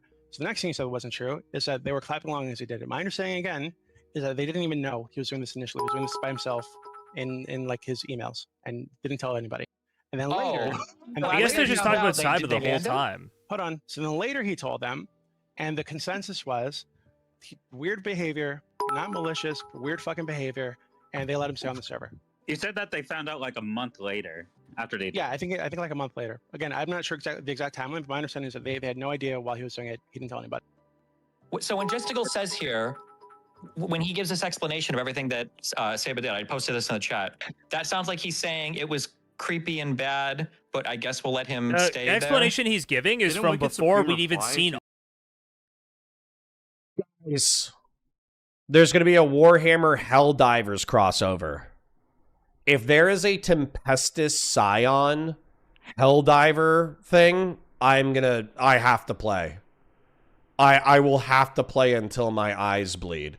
If there is a Tempestus Scion Hotshot Las Trooper Warhammer 40k Helldiver character, I already almost thought about going back after they dropped the ODST collab.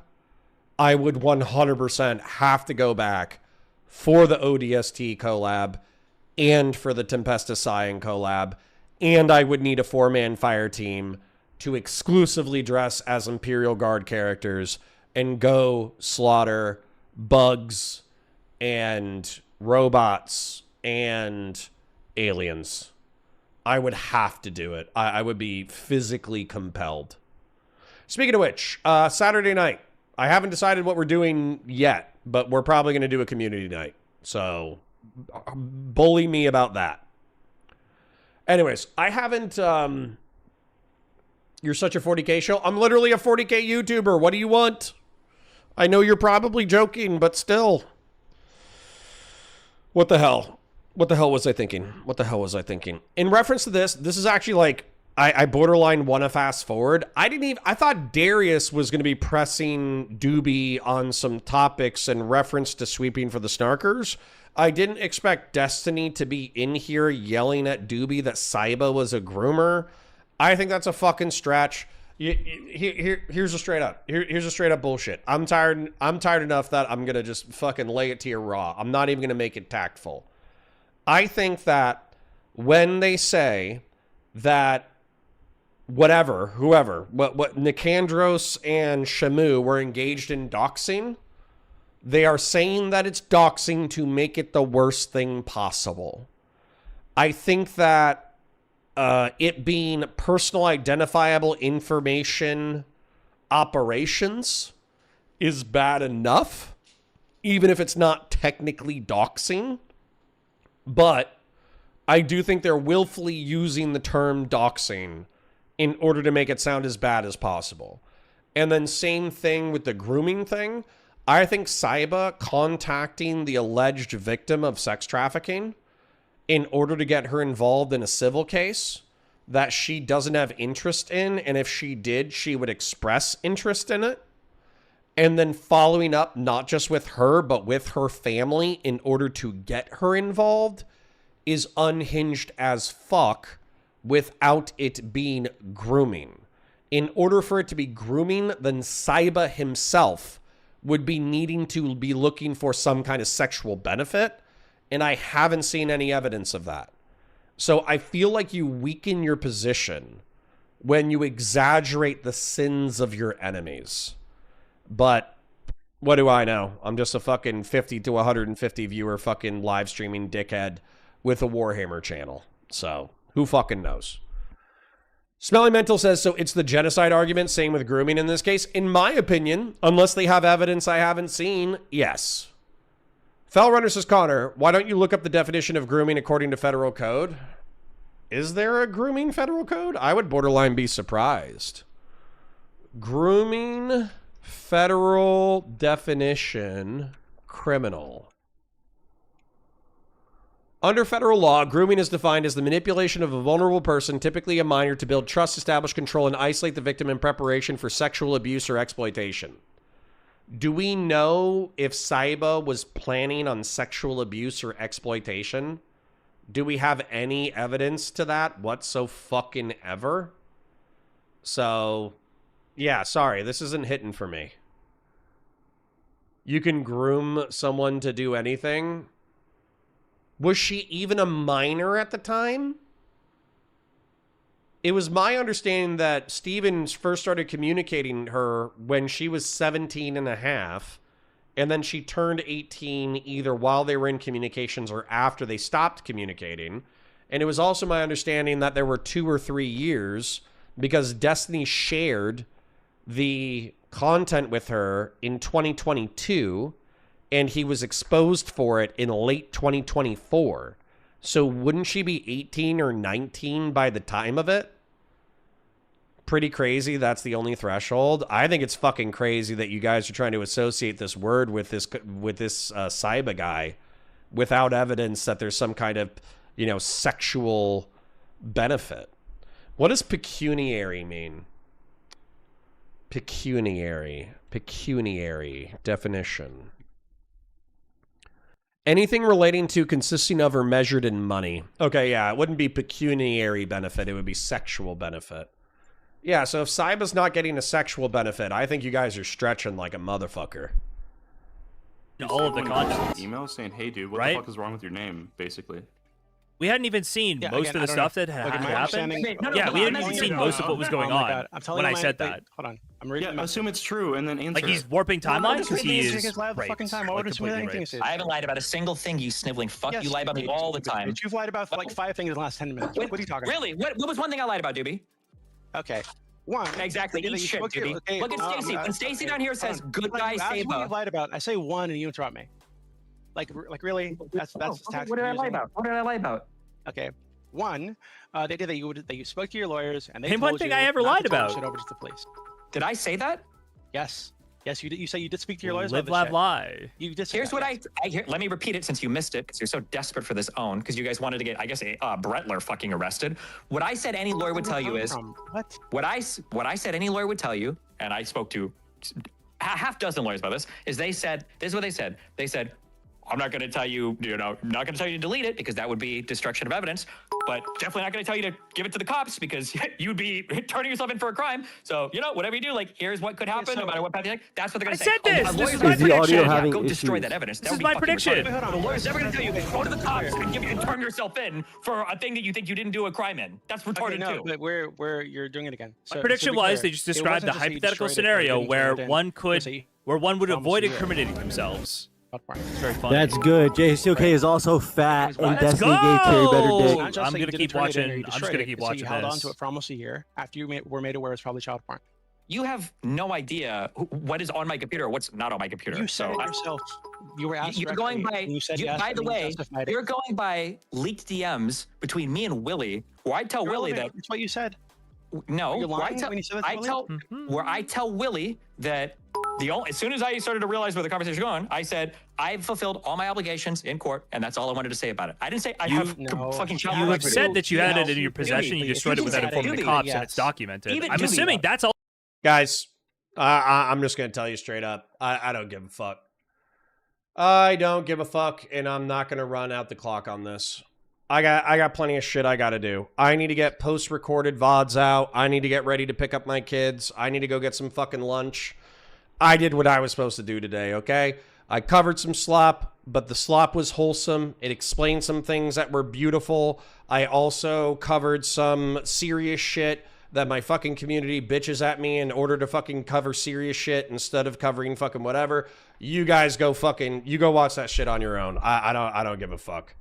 Literally, in my opinion, what's happening is Jstlk wants his narrative to go down with his community. So while we're listening to Destiny yell at Doobie to get his narrative across to his community because it's being recorded, Jstlk's trying to counter narrative live and is talking over them, and they're all yelling and they're all angry as fuck, and I don't give a shit. Okay? Can I really just share a summary of the facts as I understand them? In 2022, Stephen had engaged in consensual sexual liaisons with people, and he recorded said things with the consent to be recorded, but not with the consent to share with others. In the summer of 2022, he shared said video recordings with what he believed to be an 18 or 19-year-old sex worker, which is reckless, stupid, gay, and dumb, but ended up being a 26-year-old British male who was catfishing him. And the person that he was catfishing him with was a 17-and-a-half-year-old American girl named in Texas. Rose was from Texas, and she was 17 and a half at the time that she was shooting homemade pornography that was then distributed back to Stephen. So then, in November of 2022, the British gentleman decides that he hates Destiny, leaks said pornographic material to the internet, and Pixie is exposed for having engaged in a sexual relationship with Stephen that she had previously lied about. This stays on the back burner until February, at which point, or January even, I think it was January 20th of 2024, and President Sunday decides that it's his job to publicize the entire event because he believes that if Pixie takes a settlement, then the entire incident is going to get swept for, and Stephen is going to be continued to allow to be reckless in a sexual manner that will continue to exploit mentally ill women. Stephen, the entire incident is exposed. Some people are calling Stephen a pedophile. Some people are calling him a digital rapist. Some people are calling him a manipulator. Some people are calling him a sociopathic piece of shit. And ideally, not according to these people, not to me, they want to see Stephen impoverished by civil suits, incarcerated for his alleged crimes, and basically destroyed off of the internet and prevented from collaborating with anybody else ever again. Sherry alleges, this is a woman that Stephen had sexual liaisons with, I think at least twice, alleges that an audio recording of her and Stephen engaged in a sex act was audio recorded without her consent and was a part of the leaks.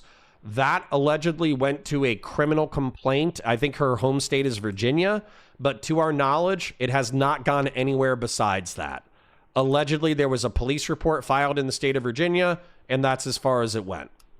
Now, in reference to Stephen's actions since then, a lot of people, Jstlk, Queeman, their communities, have viewed Stephen as such an unbelievable sack of shit that anybody who associates with him willfully, willingly, and unrepentantly, or if they say that they're going to disassociate, but then they continue to associate after they previously disavowed, they think that person is target for online criticism at minimum, and at maximum, they should be subject to doxing and digital harassment.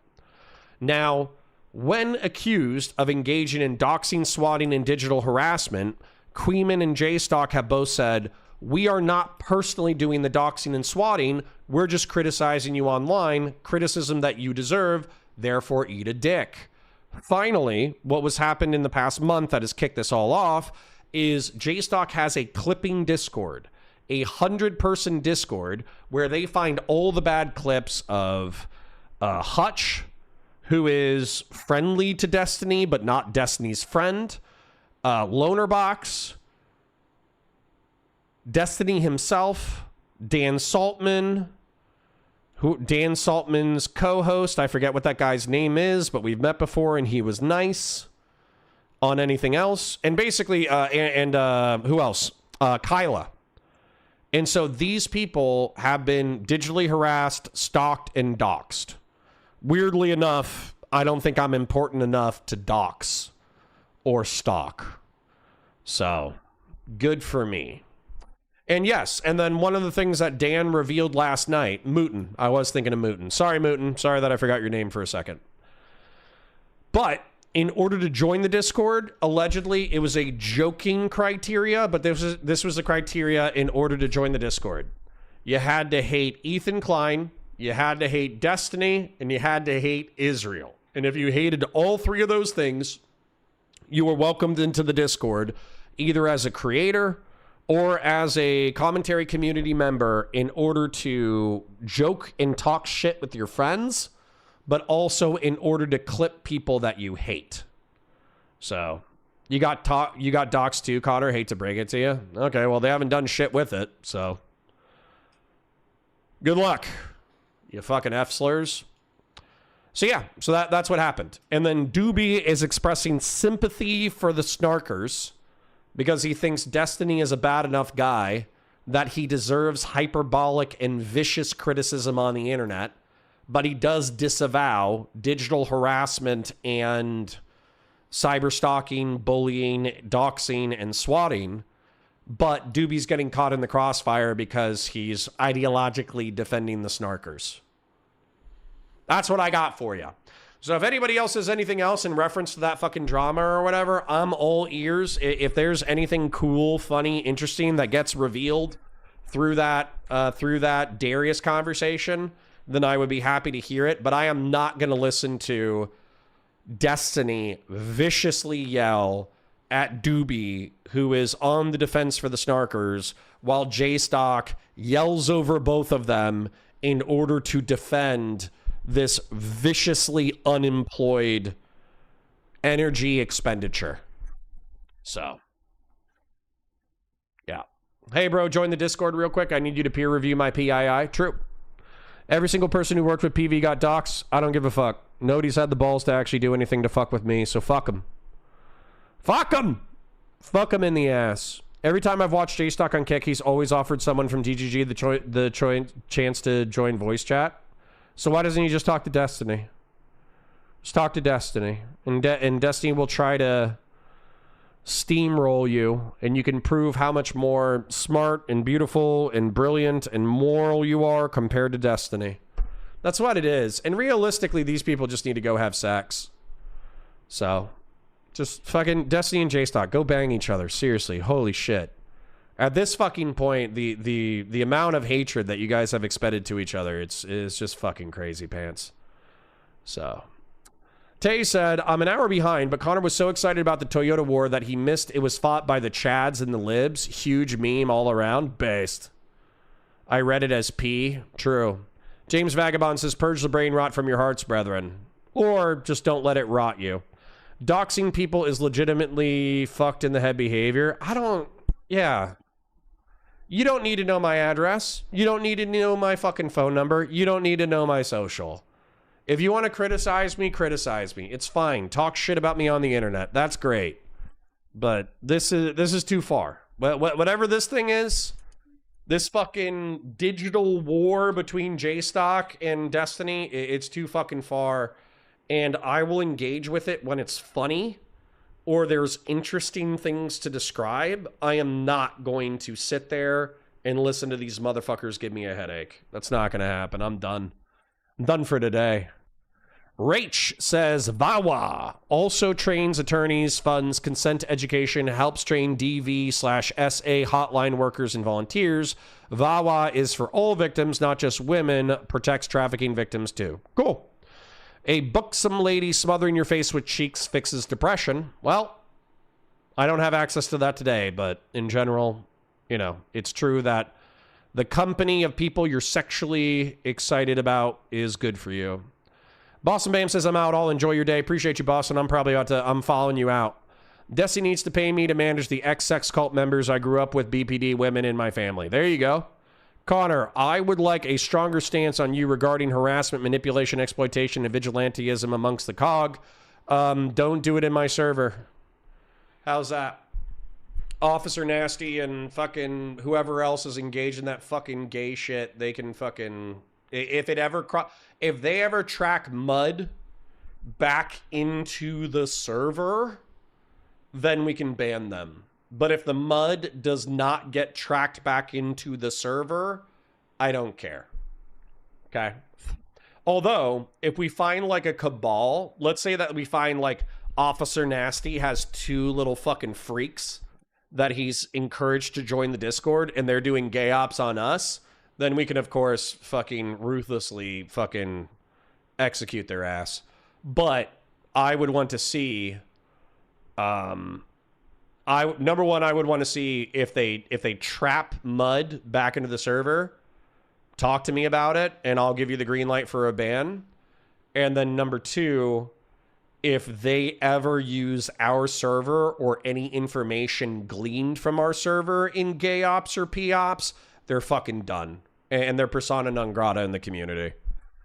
So, yeah. COG stands for Can't Openly Gay Op, unironically. Good acronym right there. Let's be honest, it's not mud, it's dog shit. Yes. All right, ladies and gentlemen, let me thank everybody who donated today. Let me dip out myself. I know it's an early day. I apologize. But realistically, after engaging with dry but beautiful and intelligent geopolitical content, and after spending my morning talking about drama bullshit, but also being beautifully heartened by Hutch's conduct, I'm just exhausted. So I also have the kids, which is, you know, they're a handful. They're beautiful. I love them so much. They're great. They're a handful and they can be exhausting. So Old School, thank you for the renewal. Keep Your Billsteins, thank you for the 5. It's Just Abby, thank you for the 5. It's Just Abby, thank you for the 2. Anonymous with the 5. Anonymous with the 5. Real Serious with 100 Argentinian. Beef Supreme with the 10. Sean Kaplan with the 10. Diminished Darknut with the 50. Thank you, King. That does mean a lot. I know that I make jokes about you murdering me and all that kind of stuff because you tell me that you love me and that I'm so handsome and beautiful. But, you know, I do appreciate the oil a lot. You know, Grassroots... Our main oiler is knocked out of commission. He's taking care of his own health. He's going through rehab. We obviously want him to focus on that and to get better and come back to the community. So your guys' viewership and financial support while Grassroots is knocked out is especially appreciated. Jen Winkler, thank you for the 5 gifted. I consider that oil as well. Vazraka, thank you for the gifted. Fashion 40 with the 5. Sleepy Otaku with the 5. And Christian Vlaris with the 50. I know that you said that you're working part-time, Christian Vlaris, so I appreciate the oil even more. And I do hope you appreciate the fact that we did do more serious content this afternoon, because I did it for you and Patriarch and Arthur and all the other people who are in here who, not for drugs, just alcohol. Just alcohol. Oh. If used info from the server to ban COG members' dads will catch a ban, noted, say, for my past crimes. If I use info from the server to bang COG members' dads, will I catch a ban? No. Lovingly making love to members of the COG or members of the COG's family is not prohibited at this time.